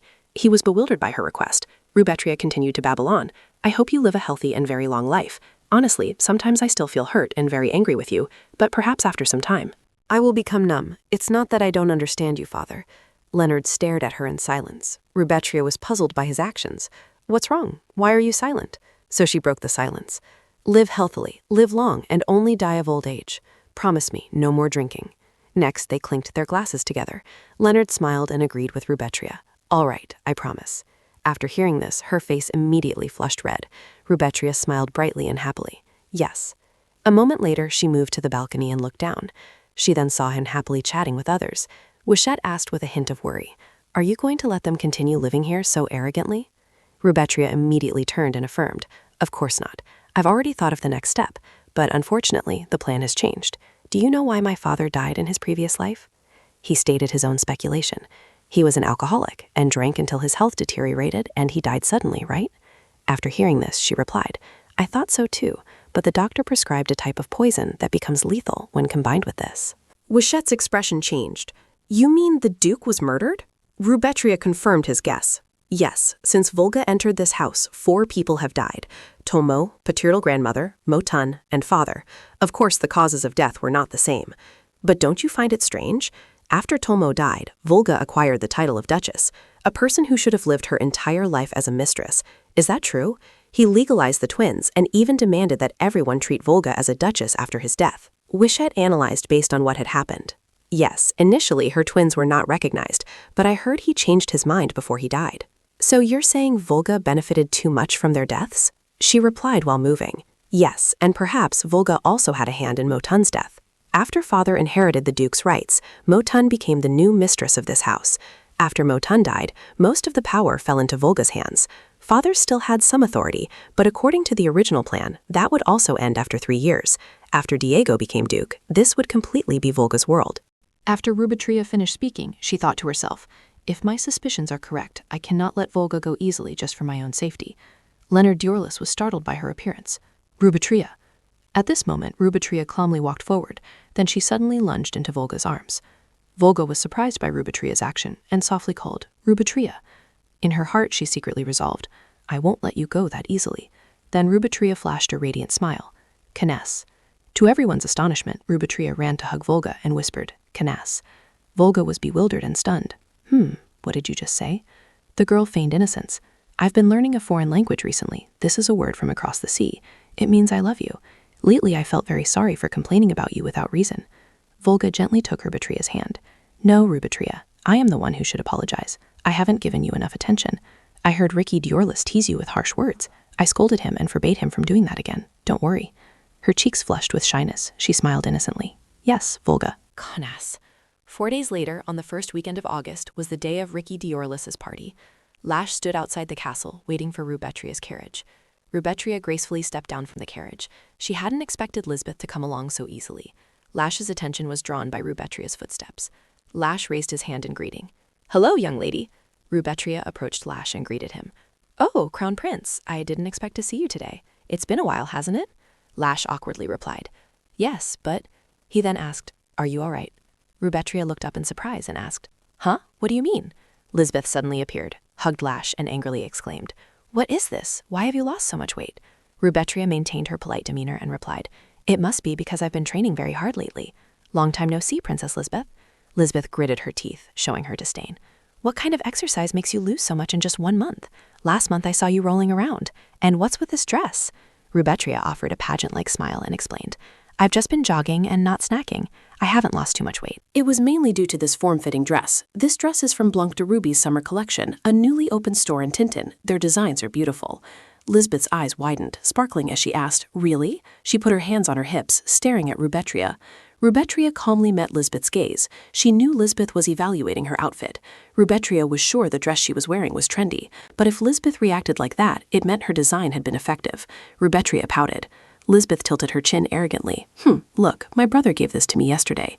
Rubeti chuckled alone. Oh, it's beautiful. I'm so envious. Hearing the compliment, Lisbeth was extremely pleased, clearing her throat softly. Rubetria sighed, not giving up easily. Such a child. I need to design more headbands and hair clips. She then noticed a change in Lash's expression. He clasped his hands behind his back, politely offering Rubetria a headband, saying, For the lady. Rubetria bewilderedly took it from Lash's hand. He cleared his throat and then explained, That's a gift? Rubetria bewilderedly pointed at herself. Huh? For me? Seeing Rubetria receive a gift from Lash, Lesbeth froze. Did you buy that for Rubetria? He replied, crossing his arms. Yes. She put her hands on her hips and questioned, Why? He turned back and answered, Do I need a reason to give someone a gift? Rubetria caressed the headband in her hand and replied, Thank you. He chuckled excitedly again. Are you exercising today? I'm planning to go. She looked up and replied in a gentle voice, Oh really? I exercise every day. He gave a professional smile. Then let's work out together today. Rubetria nodded in agreement. Yes, the party will end at 8 o'clock. I'll see you then. Lesbeth's face darkened as she angrily snapped. Wait, you don't like my brother, do you? Both of them turned their bewildered faces towards her upon hearing the question. Lisbeth's face flushed with anger. Is that true? She covered her mouth and burst out laughing. How could that be? She crossed her arms and said in a commanding tone, All right, if you have any intentions, I advise you not to like my brother. Rubetria placed his hand on her chest reassuringly. Of course, I understand perfectly. How could I dare to have feelings for the Crown Prince? Lisbeth nodded in satisfaction. All right, she urged, her voice rising. Let's go before it's too late. She happily got into the carriage after Rubetria. Okay, brother, I'm going now. He stepped into the carriage to correct her. Lisbeth, sorry to say this, but the one with feelings isn't Lady Rubetria. It's me, your brother. Lisbeth gave an awkward, bewildered laugh. Huh? He flashed a radiant smile. All right, have fun. As the carriage started moving, Lisbeth finally managed to exclaim, Wait, brother, what's going on? Hey! Rubetria, sitting at Tharge, explained, Princess, I truly don't have any feelings. He must just be joking. She turned her face inward, showing her displeasure. Why would he joke like that? Tell me the truth. Is there something going on between you two? She shook her head in denial. There really isn't. Rubetria took out the headband he had given her. She put it on her head and asked, Look, does it suit me? Lisbeth pouted her cheeks and pursed her lips. Yeah, it's pretty. Rubetria chuckled softly. Thank you, Princess. In her mind, she had another thought. Now that we're ready, should we go scold those two twins? Diorless manner. Lisbeth looked out the carriage window and exclaimed, "Prince Ricky!" The whispering nobles stopped when they saw her carriage halt. A black-haired girl looked towards the carriage and exclaimed, "Oh my, that's the royal insignia!" Lisbeth got out of the carriage, gathered her skirt, and ran towards Ricky Diorless. Ricky Diorless turned pale, forced a smile, and replied, "Hello." The two noble girls stepped aside, making space for the two of them. Lisbeth blushed and said enthusiastically, "Thank you for inviting me, Prince Ricky." Ricky Diorless scratched his cheek and stammered, of course, it's my honor." Ricky Diorless-ized, "But did you bring a gift?" She gave a radiant smile and replied, "Of course. I heard from Rubetria. You rewrote the invitation because the gift you needed was not feasible." Lisbeth handed the invitation letter to Ricky Diorless with both hands for him to see. "Here." Ricky Diorless awkwardly broke into a sweat upon hearing that name. Rubetria?" She shyly whispered, "Yes?" Ricky Diorless frowned, showing his distaste when Rubetria's name was mentioned. Lisbeth calmly faced Ricky Diorless. "Oh, how frightening." Lisbeth clasped her hands and remarked, "Even so, a silver coin to put inside was a bit odd, so I have prepared a gift for you."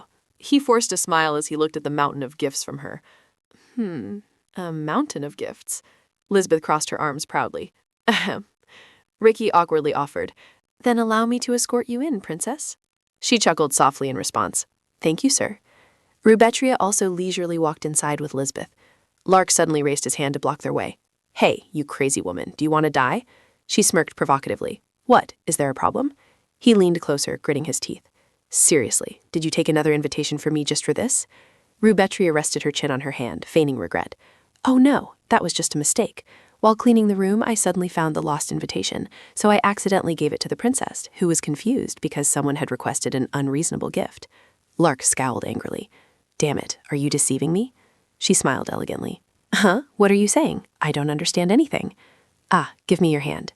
He looked bewildered, not understanding what was happening, but still held out his hand. "Why?" Lark grimaced angrily as Rubetria dropped a coin into his hand. She gave a mischievous smile. "Here's your gift." The entire party hall was brightly lit by the chandeliers hanging from the ceiling. The atmosphere grew livelier thanks to the musicians playing. Rubetria went to the servant and said, "I would like a glass of Latini." Afterwards, she stood alone in a corner, enjoying her drink. Some other people had found each other to chat. The noble young ladies gathered in one spot, chatting animatedly.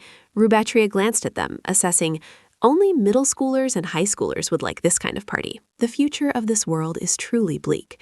She quickly noticed Lisbeth's awkward demeanor. Rubetria asked worriedly, "What's wrong?" She shyly mumbled, well, you look a bit different, not just because of the weight loss. You seem like someone who's used to attending parties. You weren't like this before." Hearing Lisbeth speak, she remembered. That's right. Rubetria wasn't like this before. Rubetria explained, "Parties are meant to be enjoyed, so there's no need to make it too difficult. It's not a time to focus on crowded places. Just enjoy the music and the atmosphere. Stand tall, be confident, and show them your charisma, Princess. This party is a means to display wealth and power, and also to connect with people who can achieve mutual benefits. In that way of thinking, no girl around here is more successful than you." "Princess, her spirits are better after hearing comforting words from you, really?" Rubetria enthusiastically cheered. "Of course." Both looked in one direction upon hearing Ricky's voice. "Rubetria, oh Princess, there you are. I've been looking all over for you." Lisbeth asked joyfully, "Me?" He said, "Of course. We're playing Michael's Choice. Would you like to join?" She paled with worry upon hearing Ricky mention it. "Huh? That game?" She then excitedly agreed immediately. "Sure. Oh my, how do you play?" Ricky announced loudly, "It's not difficult. You just need to choose one of two cups. One cup is Michael, the other is Lucifer. Whoever chooses Michael wins." Lilia appeared behind him and asked, "Princess, do you know about the diamond imported by Saturn Company from Lavin?" Lisbeth nodded and replied, "Of course I know. It's very famous." She continued to explain, "I want it. If I choose Michael, the participant will give me that diamond as a gift." She asked, "What if you choose Lucifer?" Lilia chuckled softly and promised, "I will give each participant a piece of jewelry worth 50 million dong." Lisbeth frowned silently. Saturn's diamond is worth nearly 400 million dong, and there are 9 participants, so this is a game where tens of millions of dong are the prize? She closed her eyes and chose, "Then I'll choose this one." Lilia subtly opened her eyes to observe. She joyfully held up the paper in her hand. "I won. I picked Michael. If I had chosen the other one, I would have lost." A male noble in the crowd unexpectedly spoke up. "Everyone, don't worry. I'll buy that diamond for Lilia anyway." Lilia placed her hand on Ricky's shoulder, smiling brightly. "It's your turn, Princess." If Ricky picks Michael, he will escort the princess for the rest of the party. How does that sound? Lisbeth lost her composure, exclaiming joyfully, "How can that be?" But she faltered when she heard Lilia threaten.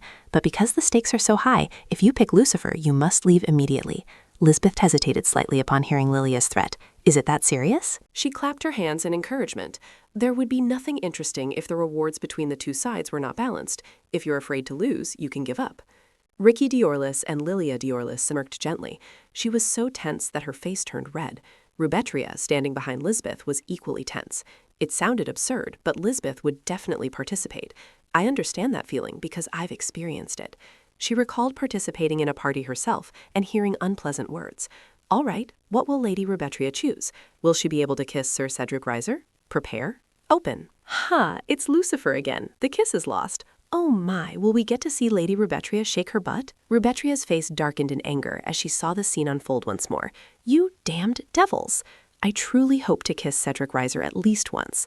The chances are 50-50, so I knew I'd pick Michael sooner or later. She urged in a demanding voice. The princess will participate, won't she? Let me shuffle it. Please choose. She turned pale and trembled. She frowned and thought. The twins have cheated, so no matter what, Lucifer will be chosen. In this case, Lisbeth hesitantly picked up a cup. To her left, Rubetria approached, picked up a piece of paper and read, "This is the one the princess chose, isn't it?" She decisively put the paper into her mouth. This sight struck the twin sisters like a bolt of lightning. She turned pale with confusion. "What are you doing? Why did you eat it, Rubetria? How can we check it now?" She put her hands on her hips and looked at the remaining cup on the table. One is Michael, the other is Lucifer. We just need to check the remaining one. Right, Ricky Diorlis. On the second floor of Grace Hall Mansion, Sarah and the actor were engrossed in the performance on stage. Lisbeth clung to Ricky Diorlis's arm in the front row of the audience. Rubetria sat a few rows back, observing. It's such a waste to invite Sarah to perform at a children's party. Lisbeth is already clinging to Ricky Diorlis. Serves him right, the scoundrel. A few audience members nearby discussed the actress's costume. They look so beautiful. Another replied, "Yes, I agree. Normally it's a bit too flashy, but the current costume is much better. Sarah's dress is designed very elegantly and maturely." She smiled with satisfaction. Well, is the promotion of the new dress design going smoothly? Someone isn't happy with the current situation, are they? Cedric turned to look intently at Lilia sitting next to him, with the daze of a lovesick man. Rubetria frowned, looking at him warily. The feeling of really liking someone is truly terrifying. When I was 8 years old, Cedric helped me when I got lost at a masquerade festival. After that, I really liked him. His voice made me want to follow him for the rest of my life, just to hear it again. At that time, Cedric was so kind and innocent. It's hard to believe how things have turned out now. Past life Rubetria looked around anxiously with teary eyes, telling herself, "Oh my goodness, what should I do? I'm lost. I'm sure Mothan will scold me again when I get back later." A gentle voice appeared behind her. "Why are you standing here crying alone? You are Lady Rubetria, aren't you? You have this tear mole. There must be many things that make you cry." Past life Rubetria lost her composure and cried out, "Hey, excuse me." The gentle voice spoke again. "Can you stay with me longer? Even if we have to part ways now, when we grow up, I will propose to you." Is that right? Returning to reality, she stood up, annoyed. He'll never know that the cheap necklace he bought to comfort me back then became my treasure. The quiet night was illuminated by moonlight. Rubet told her story as she walked, so everyone couldn't take their eyes off Sarah Hugo. Lash chuckled and continued, "Oh my, that must have been quite thrilling." She lifted her chin, full of high spirits. "Of course, I also got a lot of attention when I left that party."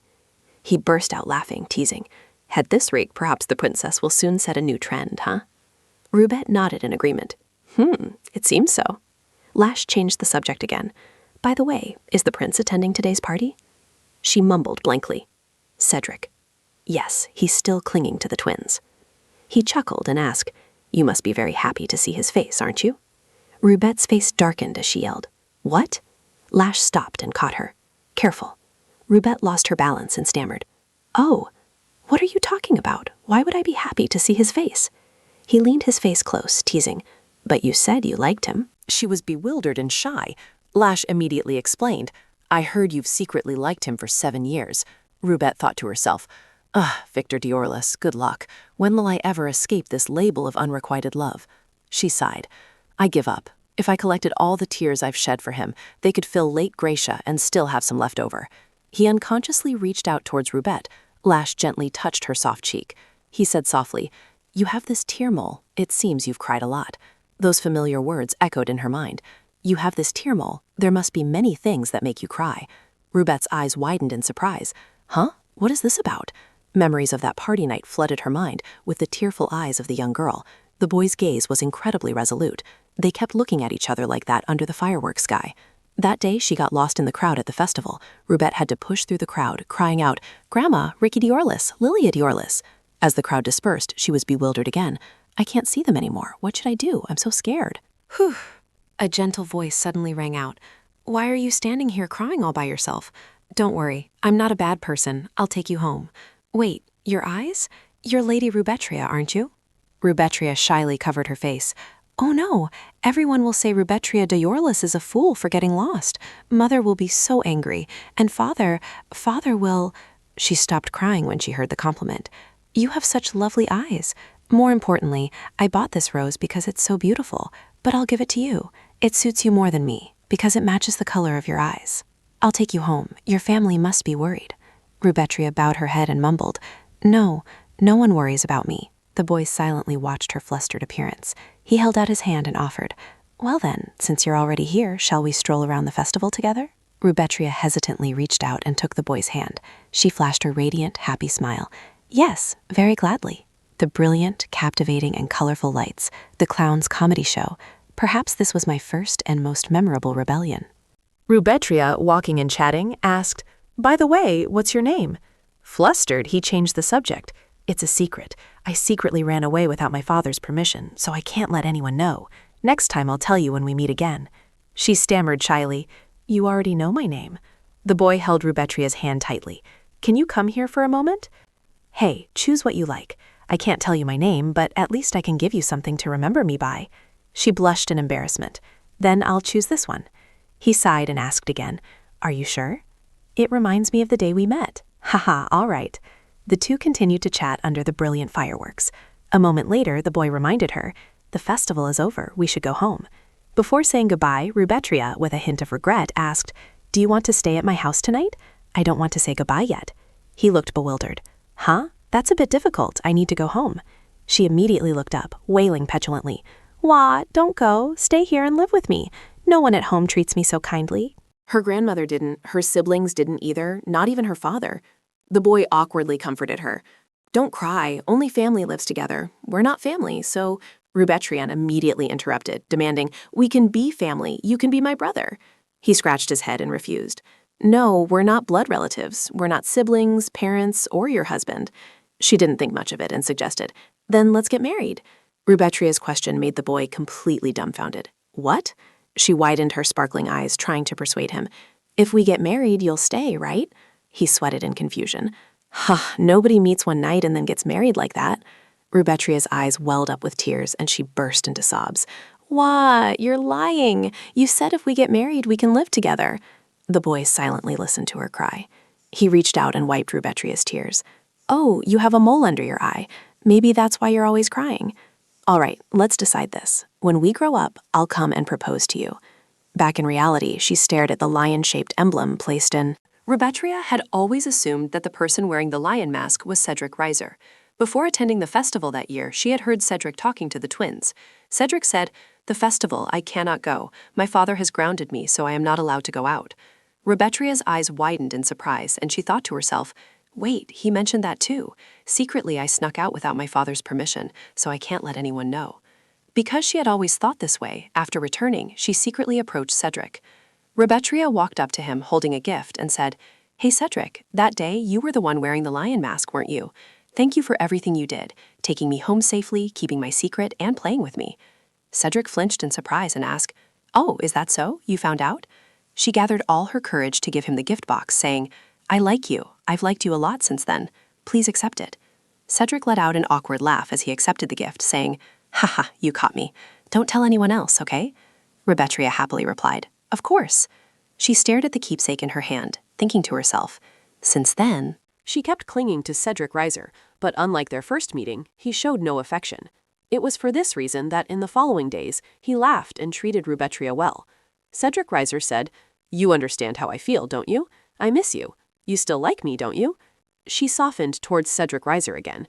He kept saying such things, making it impossible for her to leave.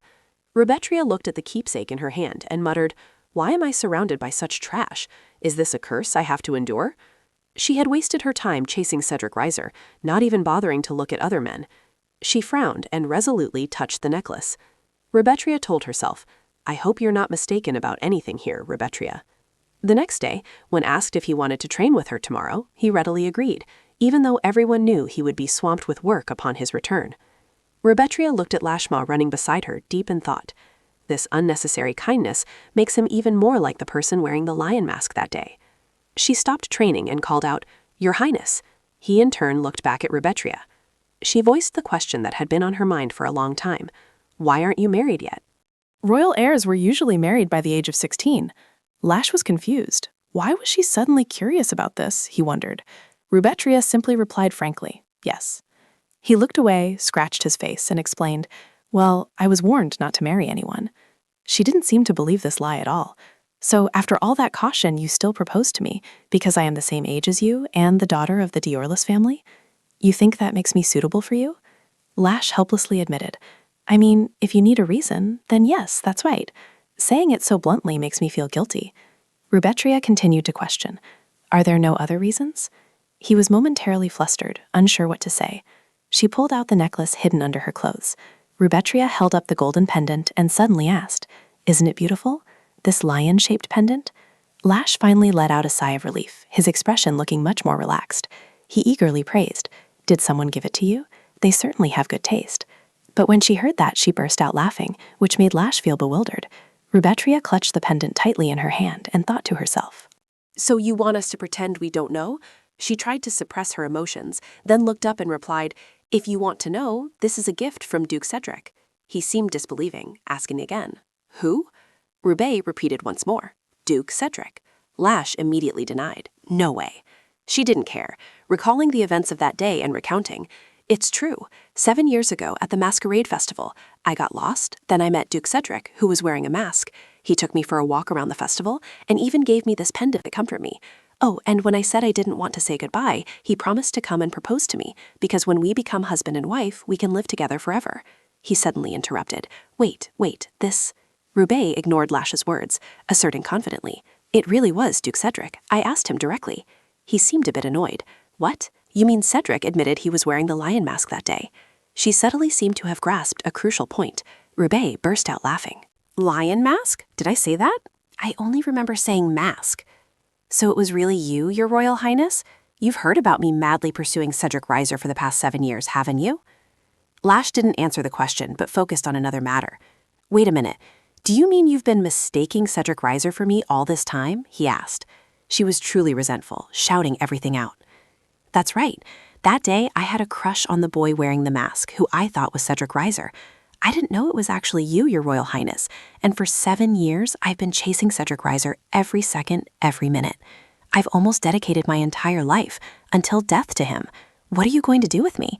You should have come sooner, or at least told me. Hearing those words stunned him. Lash took a few steps forward. He looked at Rubetria with a heavy heart after learning the truth. Lash carefully, gently embraced her, who was still sobbing. Uncontrollable tears streamed from Rubetria's eyes. She complained, That's so unfair. Let me go. Rubetria tried to push him away when she realized Lash was holding her. But he didn't comply. Suddenly he said, I apologize. Her mood was not good, and she raised her voice. I said let go. Lash maintained his posture, while she was still angry. Rubetria found her own explanation for everything. To be precise, this was not His Highness's fault. I was a fool for misunderstanding on my own, and the cunning Cedric had deceived me. He brought up the old topic again. I think you've forgotten that day. Hearing this, she was about to lose control of her emotions again. How could I forget? What about you? Do you still remember it? Lash released Rubetria and replied as if it were obvious. Of course, I made a promise that day. Didn't I have to keep my word? Hearing that, she felt much relieved and laughed. So you waited 7 years, until I was old enough to find me? Did you come to marry me just because of that childish promise? He was somewhat displeased. Hey, calling it childish is a bit hurtful. Even if it were childish, I would still keep my promise. Lash's way of speaking made Rubetria laugh. Her mood was clearly much better. Me too. That promise made me disregard all other men, except Cedric. He realized and hastily asked, Wait, so in the future, will you marry Cedric Reiser? Rubetria explained, No, that idiot already married Lilia. Lark felt annoyed for her. So you loved that bastard your whole life? She, on the other hand, seemed completely at ease. Exactly. Perhaps I was simply not destined for romance.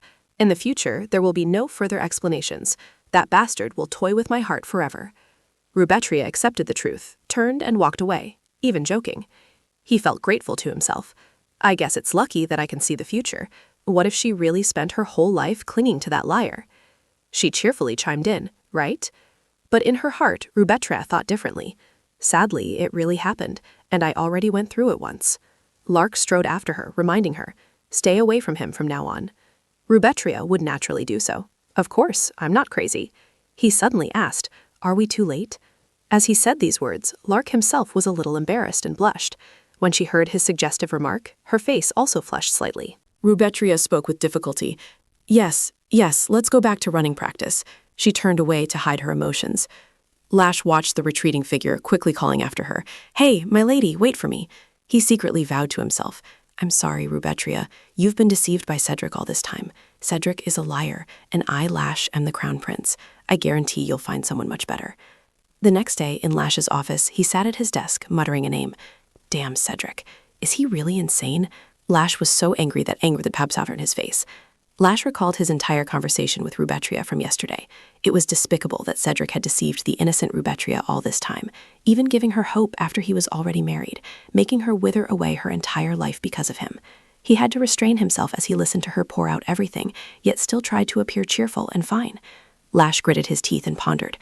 I really want to punch him in the face. How can I meet him? I can't meet him without an invitation. I need a suitable opportunity to meet him. He reached out and turned the doorknob. Just then, as the door opened, a voice rang out. Crown Prince Lark, I didn't expect to meet your highness in this office. The man was Cedric Riser's father, Lord Riser, and he looked very pleased. Lark was somewhat surprised by Lord Riser's appearance. Today isn't a council meeting day. Why are you at the palace? He seemed to have an answer ready for such a question, and chuckled as he explained. Yes, my eldest son was officially granted the title of Viscount yesterday. Now he is the legitimate heir of the Riser family. We plan to formally introduce him to all members of the royal family. Lark replied, yes, I believe you have sent a request to attend tomorrow's meeting. Lord Riser turned his head slightly to look at the person standing behind him. Indeed, your highness, I had intended to visit tomorrow, but fate has brought us here today. He placed a hand on the person's shoulder. Go on, introduce yourself. That person was none other than Cedric. He placed a hand on his chest and formally introduced himself. I extend my respects to the radiant son of the Empire, Crown Prince Lark van Lashma. I am Cedric Riser. The Viscount of the Riser family. He realized, not very surprised, and said, excellent. Lash felt it was truly a coincidence. As people often say, enemies are sure to meet on a narrow bridge. Cedric was still boasting about himself as the heir of the Riser family. I pledge my loyalty to the imperial family, striving to use my meager strength to contribute eternally. He suddenly cut him off. All right, let's see what you can do. His words stunned the father and son, silencing them for a moment.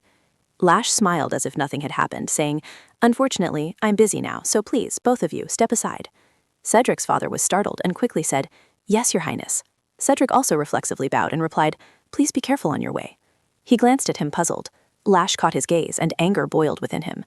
He walked on, not bothering to avoid, and bumped straight into Cedric, making him cry out in pain. The father behind him quickly caught Cedric, calling, Cedric. Lash casually spoke, oh dear, I'm so clumsy. My shoulders are too broad, I couldn't help it. He laughed, looking very pleased with this retaliation. He was furious but could do nothing, so he gritted his teeth and endured. What the hell is going on? Why is the crown prince so hostile towards me? We haven't even spoken yet.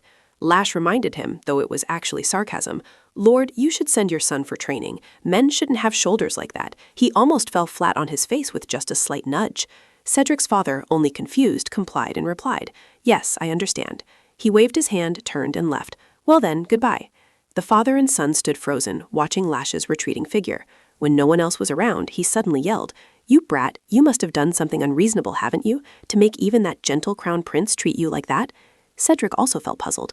I don't think I did anything. There must be some misunderstanding here. He didn't listen and raised his hand, intending to hit him. You spoiled brat. Cedric quickly interjected, Father, we are in the royal palace. Please spare me, father. In early September, the scorching summer heat finally subsided. On the shopping street in the Linton commercial district, a woman cheerfully chatted. Have you noticed that Linton has suddenly become more crowded lately? The girl walking beside her cheerfully answered what she knew. Oh, it's definitely because of Blanc de Ruby. The other girl chuckled and continued. After Sarah's performance, Blanc de Ruby's outfits have topped the trends, so it's no surprise. On the door of a building, a notice was posted, clearly stating, "Only applicable to pre-ordered items, no custom orders accepted. Please do not inquire further." Yet inside, Nora Pelkin, the only daughter of the Pelkin Counts family, aggressively slammed her hand on the table and said in a loud voice, "Hey, do you know who I am to behave so rudely?" BK, unfazed, answered truthfully, "I'm afraid not, miss." Nora was furious and let out a cold laugh. She composed herself and bluntly stated her demand. "I am Nora Pelkin, the only daughter of the Pelkin Counts family. I've come to have a custom dress made. How many more times do I need to say it?" She paid no mind, as if looking something up. "As I've said many times, we only operate on prepaid orders. If you place an order today, then—" BK flipped open a notebook in her hand. She turned to a page and presented it to Nora. "We might start production in August." She yelled angrily. "This is ridiculous. You mean I, Nora Pelkin, have to wait almost a year just to get a dress made? Make it for me now. I'll pay whatever price you demand." Nora seemed not to care about the rules of this shop. Becky, however, fearlessly stated, "I'm sorry, Miss Nora, but at Blanc de Ruby, our policy is not to accept any additional fees to adjust existing appointments." She gritted her teeth. "Are you the owner here? How do you have the right to decide?" She cleared her throat and explained, "Blanc de Ruby is both a place where designers work and a self-invested establishment. This shop adheres to the regulations set by Miss Ruby, who is the sole shareholder, with no exceptions." Nora, unwilling to give up, pointed and commanded, "Is there no other owner? Then call her here." Becky calmly replied, "Miss Ruby doesn't need to please anyone." Becky's attitude and words made Nora even more irritated. "What? How dare you call me anyone? Who is this Miss Ruby? I've never heard any information about her." How dare she be so arrogant? The doorbell suddenly rang a few times, and the two of them simultaneously fell silent, looking in that direction. Nora exclaimed in surprise, "Oh my!" A small hand was holding the doorknob. That girl was Lisbeth. The girl asked, utterly surprised, "You are the fifth princess, aren't you?" She also saw Nora and cautiously greeted her, "Miss Pelkin." Nora crossed her arms and raised an eyebrow, recalling the foolish princess who always trailed after Ricky Diorlis. After thinking, she finally offered a greeting. "It's been a long time since we last met." Lisbeth awkwardly avoided eye contact. Indeed. Nora, still speaking imperiously, inquired, "Is your highness also here to try on dresses?" She then confusedly rushed to the reception desk. "Oh, that's right." She frowned deeply and pondered.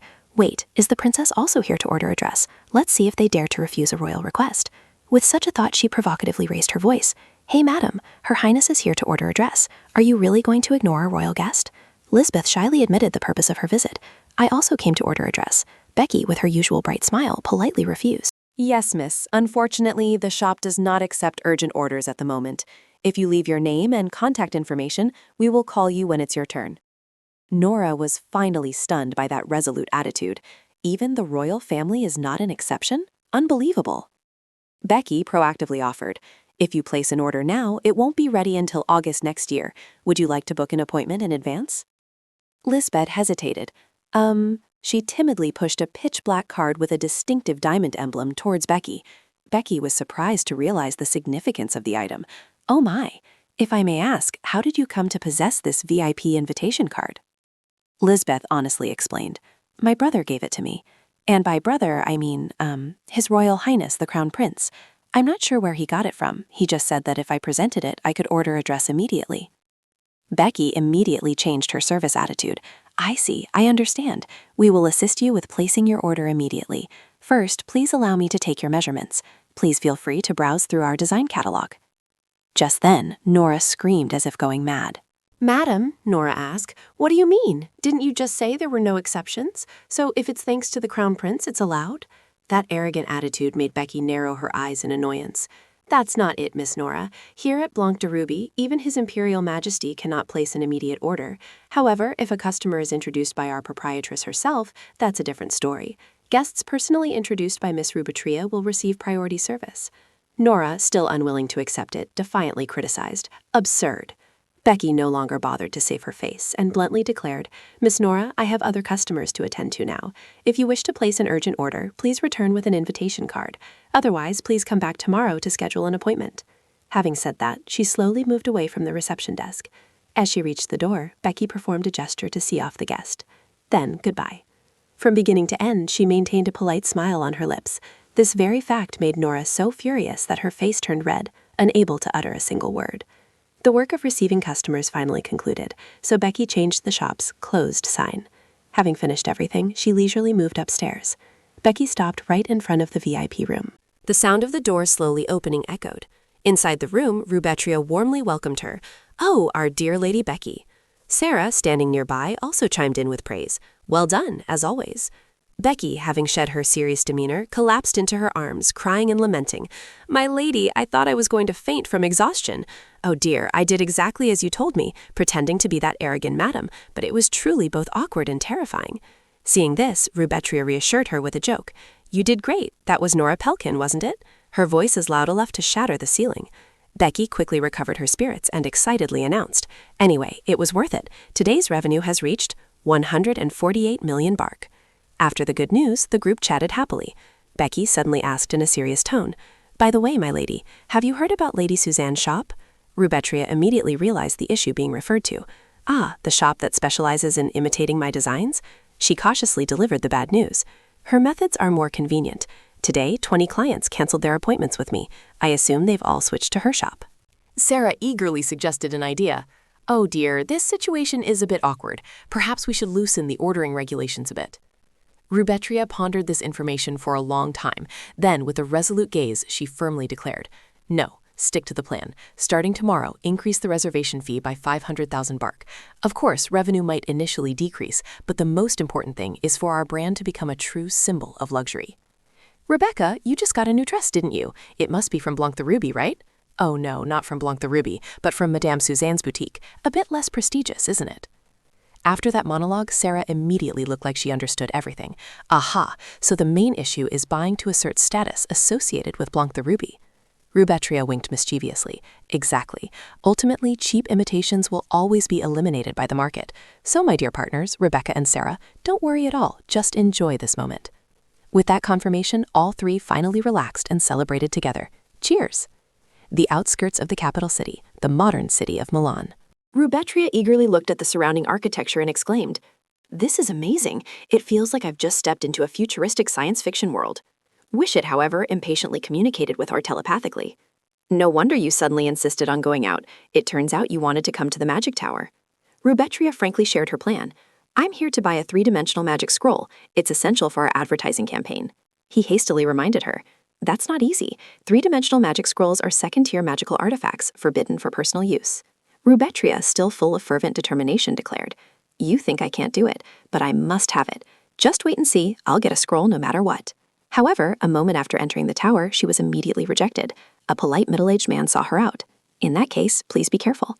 The swift failure left her bewildered and unable to accept it. "Huh?" Wish it, on the other hand, reluctantly fell silent. "I told you this isn't easy." Rubetria clutched her head, lamenting in despair. "What? This can't be according to plan." This was the Mage Tower, an organization independent of the royal family, specializing in elemental magic research. And develop commercialized magical tools. A professional receptionist greeted the customer. "Thank you, Miss Rubetria Diorlis, for visiting. May I ask what kind of magical tool you wish to purchase?" She excitedly and clearly named the item, a display screen. The receptionist politely declined and instructed, "My apologies, Miss Diorlis. The display screen is classified as a second-tier magical tool and cannot be purchased directly. However, if you fill out a request form, within 2 weeks a notification will be sent to your residence regarding whether the production request has been approved." Rubetria silently skimmed the contents of the paper, noting the name of the requested magical tool and its intended purpose. She pondered silently. "I must clearly state the purpose of use. If I write for commercial advertising, it will surely be rejected."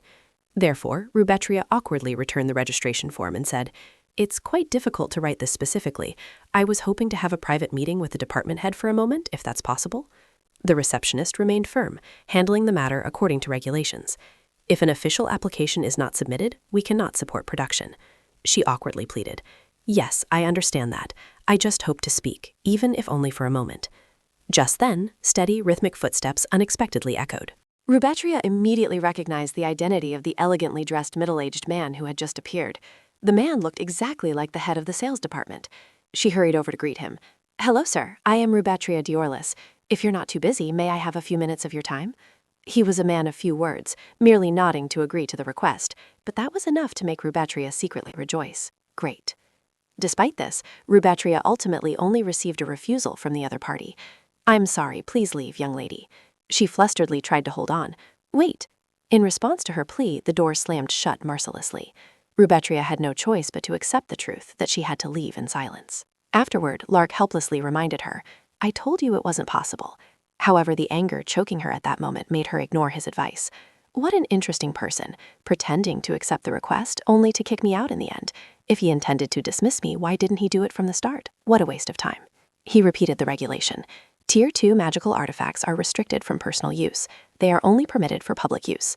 Rubetria, upon hearing this, retorted irritably, as if I didn't know that. That's why I requested a direct meeting. To convince herself, she fretfully rubbed her forehead, recalculating the plan. It turned out there truly were things that money and status couldn't buy. Rubetria didn't notice a figure approaching. My lady? She startled, breaking free from her thoughts, and looked up. Your Highness, why have you come to Milan? Lash explained frankly. I have business at the Mage Tower. I need to check the list of magic tool buyers. Rubetria's curiosity suddenly arose. May I ask why? He leaned in and whispered into her ear. Someone intends to harm my assistant, using display stones as evidence. They submitted piles of them, and if even small individual magic tools could be bought in large quantities, the situation would be different. If I check the registry, I might find a clue.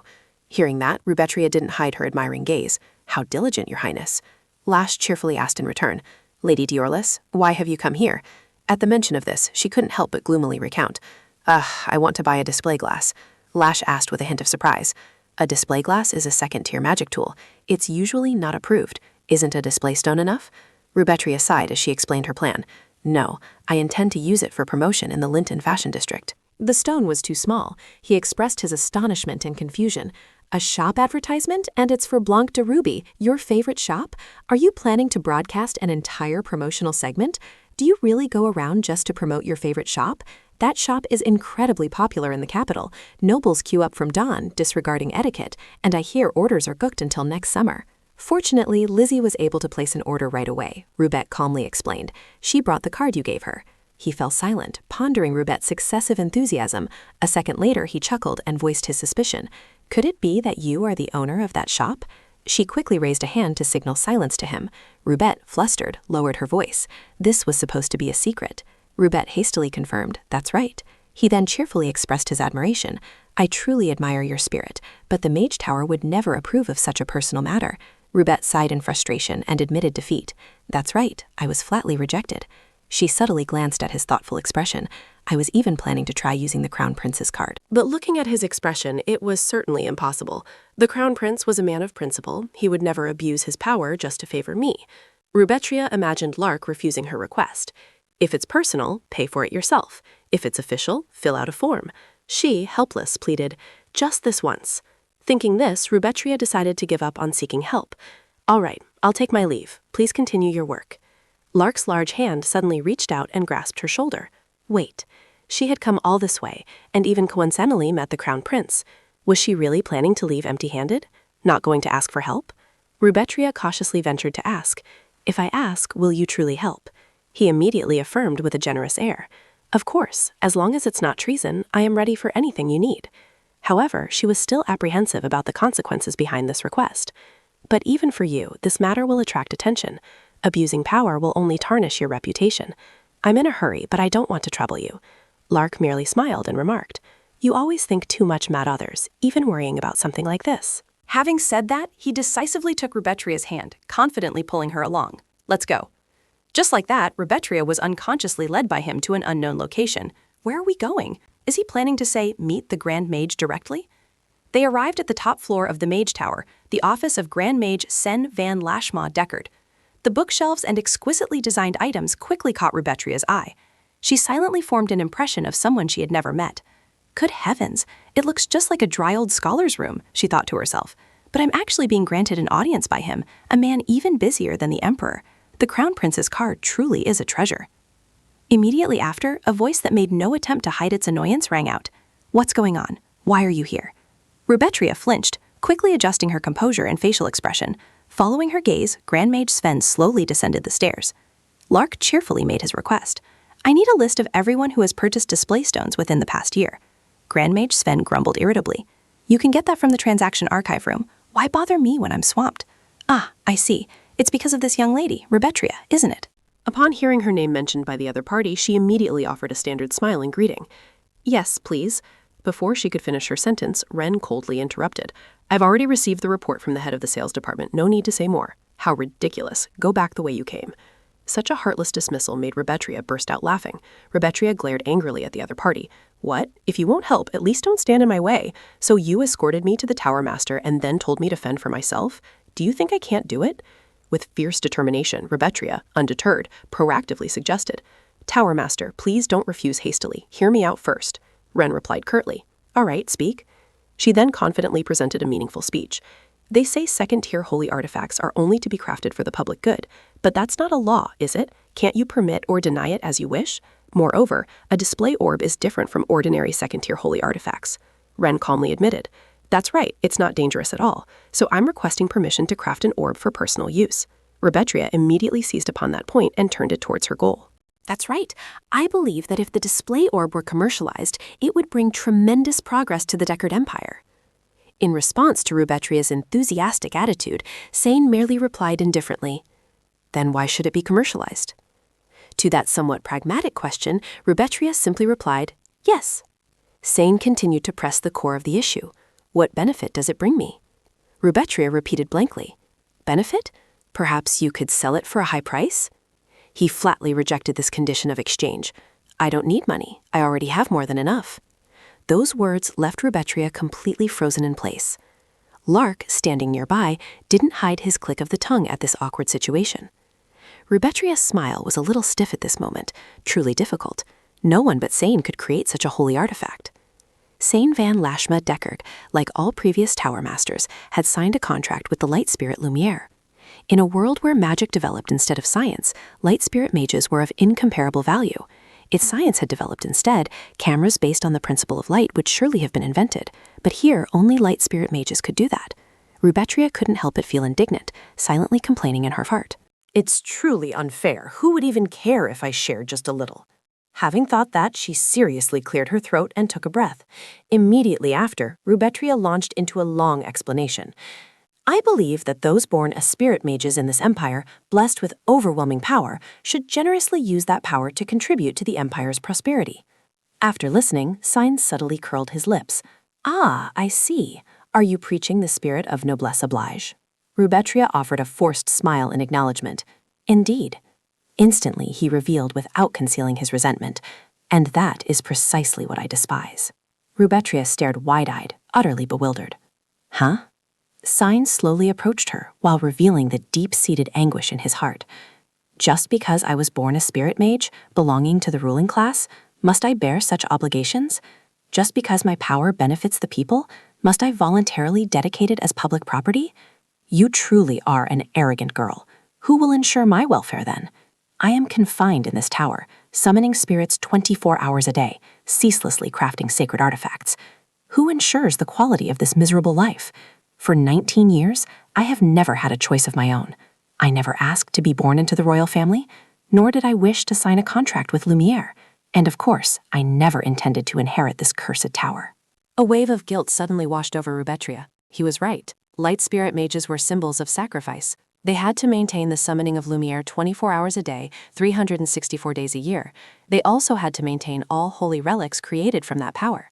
In other words, when the previous light spirit mage died and Lumiere returned to the spirit spring, that position could not be left vacant for even a moment. Therefore, the Empire had established a unique exception to the law. The moment Lumiere sensed its master's death, it would immediately form a contract with the youngest royal family member of the next generation. Sine was the youngest child of the late emperor. Sine continued narrating the story. Holy relics of rank 2 or higher are restricted to public use only. That regulation exists to allow me to breathe. I have no intention of adding even a little more work to this already overwhelming mountain of responsibilities. The truth laid bare before Rubetria, making him empathize, as he recalled the past about shameless individuals who took kindness for granted. In my previous life, I've also encountered this type of person. So she bowed, expressing her sincere remorse. I apologize. Hearing your story, I realize you're right. I was truly out of line. I hadn't thought things through. I brought this with me. I think you might need it. Please use it when you're exhausted. The awkward reconciliation between the two finally made Lash unable to hold back, coughing to interject. He seriously stood up and stated, I think I'll commission a final display sphere. I plan to broadcast the royal promotional videos in the capital. It will also be very effective for public communication. Sign didn't object at all. His easy acquiescence astonished Rubetria. Is that all? As if reading her thoughts, he turned to explain. If you propose a purpose that I find reasonable, I am willing to do it for you. Rubetria could only reluctantly accept. Yes, sir. Seeing that everything was settled, Lash spoke up, suggesting, then let's go. Before parting ways, Sign bluntly reminded her, don't come back again. After stepping outside, he trailed behind Rubetria, probing, Miss, are you sulking? She continued her stroll without giving the other party a chance to speak. No. Lark shamelessly moved closer and asserted confidently, you do.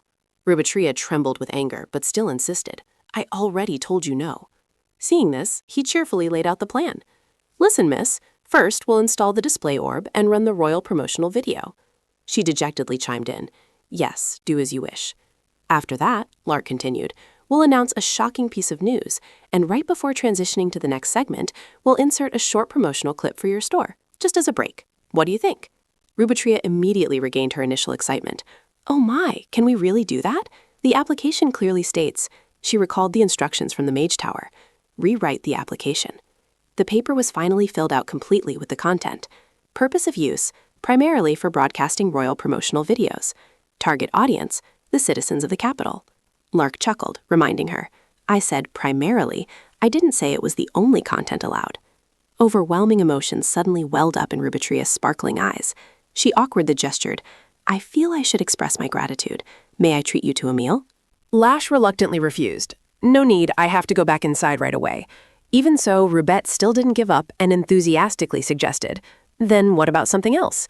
He subtly lowered his gaze, looking at her intently while appearing pensive. If that's the case.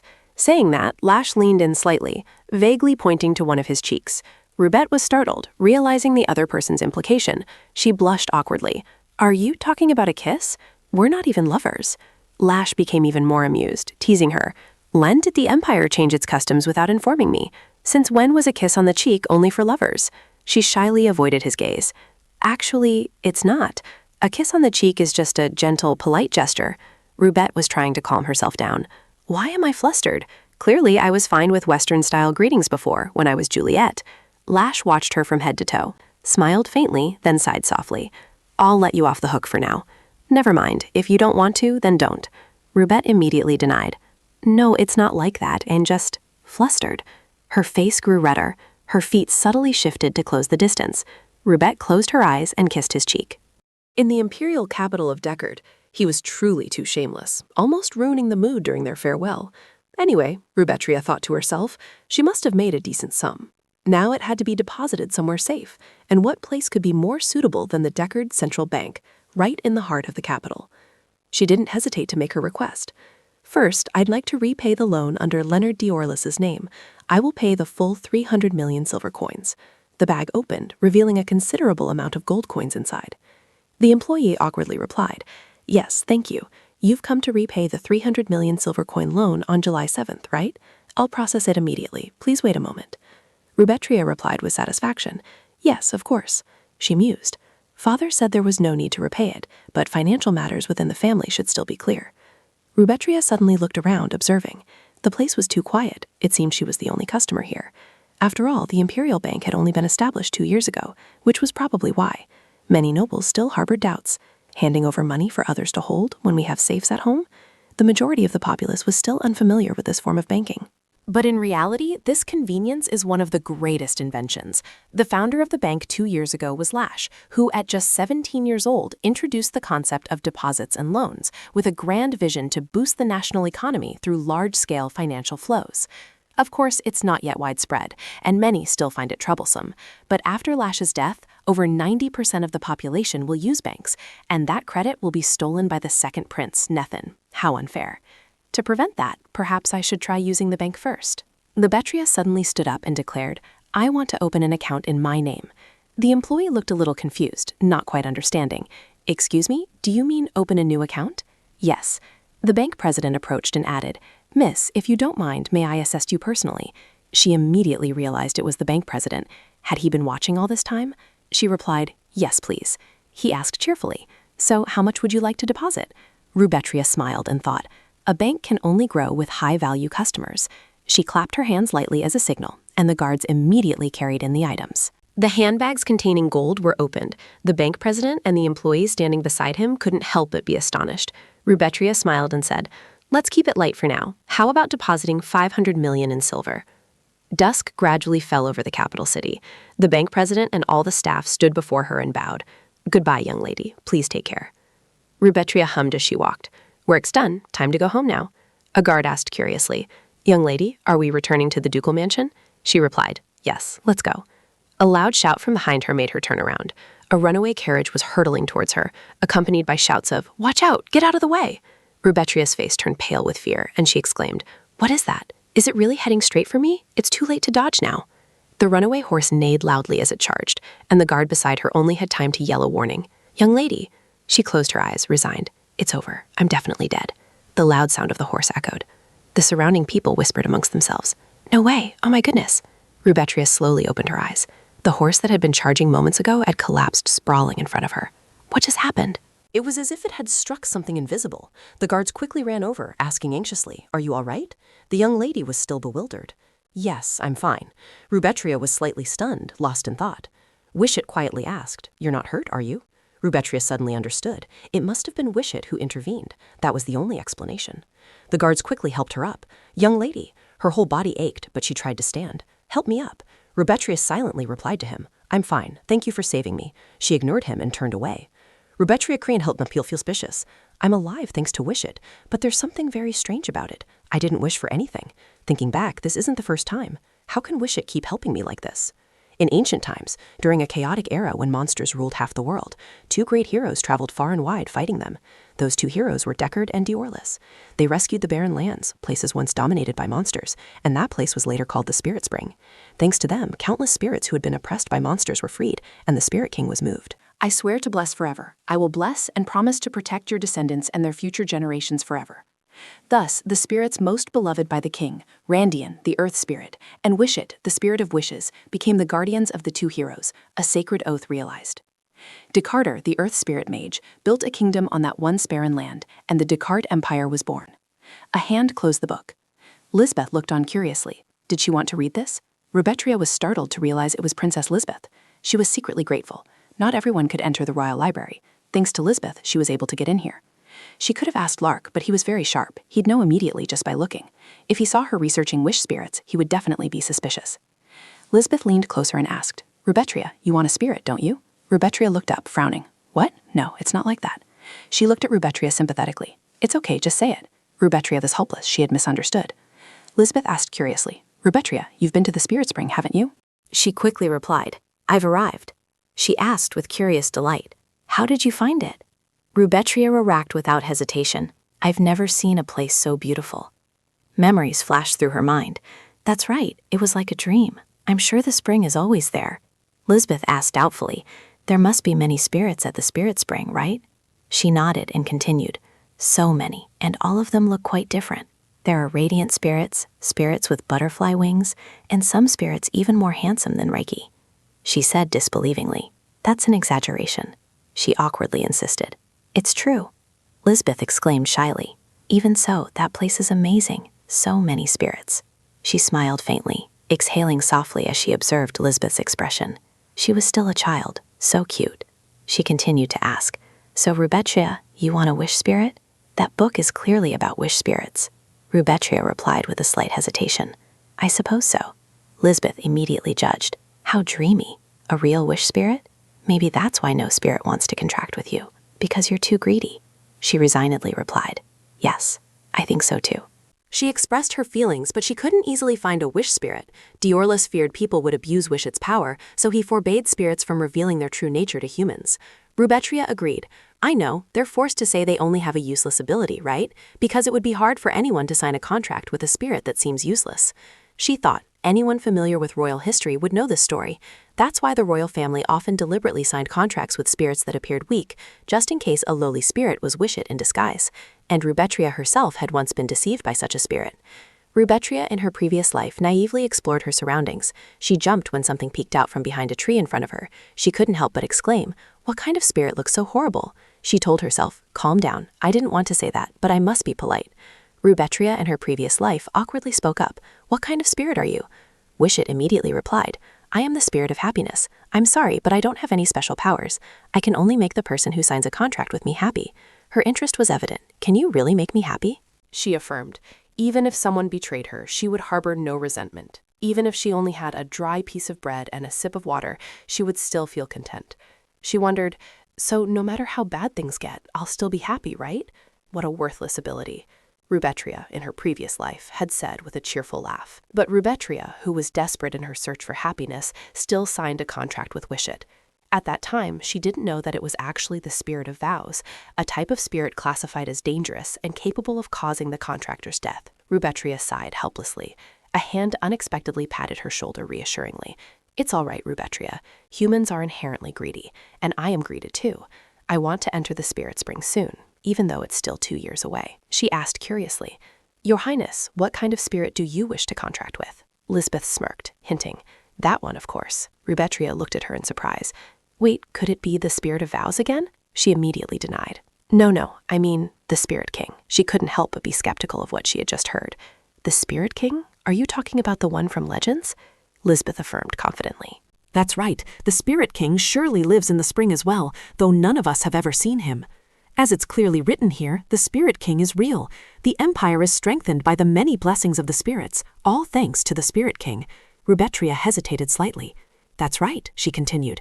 Just think, if he is the king of all spirits, imagine what his power would be like. Surely there's nothing he couldn't do. Rubetria couldn't deny it.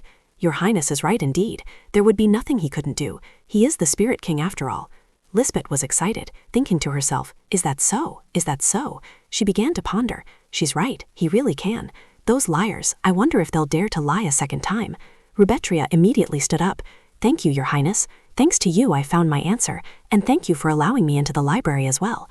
Lisbeth blushed and replied, I don't know what you're talking about, but anyway, give this to Prince Ricky. She quickly found something. Here it is.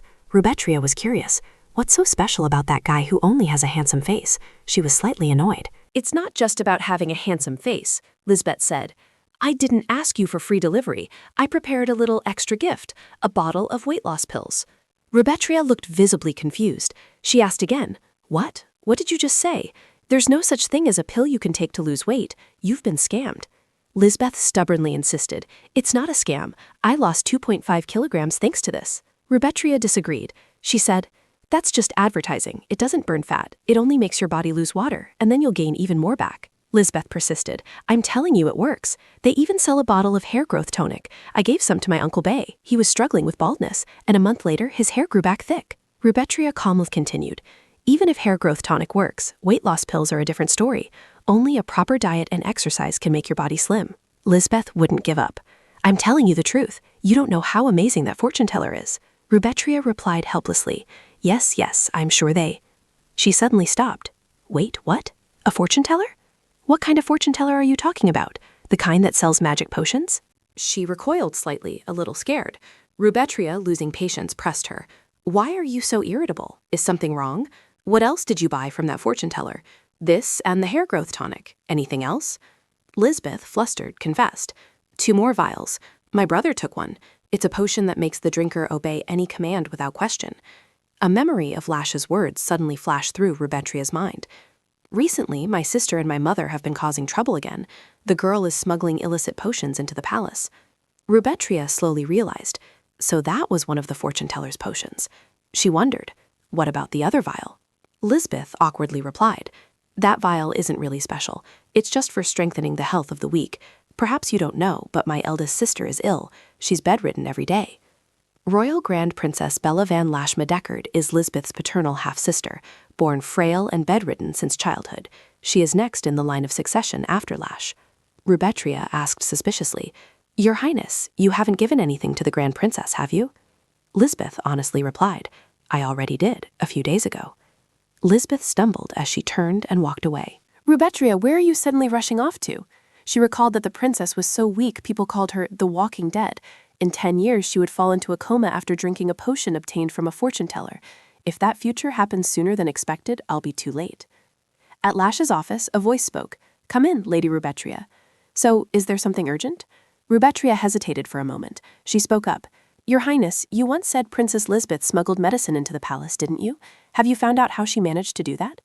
He replied, a low-ranking servant in the palace approached Lizzie and introduced her to a fortune teller in the capital. That woman lied and sold medicine disguised as magic potions.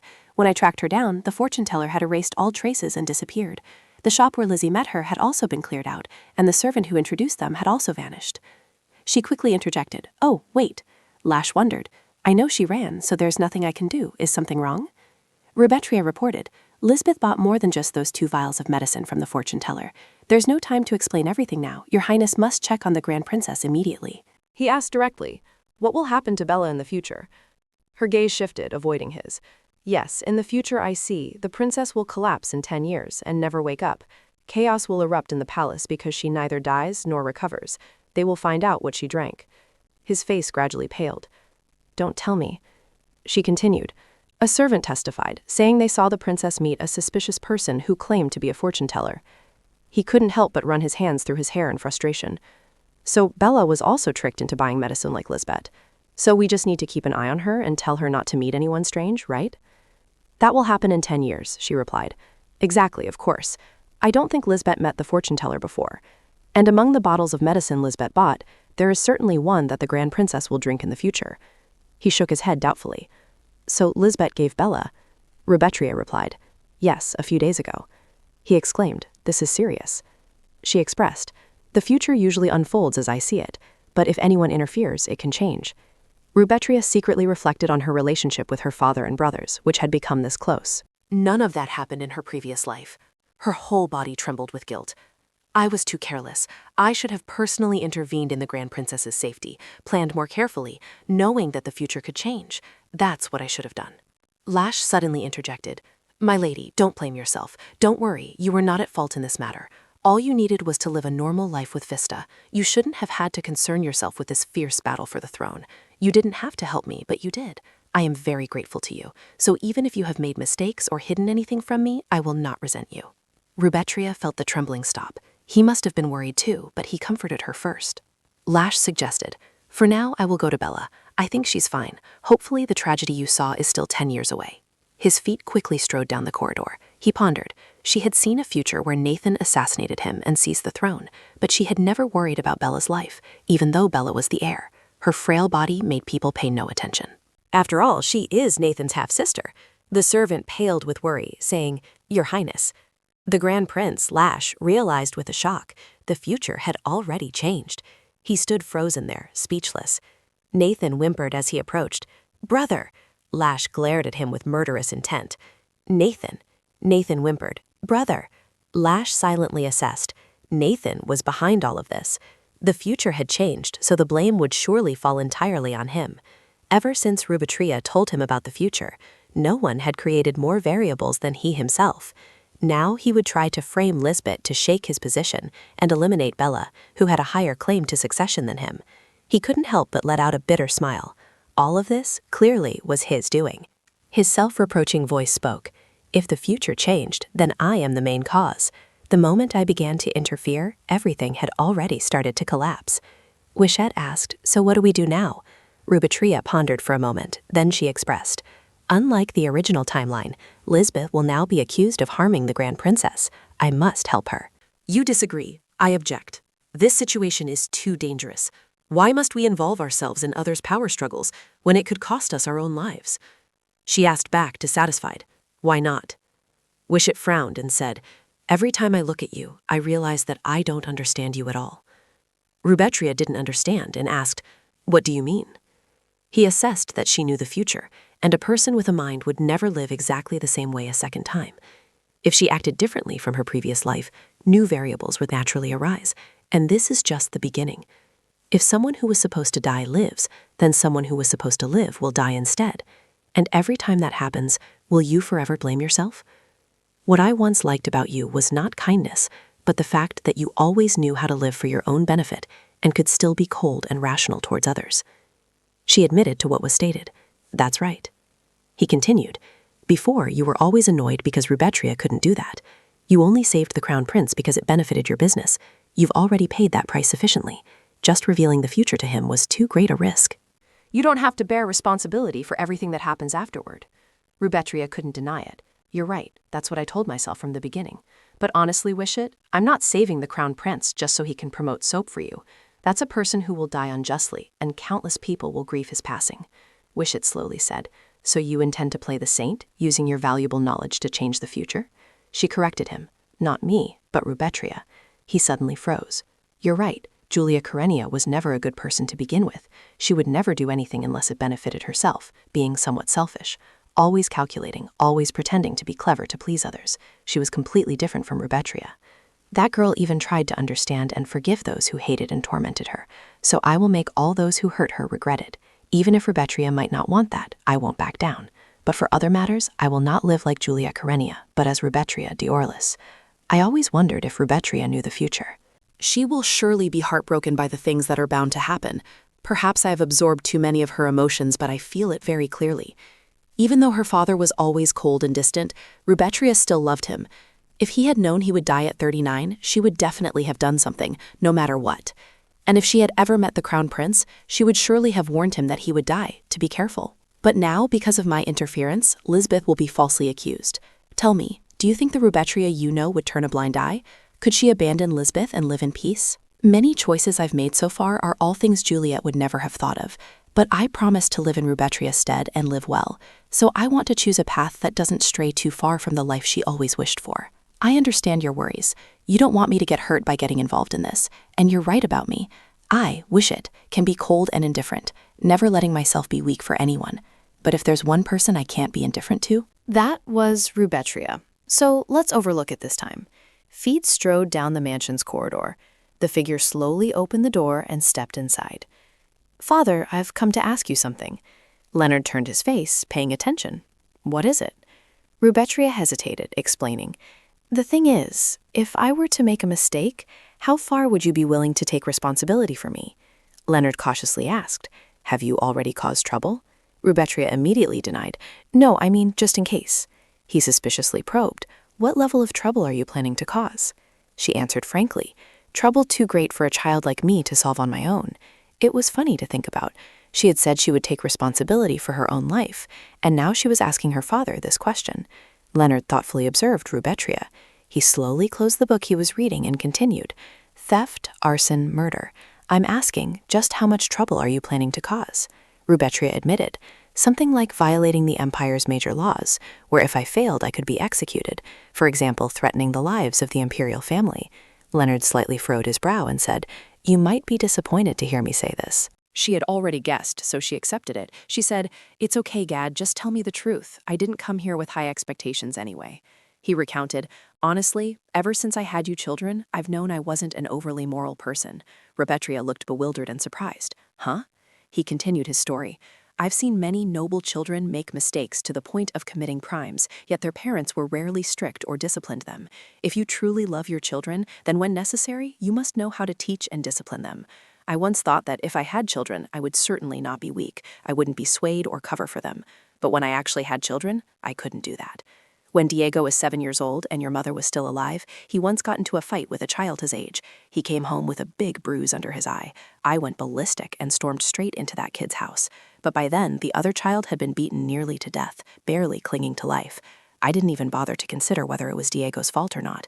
Even if Diego might have been in the wrong, I didn't care about the circumstances. If your mother hadn't stopped me, I probably would have torn that house apart. She looked at him critically, thinking to herself, I don't think that's a proud memory. Leonard gradually calmed down. Fortunately, that boy was indeed at fault first, but even if he wasn't, I would have acted the same way. It was then that I realized a parent's heart can never be hard towards their children. And among all parents, I am the softest. Rubetria smiled in agreement. It really seems that way. He calmly asserted, if one of my children were to accidentally become a criminal, I couldn't just ignore it, because I hold the power of this family that can protect, even override the law. Rubetria couldn't help but burst out laughing. Father, you know that's not something to be proud of, right? He repeated, You asked what I would do if you got into trouble, didn't you? Currently, there's nothing in the Empire that I can't handle, especially if it's just an unintentional accident. You're still young, shortcomings are natural, and I am your father. I have the responsibility to care for and protect you. Don't worry, I have no intention of being strict with you for minor mistakes, nor do I expect you to be perfect. The image of Rubetria from her previous life appeared, asking, "Do you always think I am a disgrace to this family?" Rubetria now couldn't help but be moved to think, how much have we misunderstood each other? She suddenly embraced him tightly. "Yes, thank you, father." The guards were whispering among themselves. "They say the Grand Princess has fallen into an irreversible sleep. The cause is believed to be the tea offered by 5th Princess Lisbeth, which is linked to Palagro." The servants were also buzzing with gossip. "I heard Princess Lisbeth is currently being held in the Tower of Silence, awaiting trial and judgment. Surely it won't go as far as execution, right? Because the Grand Princess hasn't passed away yet. But her dethronement is almost certain, as there's currently no evidence to exonerate her, and as for that sorcerer, they say he's nowhere to be found." If that's the case, Lisbeth would be lucky if she's only dethroned. The worst would be life imprisonment and solitary confinement on Ba Island. Lash couldn't help but curse. "Damn it." The king spoke. "If you cannot prove Lisbeth's innocence, then at the very least, you must clear yourself of any suspicion that might fall upon you. Investigate this matter yourself. You will be the one to carry out the judgment for Lisbeth. I officially appoint you as the person in charge of this case." His face turned pale at that moment. Lash couldn't help but lament. This is truly insane. He looked up at the nearby clock. It's already 10 o'clock. It was almost time for Rubetria to request a private audience. A voice announced, "Your Highness, Lady Rubetria d'Orlis has arrived." He replied, "Yes, let her in." Rubetria smiled as she entered. "Greetings, Crown Prince." He asked wearily, "What brings you here?" She answered frankly, "The reason I am here is—" Rubetria howled to herself, "I hope this records everything." Her feet slowly approached, her hand discreetly opening the pouch at her hip to retrieve something. She immediately slammed the item she took from the pouch onto the table. It was a vial of medicine. Lash looked on in bewildered surprise. "This is the medicine Lisbeth obtained from that sorcerer." Rubetria smiled and declared, "I've come here to confess." Lash froze for a moment. He quickly regained his composure, grabbing the recording stone nearby. He frowned and asked, "What did you say?" Rubetria was well aware. "That's for clear recording, isn't it?" Lash lost his patience. "I'm asking you, Lady Rubetria." She awkwardly inquired, "Have you come up with a clever plan yet? I heard that the dethronement of Her Royal Highness the Princess this time is almost unavoidable." He suddenly froze, unable to refute. Lash went on, No one is even sure if the real mastermind exists. Next week's trial will be the last chance. But in reality, the impeachment is almost a foregone conclusion. Most of the council wants to place her under house arrest. She couldn't help but be surprised. House arrest? But your highness is completely innocent. He continued, annoyed. Good heavens, I know that too, but there's no way to stop the impeachment. However, if the real culprit is caught, there might still be a chance to restore her status. Rubetria retorted. But how long will it take to find them? A month, 2 months, or even a year? 10 years? I hate to say this, but even in the original future I saw, that sorcerer was never found. If your highness is impeached now, then you must accept that her status will never be restored. There's no other way.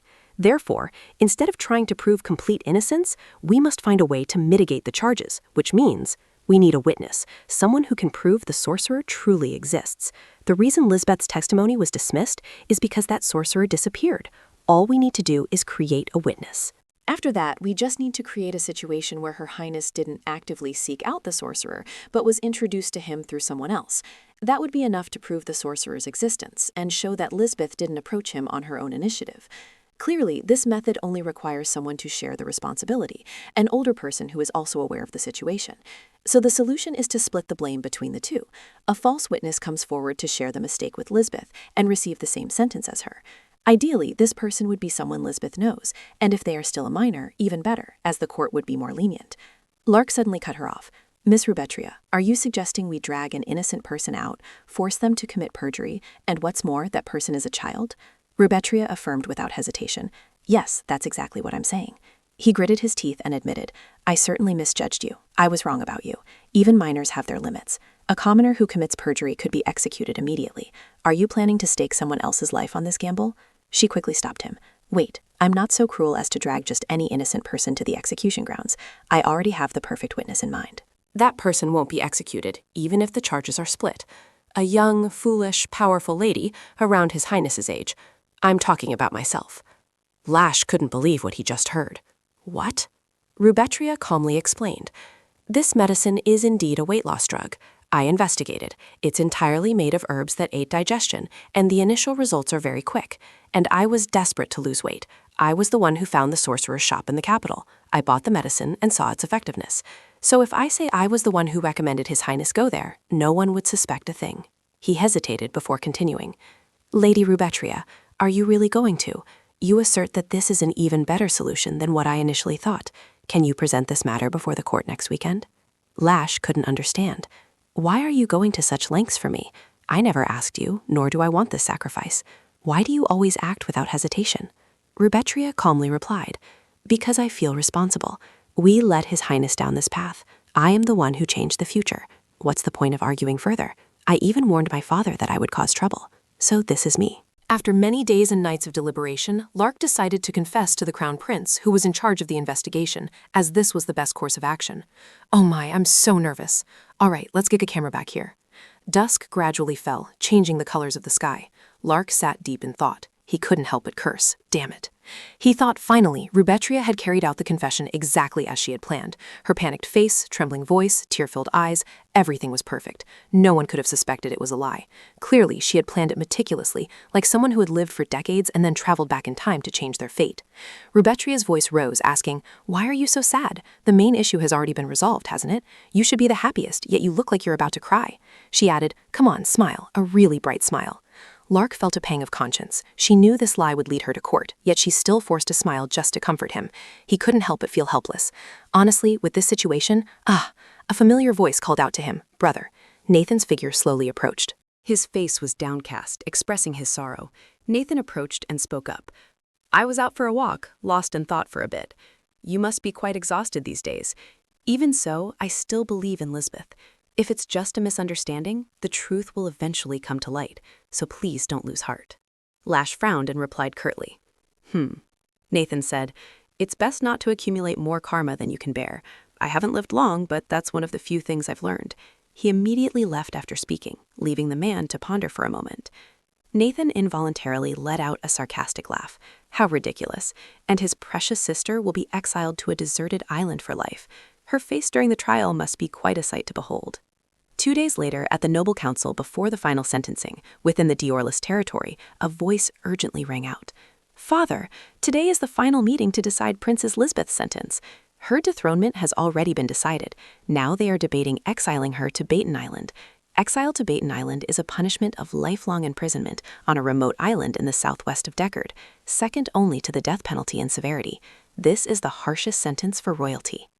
Once all contact with the outside world is severed, the condemned will never return, unless as a corpse.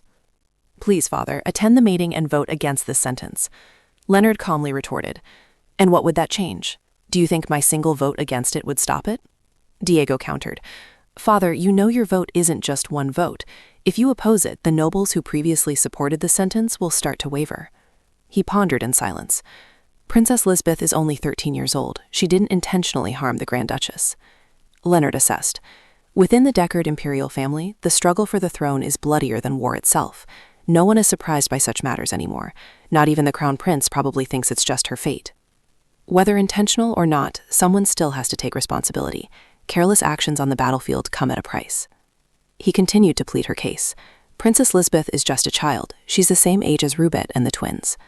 He inadvertently remarked, Does youth absolve one of guilt? Diego's dissatisfaction was evident. Father, why are you so cold-hearted? If it were Rubetria, Lilia Diorless, or Ricky Diorless, would you still call that justice if they were wrongly exiled for life? He was starting to lose his patience. Diego Diorless, worry about your own siblings first. He looked confused and bewildered. What? Instead of rushing to save another family's daughter, take better care of Rubetria. I know I am a shameful father, unable to face my children. I know I have no right to blame you for not protecting Rubetria. The space immediately fell silent. Diego spoke first. No, it's my fault. I understand your thoughts, Father. I'll take my leave. A continuous knocking sound echoed. The door gently opened, revealing Rubetria. Big brother, where are you going? He hesitated slightly before answering. Your siblings are preparing for this afternoon's noble meeting, which will decide Princess Lisbeth's sentence. She quickly understood. I see. Actually, I intended to talk to Father, but could you stay and listen with me? Her feet strode inside. Rubetria called out, Father! I messed things up, Father. Please help me. Time passed, and soon it was the next morning. The grand hall of the royal parliament. The nobles around were murmuring. The Duke isn't attending today either. As always, the young Duke must be filling in again. He still insists on not leaving that mansion, doesn't he? Lash was in an awkward position, struggling with his thoughts. He looked down at the recording stone in his hand. Rubette's careful reminder appeared. Please don't play my recording until the final lesson begins. Lisbeth was still sobbing. Brother, I'm so scared. I truly don't know anything. His hand clenched the stone tightly. Lisbeth did nothing wrong. But if innocent Rubette is dragged into this, it would be unforgivable. This matter should not be revealed. A loud noise behind the door made everyone turn their attention. A man, flustered, opened the door. Marquis Roselle, Cedric's father. How dare you? Are you trying to cause a disturbance here? He struggled to announce. Sir, someone has just arrived outside. A large figure soon entered. Everyone in the hall fell silent. Duke d'Orleans. Cedric's father couldn't help but be surprised. Duke d'Orleans, he thought to himself. 10 years have passed, so he's still alive. He doesn't look much different from before, but his eyes have changed. They're colder, sharper. Cedric's father suddenly turned pale and froze when he accidentally met Leonard's gaze. He spoke up. I heard my daughter cause trouble. Everyone around whispered in disgust. Your daughter? Do you mean the youngest Miss d'Orleans? What does she have to do with this? Lash thought helplessly. Don't tell me that young lady already told him. Leonard continued to look straight ahead sternly, the cane in his hand suddenly tapping lightly on the ground to restore order in the room. He suggested, Shall we begin the session? He looked at him a little hesitantly. Lash immediately declared, All right, let's begin. The twins were standing on the balcony observing. Ricky questioned, I really don't understand what Sir Diego is thinking. Why bring him here at this moment? Lilia explained sarcastically, You know our brother's nature. He probably just pities Princess Lisbeth. I bet he's only asking them not to banish the princess. He immediately ruffled his hair and scratched his ears in annoyance, complaining, How troublesome. I finally hoped I wouldn't have to see the hateful face of... She asked curiously, What's that? Ricky immediately recognized them. Weren't those the royal guards? Lilia d'Orleans wondered, Is Rubetria there too? Why is she there? Leonard gazed at Rubetria thoughtfully, saying nothing. She happily greeted them. Father, you're back? She wondered, What's going on? Why isn't anyone saying anything? Diego immediately reminded her anxiously, Rubetria, listen carefully. From now on, you will be transferred to the Tower of Silence. She couldn't help but be surprised. What? The Tower of Silence, where Princess Lisbeth is currently imprisoned. The royal dungeon, where members of the royal family are held awaiting trial.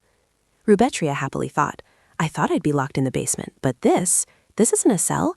This is a luxurious room, more like a 5-star prison. He reported, There's been a change. The final session has been moved to next week, and the trial will proceed based on the verdict decided there. Leonard also added, Until then, the investigative committee will interrogate you. Don't answer if they barrage you with questions or try to mislead you. Diego reassured her. Don't worry about the trial. Everything will end up fine. Nothing serious will happen. She could feel her father trembling. The guard spoke up, preparing for the transfer. He frowned and requested, Don't use force. She's just a frightened child. She shyly clutched his coat lapel. Father, they're just doing their duty. It's okay. I'm not scared. Let's go. The guards bowed slightly. Yes, young lady. Rubetria thought to herself. It felt like she was one of those rich kids who went to jail for a few days and then came home, almost afraid someone would see her and start gossiping immediately. At the Silent Tower, southwest of the Imperial Palace, the brown-haired guard ordered, Escort her to the non-soul mage section. The black-haired guard didn't understand, wondering, Excuse me, but the young lady is a certified soul mage over 10 years old, so why is she going to the commoner's tower? The brown-haired man whispered a reminder. Are you really that stupid? The black-haired man immediately remembered. That's right. My apologies. I'll take her right away. Rubetria felt sympathetic towards him. It's okay. She rejoiced. Excellent. If I had been taken to the real mage tower, I would have been all alone the whole time. At least with Wishit here to talk to, time will pass faster. Rubetria couldn't hide her astonished admiration when she saw the bed, the dressing table, and the window with a balcony. Even the Soul Wizard's tower wasn't this free. This was truly amazing. The door behind her gently closed. Rubetria didn't hesitate to jump onto the bed, while Wishit remained silently helpless in the corner. He sarcastically asked, Did you come here for a vacation? Rubetria confessed, I had prepared myself for an underground prison, but this place really is like a vacation. She added, Now that I've tasted a bit of power, I'm starting to have hope again. Who knows, maybe I'll just get a fine. Wishit judged, Don't be so foolish. At best, you'll be under house arrest. Rubetria cheerfully replied, I guessed as much, but where and for how long will they imprison me? Probably about 6 months. Wishit retorted, You're an accomplice to the royal family. It'll be 6 years, not 6 months. Rubetria sighed, Isn't that too long? Besides, I have my father and the crown prince backing me. I'm sure it'll be fine, right? Wishet coldly assessed. The Crown Prince was already dealt with his own affairs. Why would he need to protect you now? He had already seen the future that day. Realistically, to him, she was nothing more than a half-chewed piece of candy. Rubatria disagreed. No way, Lash isn't that cold-hearted. I trust him. The door suddenly opened, and Lash walked in silently. He looked up at her, his face full of remorse. Your Highness. Rubatria guessed suspiciously. Are you crying? Why do you look so distressed? Lash suddenly collapsed at her knees. He spoke to her astonishment. I'm sorry. Please forgive me. Looking back, I imprisoned you here, even though you are innocent. Rubatria breathed a sigh of relief. Anyone hearing this would think I was thrown into a dungeon, wouldn't they? But I like it here. This is also an area for non-spiritual mages. Furthermore, could you tell me how today's session went? Was I given a harsh sentence? Lash slowly sat down next to her. Things aren't too bad. The existence of that mage has been confirmed, and her disappearance benefits me. Clearly, she fled because she had something to hide. She exclaimed joyfully. That's great then. What about the princess? He was calm. As she expected, she would avoid being deposed. Most likely, she would be placed under a 5-year probation at the Tower of Silence. Rubatria was astonished. 5 years? That's too harsh. Lash continued. Harsh, but better than being deposed. Bella was now considered dead. Whether intentionally or not, someone still had to take responsibility. She fell into contemplation for a moment. If Lisbeth gets 5 years, what about me? He continued. As for you, the council is still divided. Since you did not break the law, Duke d'Orleans and I have fought for your innocence. Rubatria said sullenly. But even without evidence, they can still find an excuse to accuse me. Lash couldn't deny it. Yes, you're right. Therefore, Duke d'Orleans has proposed 1 month of house arrest. She was surprised. What? Rubatria couldn't believe what she had just heard. That's practically a pretense. After a scandal like this, only 1 month of house arrest? Absurd. He assessed. House arrest isn't true isolation, so they'll probably choose one of the d'Orleans family's estates, hopefully one close to the capital. She reconsidered. Distance isn't important. What's terrifying is the time. Will I also be exiled for 5 years? That wizard will never be found, so there's probably no chance of clearing my name. Lark noticed her expression and turned to reassure her. Don't worry, young lady. I'll find a way. I promise you. I will bring down the one who framed you, and from now on, no one will harm you again. You will never be in danger again just for helping me. I swear on my life. She was a little touched to hear that. You don't have to go that far. But I know, Lark, it's useless to say anything. Rubatria replied with a smile. Thank you. So, Your Highness, while I'm in prison for 2 weeks, could you bring me something? He immediately waited for her request. Just tell me what you need, and I'll bring it. She smiled and said, Then just a rug, please. Rubatria and Diego had been talking for a while. He bid her farewell, opened the door, and left. I'm leaving now. Don't cry anymore. She quickly denied it. I told you I'm not crying. Hurry up and go. The guards on duty also felt utterly helpless. They whispered in judgment, He comes every day. How annoying. Wishet approached and asked in a low voice, Has he left yet? Rubet held his head and sighed. He's truly driving me insane. Thanks to Diego, at least it's not so dull here. He suddenly appeared and commented, Half an apple and some oatmeal. You call this a meal? She hastily explained, Brother, this is the diet menu I asked to be prepared. Another time, Diego worriedly reassured her, Your face is all swollen. I told you not to cry anymore. I promise it'll be okay. She had to quickly explain again, I just slept too much. Rubet lay on the bed and complained, No matter how many times I say I'm fine, he never believes me. He added mockingly, So why don't you just quit it and become my sweet little sister again, like before? She sprang up and retorted, Nonsense. I still haven't paid my debt for abandoning poor Rubet. It'll take another 10 years before you see me cute again. Lash suddenly opened the door and burst in. It'll take another 10 years before you see me cute again. Rubet was startled and shrieked. He spoke up awkwardly. I apologize. I've been knocking and calling for 5 minutes, but you didn't answer. I thought something had happened. Please understand. Oh? My apologies. I was just talking to Vista. Lash suddenly remembered. Did Vista show you what would happen in the near future? Like the outcome of this trial, for example? Rubet hesitated before continuing. That's not possible. I can only see a new future after the altered future has stabilized. He nodded, showing he understood. I see. What a pity. She thought to herself, These lies are starting to make me feel guilty. Rubet declared, But even if I am exiled to the very edge of the territory, I will not resent you, Your Highness. It would still be my choice. Lash replied, And if that truly happens, then I will gladly draw my sword to defend you before the court. She was a little flustered. What? That's not like you at all. He smiled and said, It's a pity you think it's just a joke. My lady, you only see the future. but you've never truly lived through it. Yet you act as if you've already overcome many years. So please lean on me and complain. Just ask for anything you want, no matter how unreasonable it may be. Lash finished speaking, then gave her an affectionate smile. Rubetria, embarrassed, changed the subject. You overlooked Vista, even though it's a dangerous spirit listed in the forbidden category. Perhaps you did so because it's useful, but I'm grateful nonetheless. He calmly said, even if there's no benefit, I will never ignore your requests. Moreover, sealing away a dangerous spirit mage isn't right at all. She was surprised by his thoughts. Do you truly think so? What if I make a contract with another dangerous spirit? Would you still overlook it? Rubetria was struggling with her thoughts. Should I just say it? Since I'm already feeling uneasy, what if I tell the truth that I'm the one who made a contract with the wish-granting spirit Wish-It? Lash unconsciously chuckled aloud. You're surely not the type to abuse a spirit's power, are you? As long as it's not the wish-granting spirit, it's fine. Rubetria suddenly froze, having been hit where it hurt. She stammered in agreement. That's right, because that spirit is so dangerous. It can grant any wish. But does such a great spirit truly have no limits to its power? Who knows? It might just be a foolish spirit with a limited number of wishes. He immediately retorted, No, that's not it. Wish-It has appeared once before. Rubetria asked in surprise, Excuse me? He seriously recounted, Wish-It had appeared once before. The first person to sign a contract with him was the first Duke of Diorlis. She asked in confusion, I know that, but did he really grant unlimited wishes? Rubetria silently thought, Isn't that just an exaggerated legend? Surely he didn't grant every wish at that time. She hastily searched for Wish-At's figure. Rubetria thought irritably, Psst, he always disappears like the wind whenever the story isn't in his favor. Lark calmly spoke. Anyway, he didn't grant wishes without limits. The Duchess of Diorlis was a woman full of sacrifice and selflessness. She asked in astonishment, Don't tell me she let others be granted wishes.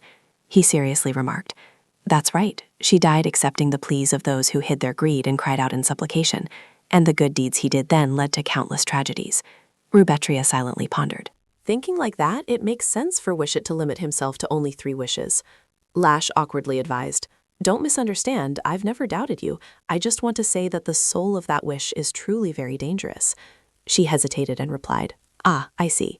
Rubetria secretly thought, Then that truly is a secret he'll take to his grave.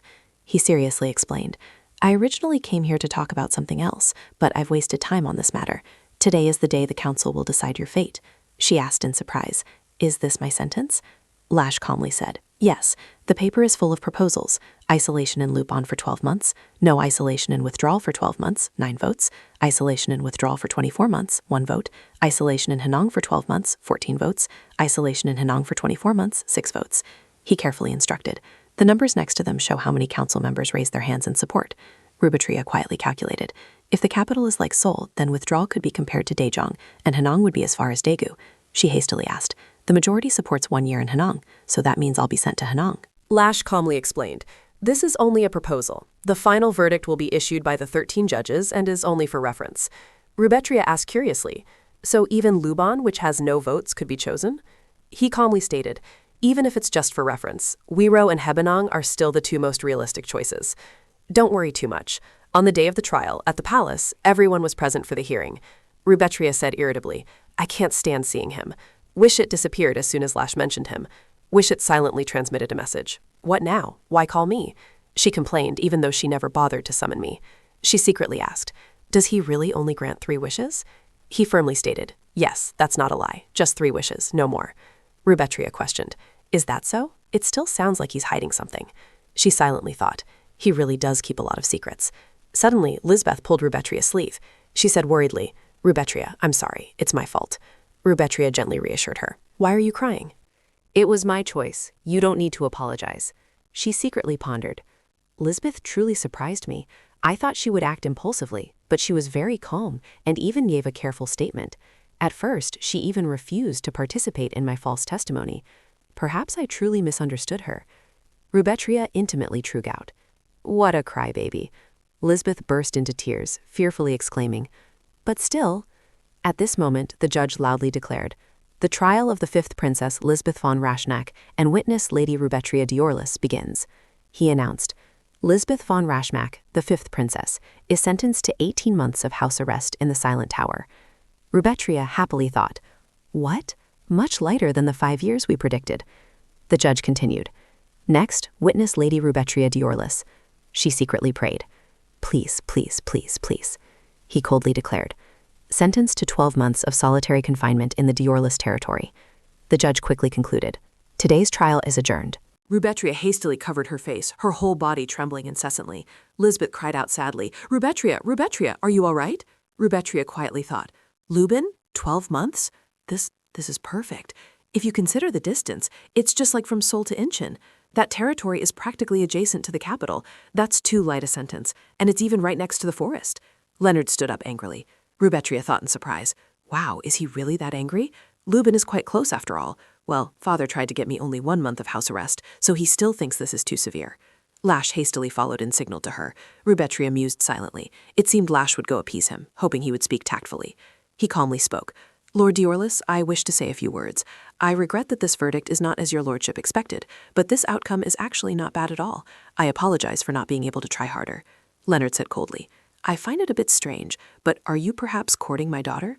Leonard said irritably, she's still a minor. Lark secretly nursed a headache. Oh dear, he hastily explained. You've misunderstood, your highness. He calmly spoke. Misunderstood, you say? You allowed my daughter to be imprisoned in the Silent Tower, even though it violates imperial law, and every time the nobility demanded an excessive sentence, you became indignant and overturned the verdict. Lark awkwardly avoided Leonard's gaze. He leisurely recounted. Though I have lived in seclusion for many years, I have heard a little about you from my eldest child. I hear you are a strict person, one who despises tyranny. For such a person to risk his honor to deeply interfere with the outcome of a trial, aside from having personal feelings for my daughter, is there any other reason? Lark spoke up, embarrassed. I understand your point, but it truly is a misunderstanding. Or perhaps not entirely a misunderstanding. All right, let's be frank. Leonard irritably asked. What? He shamelessly admitted. You know better than anyone, as her father. Yes, she is indeed very captivating. He angrily exclaimed, Your Highness. Lark began to persuade him. Well, even though she is your daughter, you can't keep her by your side forever. Eventually, she will marry and bear grandchildren for you. Of course, I will never bother her if she doesn't want me to, don't worry. Leonard Diorless asked, stunned, So you admit you have feelings for my daughter? He chuckled, then cheerfully said, I'll discuss this another time. He angrily shouted, Crown Prince, don't go. This conversation isn't over yet, your highness. Rubetria sweetly thought, but aren't you my brother's assistant? Why were you assigned to me? Diego seriously said, Do you know how difficult it is to live alone in Luban? Sienna is talented and clever. She will be a great help to you. Please take care of her, he carefully instructed. She exclaimed in surprise, No! And if anything happens to Rubetria, inform me immediately. Rubetria thought dejectedly, So even if I refuse, he'll send her along no matter what. Diego asked worriedly, It's time to depart. Won't father see us off? She calmly replied, He's already spoken with me. I can leave now. Just then, someone cried out, Rubetria! Ricky spoke up, asking, Are you really leaving? Lilia sobbed, Rubetria! Volga cried out sadly, What is happening? Diego gently comforted her. Grandma, please don't worry. She replied mournfully, How can I not worry? In a hidden corner, Volga's lips curled into a malicious smirk. Rubetria quietly thought, She's clearly trying to suppress her laughter. Wishit playfully teased, That face tells me you can't wait to plot something while I'm away. She silently agreed. Exactly. Lilia gently instructed. Rubetria, promise you'll write back. Ricky hastily promised. If you want anything to eat, just say the word, and I'll have someone bring it along. Rubetria gently advised. Take care of yourself. She thought with disgust. Ha, they're really working hard. They must be planning to take over the house while I'm in Luban. No way. A servant respectfully reported. Lady Rubet, the royal investigation team has come for you. Lash asked, Are you ready, my lady? Rubet calmly replied, Yes. Lash seriously ordered, Good. Thank you, everyone. The subordinates replied in unison, Yes, your majesty. They began to enter the mansion. Volga asked in surprise, What's going on? Why are the investigators in the mansion? Lash laughed heartily and said refreshingly, Oh, didn't anyone inform the Grand Madam? From now on, they will be staying here. The lady is under suspicion. She might use the family mansion to contact the culprit or hide evidence. This is just a precautionary measure. Ricky and Lilia exchanged worried glances, and Volga's expression darkened. Rubet thought disdainfully, So I'll leave this place without anyone keeping an eye on me? Previously, she had pleaded, Can you help me? If I go to Luban, I won't be able to take care of my grandmother and father anymore, which worries me. Lash seriously stated, If there is truly suspicion against the lady, then the Grand Madam will also be considered a criminal. This is not a matter of helping or not helping. This matter must be investigated. We will not only guard, but also conduct a discreet investigation. She exclaimed happily, Thank you, sir. Rubetria thought to herself, so he has arranged everything to prevent anyone from interfering with the mansion? Volga angrily shouted, "Thank you, Your Highness. My grandchild did nothing wrong. She is just young and doesn't understand things yet. She hasn't been convicted yet. How can this be?" Lark calmly spoke, "Madam, but both the Duke and the young Duke have already agreed to cooperate. I know that being monitored can make others uncomfortable, but to prove her innocence, everything must be carried out thoroughly. I personally selected the investigators. They are solely focused on this task, with no other personal agenda. I hope the Grand Duchess understands and cooperates." Rubetria obediently exclaimed, "Grandma, I'm sorry for causing this trouble. Can you forgive me?" Volga glared at her, her eyes flashing with anger.